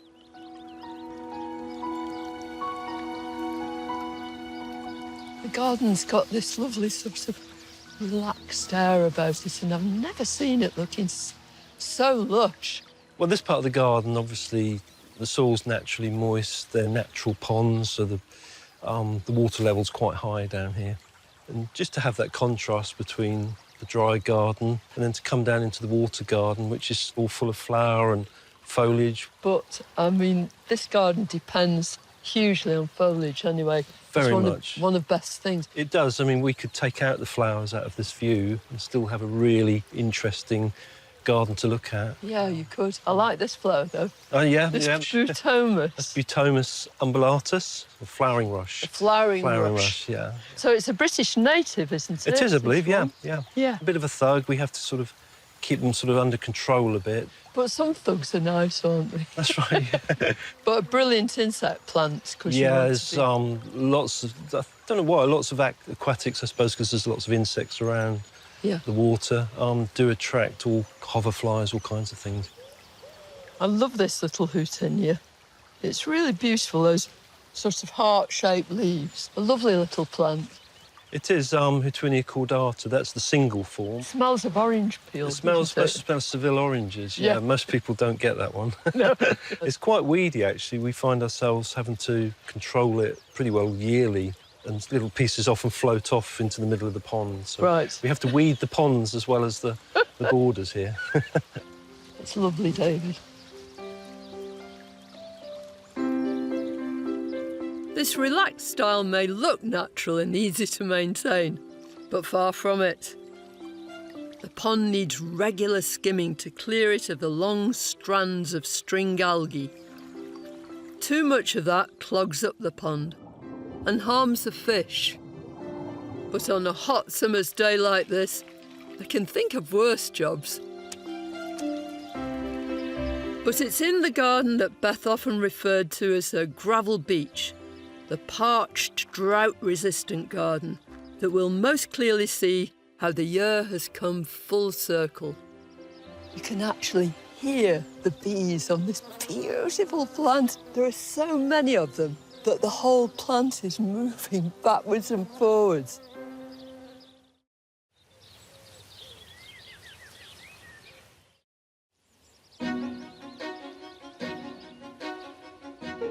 It's the height of summer at the Beth Chatto Gardens in Essex.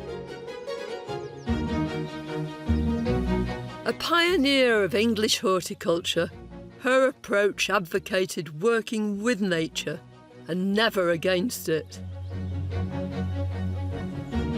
The most famous display here is Beth's drought-resistant gravel garden. We've basked in its glory throughout the year, watching it change from season to season. Never dull, always inspiring, especially in summer, at this sometimes bone-dry time of year.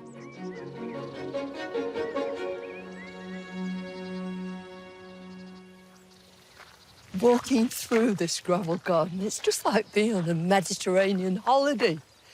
Everywhere there's this aroma, this wonderful scent, and it's all these plants that are full of essential oils and just bringing in the insects.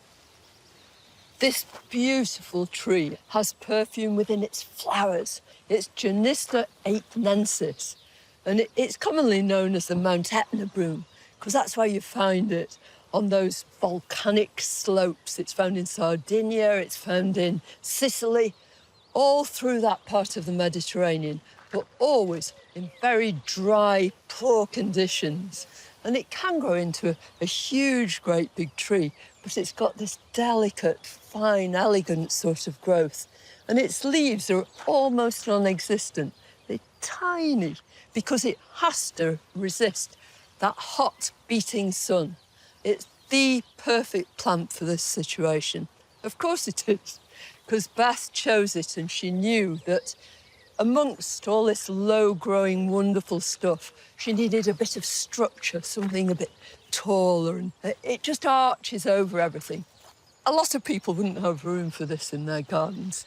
But if your garden's small, but the soil is really dry, thin, gravelly or sandy, then there are a whole load of different brooms that you can choose, and all have beautiful perfume. In summer, the gravel garden is a feast for all the senses. Flashes of colour ravish the eye, and the grasses flex and rustle in the wind. Gravel crunches underfoot. There's movement and interest everywhere. If you just pause for a second, you can actually hear the bees on this beautiful plant in the foreground. It's actually a teucrium. It's called Teucrium lucidris. And there are lots of little plants around here with great big long names, but it's so worth studying them. This is a veronica. It's called Veronica perfoliata, commonly known as Digger's Speedwell because it comes from Australia.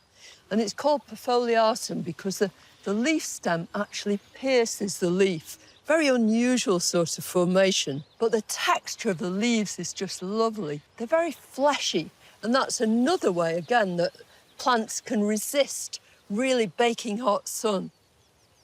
This is one of my favourite plants. It's Bellota pseudodictamnus. I have to touch it. It's one of the furriest things you could keep on as a pet, quite frankly. Again, a way of resisting sunshine, just guarding the cuticle of the leaf. Although I'm hugely interested in the variety of plants that there are here, perhaps the thing that strikes you most is the way in which these plants have been combined.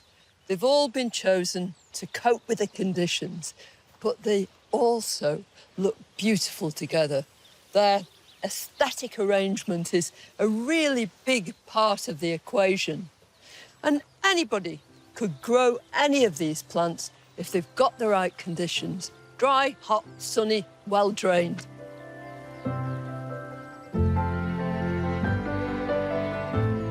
And that goes for every part of the gardens, whatever the season.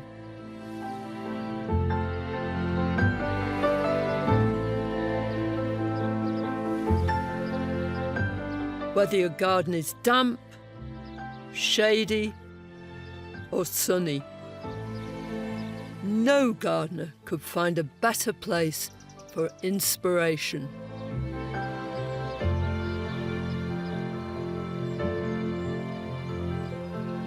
I feel so lucky, so privileged to be here in the middle of this beautiful, beautiful place. I visited it several times over the years, and I was lucky enough to know Beth and to share in some of her horticultural wisdom at first hand. It's here, it's in this place, where you see the gathering together of all her many talents, her appreciation of natural laws, her encyclopedic knowledge of plants, the ability to put these plants together so that they look as though they were meant to be there.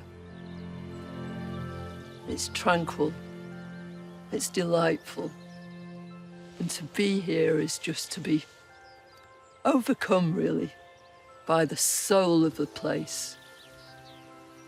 And that's why Beth Chatto's garden is truly a great British garden.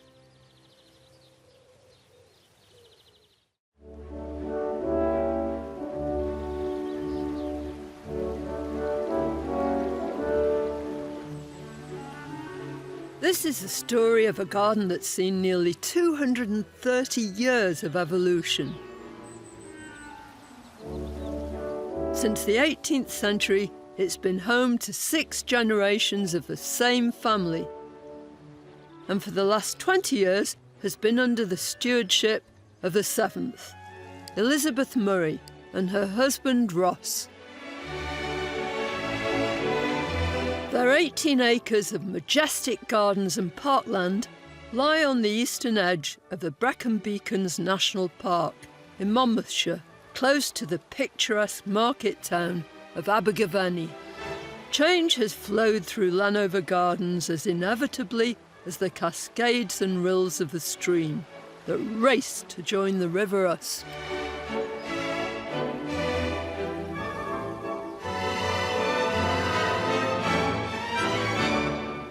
Today, it's one of the best acclaimed gardens in the whole of Wales. This is my very first visit, so I'm longing to see it for myself.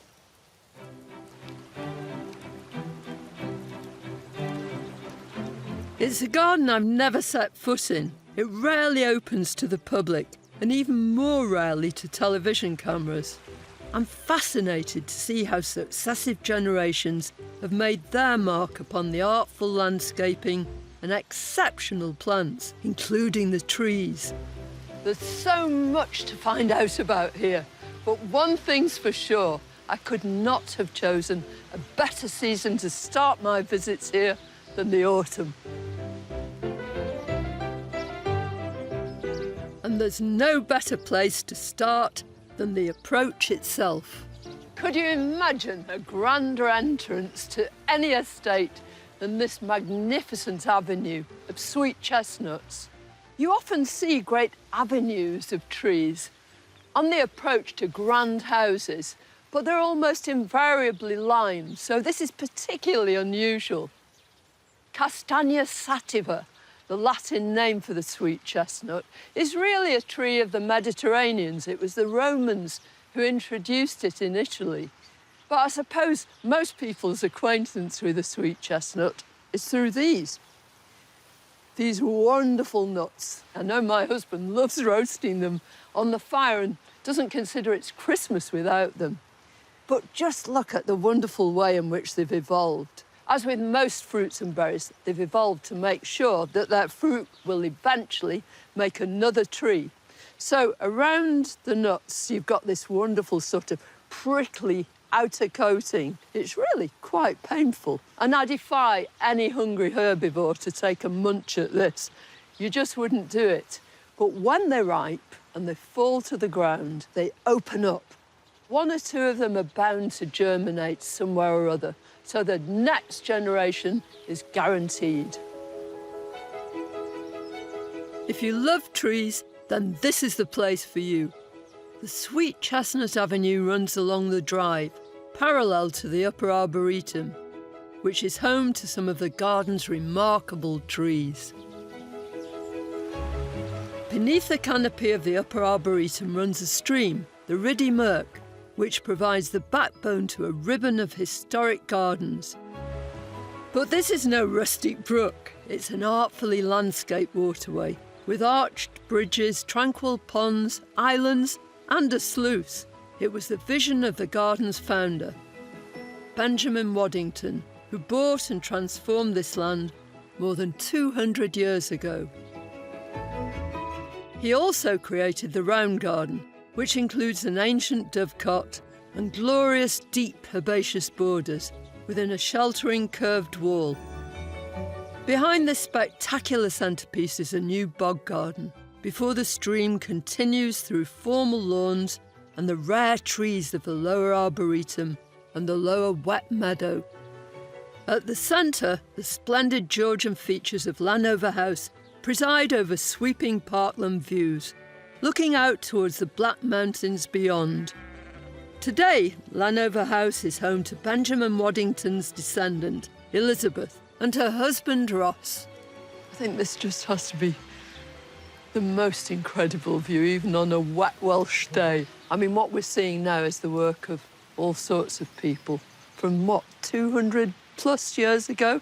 Yeah, well, way back in sort of about 1790, Benjamin Waddington came over from Nottinghamshire. He'd been very successful as a businessman trading with America, and then we invested in the Monmouthshire to Brecon Canal. Did he start the garden?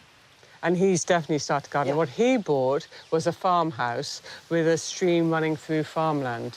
And we know that he wrote to the Brecon and Monmouthshire Canal sort of board and asked that they should stop extracting so much water from the stream because he wanted to enjoy it for himself and also for his livestock. Right, and it's a very, very vital part. In fact, it's the lifeblood of the garden, isn't it, now, that water? It determines the character, the shape, and a lot of the planting in the garden nowadays. Mr. Waddington had an eye for improvements. With streams 10 a penny in the damp valleys of Wales, he decided to turn his into something more refined.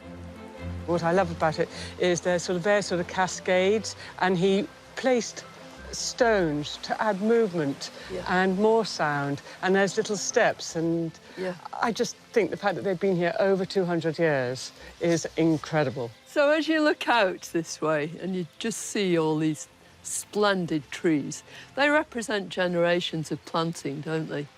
Yes, and that just from here we can see, you know, the plane trees planted by Benjamin Waddington. This is the biggest of them, is it? Yes, yes. No, this one is absolutely enormous. You know, I can hardly look up enough. So every morning you can look out of your window and you can see this splendid tree. Yeah, it's absolutely fantastic. So it's enormous. There's 8 planted by Waddington in about 1790, but this is by far the largest because those are the old farm buildings behind you. Yeah. And the slurry from them sort of flows underneath these roots and certainly fed the tree and it's thrived. Instant liquid fertiliser, yeah? Absolutely perfect. And I think one of the reasons that Waddington planted 8 of them was they'd been introduced to Britain earlier on in the 18th century. Yeah. And as he was planting up this garden, why not use some of the new introductions? It's a way of saying, yes, you saw them here first. Look at me, look at my garden. Waddington's stately London plains may have secured him a grand reputation, but he'd also planted the seed of a family tradition, an enduring appreciation of trees. My only previous acquaintance with this garden is through Elizabeth's father, Robin Herbert, former president of the Royal Horticultural Society. He's renowned for his knowledge of trees. He had an American grandmother, so when his parents had passed away, he lived with his grandmother, who used to send him to America most summers, and came back with a real enthusiasm for the American fall, and therefore sort of concentrated on planting the acers, nissers, hickories, all those trees which give fantastic colour. Robin wasn't the only one to be captivated by these richly coloured trees. Their incredible foliage, the very picture of the American fall. I mean, I owe so much to my father for all the planting he did here and the knowledge he sort of passed on to me. No wonder Elizabeth cherishes the trees at Llanover. With all the rare and distinguished examples here, it's a true treasure. I'm looking forward to meeting some of the stars of this autumnal show.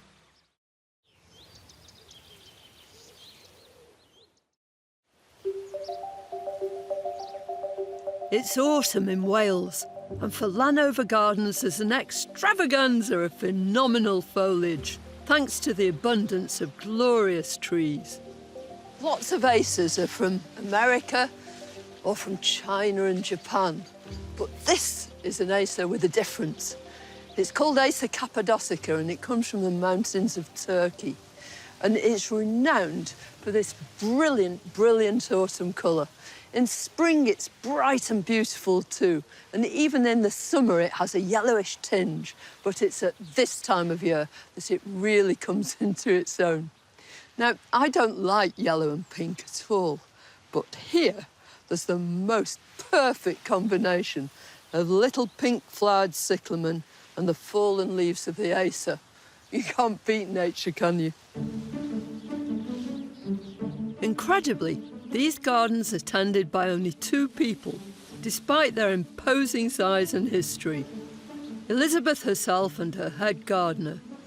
As if that wasn't challenge enough, Nick Carnell has only been in the role for a couple of months. So how does a professional gardener approach a new garden, especially one as imbued with tradition as Llanover? It's hard at work, Nick. Yes, yeah. There's plenty to do, isn't there, at this time of year? There's lots to do, yeah. And how are you liking it so far? Love it, it's beautiful. When I get moments to myself, I tend to have a good wander and a good daydream and start planning things. There are so many very, very special plants here.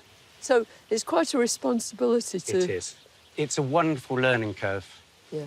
There are things that I'm finding out about that I didn't know. There are seeds that I'm seeing on trees and thinking about germinating and all those different things. And it's a garden where you can keep learning. This is the bog garden. It is. Obviously. Evidently. It's very wet underfoot at the moment. But what are your plans here? I mean, are you just going to maintain it as it is, or...? Initially, but there are a lot of gaps in the beds, so Right. it's working out something to put in them, something that's not going to take over, but is going to work within the setting. Because of the location, it's something everybody passes, and so it would be nice to get it working. It's got to be dapper. Yes. Yeah. Like the whole garden, it's a work in progress.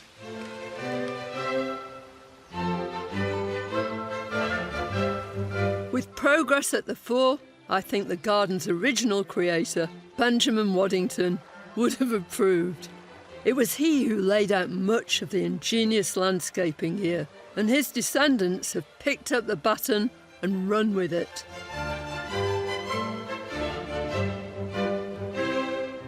I'm about to get my first look at Elizabeth's take on one of the garden's most unique features, the spectacular round garden. Oh, it's glorious, it's lovely. It really is. You couldn't have a more beautiful setting, could you? This wonderful building is a clue to the garden's rich history. And that dovecote is just out of this world. That How old is that? dovecote was part of the original farm buildings. Yeah. And then when Waddington created this circular garden, he incorporated it within the walls of it. Yeah, very sensible bloke, wasn't he? He had a bit of an eye. He did. And you obviously have too. I mean, this is glorious. And so much colour for autumn. Well, I know, given that it's November, it's rich, isn't it?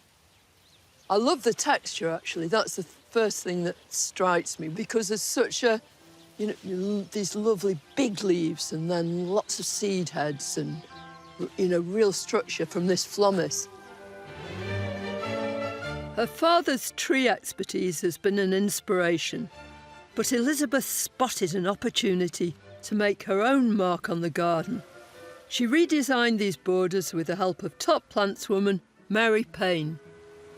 when we moved here in 1999, as my father was such a tree man, this wasn't so good. Mary Payne came and gave a talk on minimum effort for maximum effect, and I thought, oh, goody, can you come and help me here? So she designed these borders, and once she'd done the planting plan, I saw all these bright yellows from the rudbeckias and the dahlias, and I thought, Mary, I don't like bright yellow.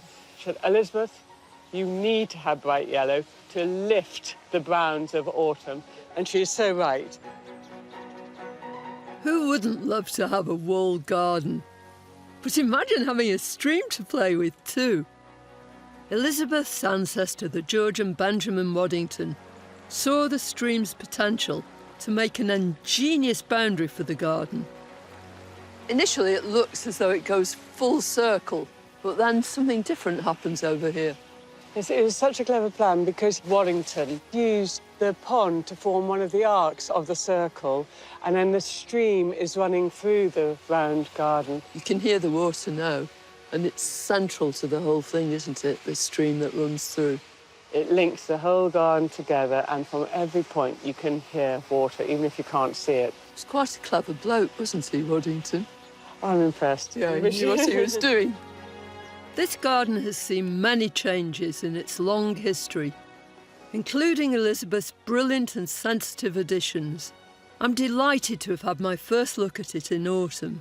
I'll return next year. In the meantime, there'll be many more changes as the glow of autumn gives way to the vigour of the Welsh winter.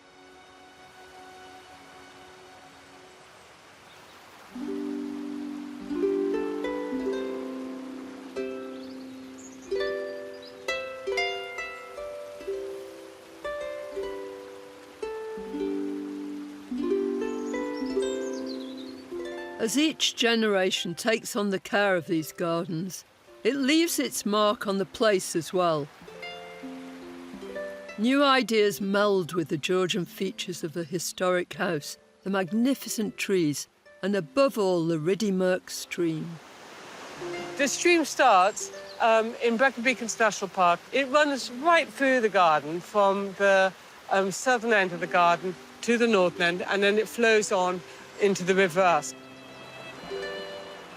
The stream shapes the geography and architecture of the garden, and that's never more apparent than during the winter. It creates such a character. We can see it and enjoy it throughout the year, but I think in the winter it stands out even more because it's got a greater volume of water going through it. But when that volume of rainwater is topped up by the Welsh winter storms, that's when you really learn what character means. The ground was so waterlogged that it could not absorb any more water, and so the streams overflowed. It dropped all of the gravel and stones and big lumps of wood that they picked up on the way. And so over here, you can actually see where the soil has been washed away by the force of the water, and there's the exposed roots of the cornus Kesselringiae. But on the whole, we've been really pleased at how well the various cornus and willow, which we've planted along the stream, have held on to the bank. This is no happy accident. Elizabeth has deliberately planted water-loving trees on the edge of the stream's bank to stabilise it and retain it with their roots. And as an additional bonus, here in wintry Wales, these young trees also provide glorious winter colour. They're artfully pollarded willows, looking like explosive red lollipops. And now's the time to maintain their striking shape and fiery bark colour. We'll give them all a full pollard, including this old one, and wait for the new growth to come up. So we've got some fresh, lush growth on top of them. So, Nick, what do you think about planting a few more just to round off this arc? I think if we take some of these sort of pencil width pieces that are nice and straight and put them to one side, and then we'll use those to reproduce some more willows like we've got here. Willows are easy to propagate. Push stem cuttings into moist, well-drained soil. They'll soon take root. Best done during the winter so that roots can establish before the stems start producing buds. Push that into the ground, about 6 inches, and off it will go. And then in 5 years' time, you'll have, another like lollipop just like that. Just don't plant them too near buildings. Their water-loving roots will seek out moisture and may damage walls. Right, there we go. And on to the next one. No, we're not. We're stuck in the mud. I think we'll keep these and perhaps use them for something else at a later date. Maybe plant supports or something interesting. They're very nice colour.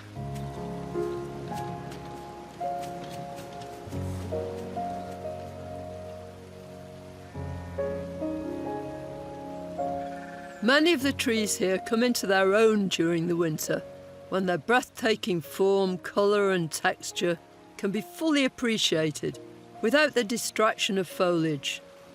The low sun illuminates Acer the paperbark maple, its peeling Titian bark backlit to dramatic effect. Acer comes from China, where the Victorian plant hunter Ernest Wilson collected its seeds before introducing it to Britain in 1901, long after Benjamin Waddington created this garden, although I'm sure he'd have welcomed it. Also providing rich colour are the deep pink, goblet-like flowers of Magnolia campbellii, one of the earliest to flower of more than 60 magnolias in this garden. Many of these magnificent trees were planted here by Elizabeth's father, Robin Herbert. You have to look at this magnolia again as we go over the bridge to see. Can you see that's fantastic?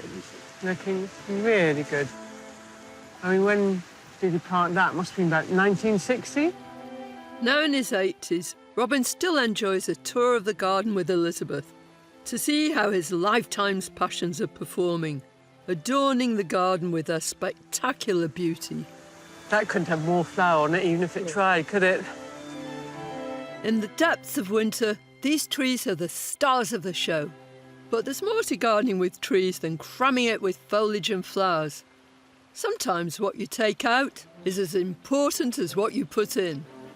It's a code that Elizabeth's husband, Ross, has embraced with both safety-gloved hands. Well, I am the chainsaw gardener, which always fills Elizabeth with dread when I get going, and winter is the season for the chainsaw gardener. My project this year, which I've been dreaming about for 20 years now, has been to restore the final acre at the bottom of the garden. And what we're doing is clearing away the laurel to allow us to have a woodland garden extension. The great thing is we'll be able to see that lovely Scots pine behind once we've got this cleared out. That's the effect that we want to achieve, isn't it? Yeah, I think so. Shall we go to it? Laurel, with its glossy leaves and vigorous habit, is often used for hedging. On country estates, it used to be planted as cover for pheasants, but it grows fast and it grows big, Today, Ross has his sights aimed squarely on opening up the view. Chainsaw gardening brings out the sort of primeval man in me. I just love it. Clearing laurels, which can grow taller than a house, is no mean feat. Best to call in the professionals, unless you have the right chainsaw training and safety gear like Ross.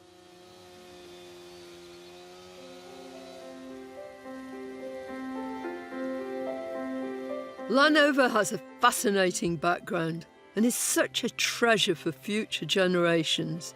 Yet it's also a living, breathing, growing garden, constantly changing, whilst respecting its rich historic roots. Soon it will change again, these bare branches flushed with the colours of spring.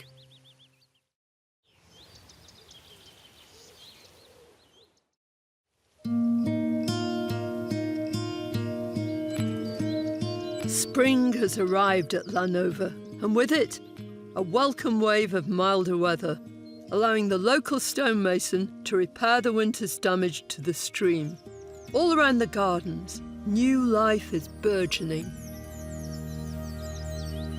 Really, springtime is all about what is coming through for the first time this year. The first flowers, the first buds. And every time I walk around the garden, I notice something out in flower for the first time. At the garden's entrance, spring treats greet visitors. Beneath the sweet chestnuts, wildflowers are encouraged, including wood anemones, bluebells, primroses and cuckoo flower, all peeping through the grass, set off by these eye-catching red shine tulips. We like the idea of having a good red, a rich red, and I also wanted just one colour. I love Dutch gardens or tulip gardens, but I felt in here there'd be more impact from lots of a single coloured tulip. This spring's certainly been earlier, after a very sort of wet and long winter. When the sunshine did arrive, it's really been very warm during the days, cold at night, and that has really brought forward the tulips. And indeed, so the house martins down at the house, they're a week earlier than normal. Elizabeth's herbaceous borders are in on the act as well, bursting with spring colour. Stealing the show behind the round garden is a beautiful tree peony, Paeonia Duchess of Kent. With its voluptuous blooms like a can-can dancer's skirt, you'd be forgiven for suspecting that this showy shrub might be a bit of a prima donna. In fact, planted in the right spot, in sunny, fertile, well-drained soil, tree peonies are tough and long-lived.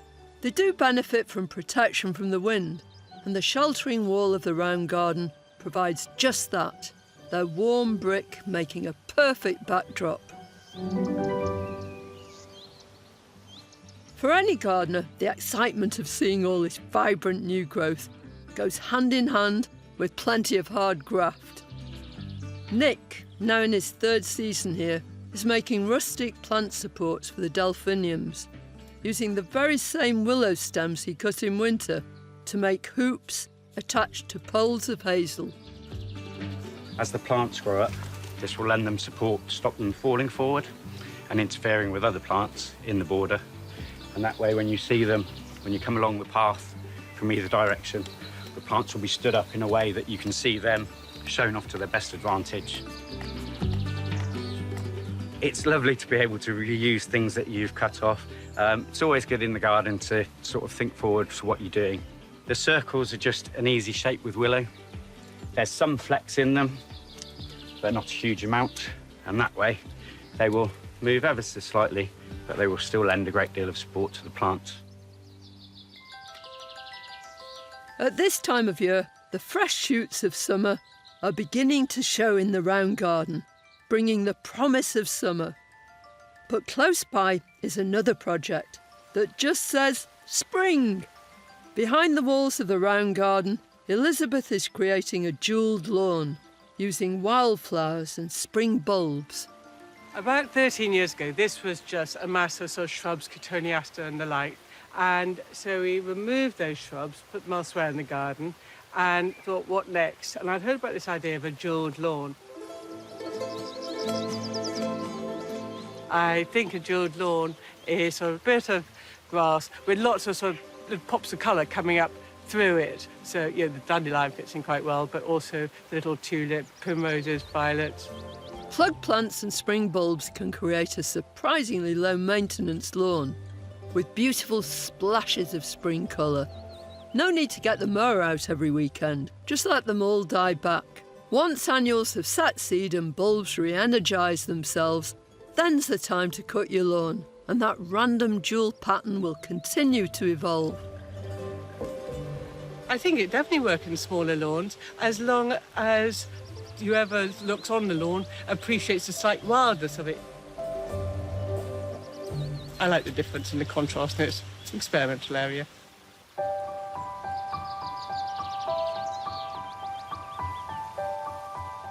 Innovation runs through these historic gardens like the stream within them. What creative delights will await me at the height of summer?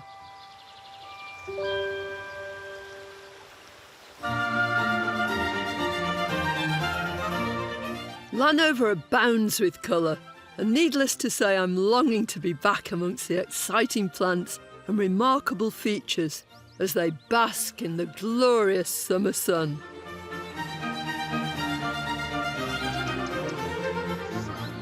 In autumn, the upper arboretum was awash with mellow golds and russets.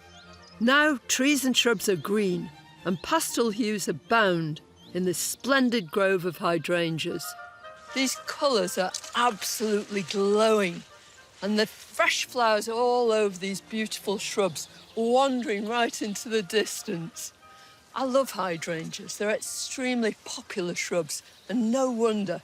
Providing they can get ample moisture, which of course they can here, they absolutely thrive. They're hugely easy to grow. Now, all these are cultivars of one group of hydrangeas, Hydrangea macrophylla. But it's a bit confusing because within that group there are two sorts. There are those great mop heads with those huge bunches of flowers, and then there are these, which are lace caps, much more elegant. And lace cap perfectly describes these flowers. Well, where I live now in Devon, they call these plants changeables, and that's because you do get this variety of colour, and it's all dependent on the soil conditions underneath. On alkaline soils with lots of chalk or lime in them, they tend to be pink. On acid soils, they tend to be blue. And here, where 200 years of landscaping has left who knows what buried treasures in the soil beneath them, it creates a spectrum of colour, all within one swathe of plants. It makes this great, long, wandering river right the way through here, alongside the stream. It's lovely. The upper arboretum has a soothing atmosphere, and the stream seems to agree. No longer the roaring beast of winter, it's a gentle creature now, accompanying you placidly around the grounds. In summer, they're the picture of pastoral elegance. I've caught up with Elizabeth and Ross for a tour of the parklands. Benjamin Waddington bought the Welsh farmhouse and then added the rather smart front that we can see and enjoy today in about 1790. So it was quite a thing, wasn't it, for Waddington to build here, and he was very influenced by the ideas of the times from Capability Brown. Lancelot Capability Brown was the name in landscape architecture in Waddington's day, popularising the English landscape style, an idealised vision of nature which set out to blur the boundaries between the garden and its surrounds. Well, Benjamin Waddington would have certainly known about him, read about him, and possibly even seen some of the fabulous landscapes that he made. He believed in borrowing the landscape and therefore used the ha-ha, or created a ha-ha, so that from the front door of the house you could just enjoy the view. So a ha-ha, just for those of us who don't know, is where you actually create quite a sharp, steep bank, but it can't be seen from the house because you see down the slope and across to the landscape beyond, and it just looks continuous. And it's sort of called ha-ha because it's sort of ha-ha, deceived you. You thought it was all one great big flowing landscape, but in fact, there's this ditch in between. It has the other advantage of stopping the sheep and cattle from actually coming up and joining the fun in your perennial garden. Yes, I mean, occasionally they manage to get through a fence on the side, but yes. Maybe they took the soil from the ha-ha to create the slope, and so you'll see that soil has been piled up to set the house up. The sort of version nowadays would be digging out a pond, wouldn't it, and creating a rockery, but it's on rather a grander scale. What you see from here is the continuity of planting. So, different types of trees, different species, and different ages. So they've been planted over 200 years continuously, which is what makes a park so interesting. It's just a continual process of renewal. Even the most historic garden needs renewal in order to flourish. Ross's chainsaw massacre of the overgrowth in winter has cleared the way for fresh new planting, and head gardener Nick hasn't been resting on his laurels either. When I first visited in autumn, the bog garden was new on the agenda. Now in summer, Nick's filled some of the gaps. But the project's by no means complete. That's a pretty thankless task, isn't it? It never ends. No, the first time I met you, in fact, the only time I met you before you just started. Now have you found it? Oh, fabulous. It's been interesting. I've seen a lot. The garden's changed a lot. Yeah. So now we can sort of start making inroads and make plans for the future. Well, it's looking brilliant. Was this always a beautiful bog garden? No, it was once a swimming pool. Oh, was it? And then a stream was run through here. Yeah. Rerouted. Yes. And then a bog garden created. A bog garden only works on soggy ground, but that doesn't mean you need to reroute a stream to create one. Perforated compost bags will do the job, lined with a bit of gravel to keep your soil moist without it becoming stagnant. Filled with earth, there's an exciting range of bog plants to adorn it with, from the distinctive foliage of Hosta and Armira, the umbrella plant, to the vibrant flowers of purple loosestrife. Elizabeth loves the Formium, the New Zealand flax, and so I think we're going to divide that before it gets any bigger. It's huge, but it is loving living there, isn't it? So we try things in certain places, and we wouldn't normally try Formium in a bog garden. It would be an unusual place to put it, but it ended up there and it's working. A lot of this garden will be experimentation, and I think that's the main part of gardening, isn't it? It's the fun part. Enjoying what other people have foreseen and planned and worked many, many years on to get the way they wanted it and to get their vision put into the garden. Right. And then my job is to keep the garden moving forward and evolving and developing. Next, I'll be visiting another of the garden's more recent developments, the Round Garden, which is looking superb.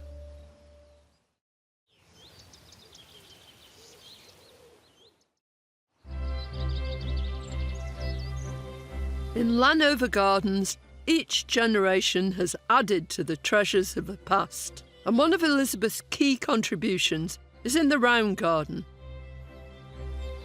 Now, in summer, it's putting on an electrifying display of colour.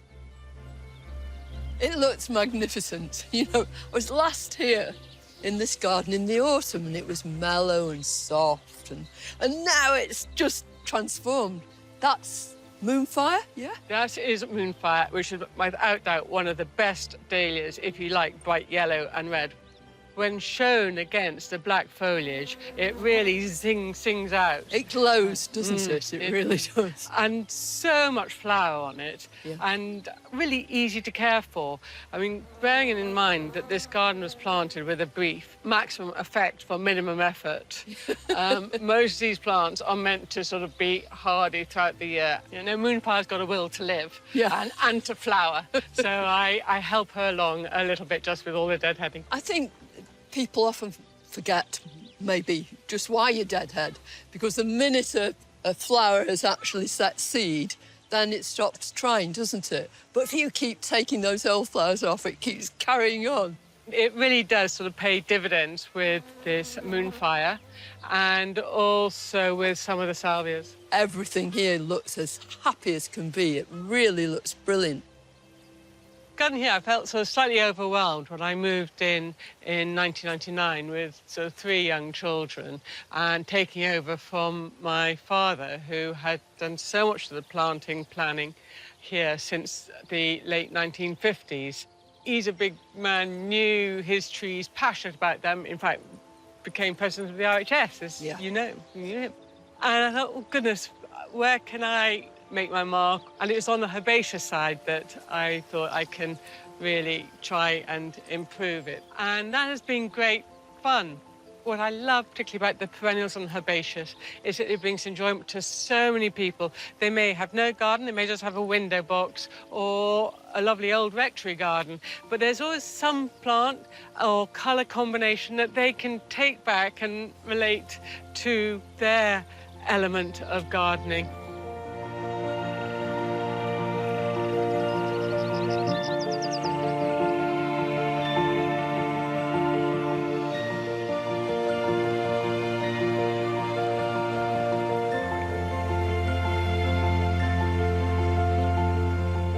In these delightful borders in the round garden, everything mixes and mingles so beautifully. It blends together. And then every so often you come across one plant that's a real standalone. And this is just such a plant. This is Lobelia tupa, originally from Chile. But it looks a picture against this brick pillar. The colour blends so perfectly. And when you look at it, it's got so much about it that's different, with these strange elongated petals. In its native Chile, it's pollinated by hummingbirds, who've got this long tongue which can penetrate deep into the flower and extract the nectar. Well, it's got a common name too, or a vernacular name, and it's devil's tobacco, because apparently these lovely, soft, grey leaves, when they're rolled up and smoked, actually are hallucinogenic. I've never tried it myself, I'm not about to, but I do think the whole plant is sort of out of this world. The story here is one of progress, from Waddington's grand plan for the landscape to Robin's trees and now Elizabeth's perennials. Driving it all is a deep love of these grounds, carried forward by each successive generation. Elizabeth's father, Robin, has been so good. He has not once criticised a tree that he had planted being taken out, and he has so loved seeing Elizabeth take on his garden. We moved here sort of over 20 years ago, and at the time, with 3 young children, I remember thinking, my goodness, what have we taken on? But the overriding sort of wish is that, and feeling, is that we're sort of custodians. It's a wonderful sort of environment, and it's our responsibility. I get the feeling it's a very welcome one. It's a huge pleasure. That's right. This time last summer, I'd never set foot in these gardens. What a privilege to have come to know them over the course of a year and witness their unique charm. Llanover's by no means a well-known garden, but when I first visited here way back in the autumn, I was completely bowled over, both by the scale of the place, by these huge trees, and by the diversity here. It's rare to find a garden with such an unbroken pedigree, passed down through the same family for nearly 300 years. Throughout the centuries, each generation has built on the past. But through every twist and turn, there's been huge respect for this place and the willingness to make it evolve. Llanover is truly a jewel in Wales's crown and a great British garden.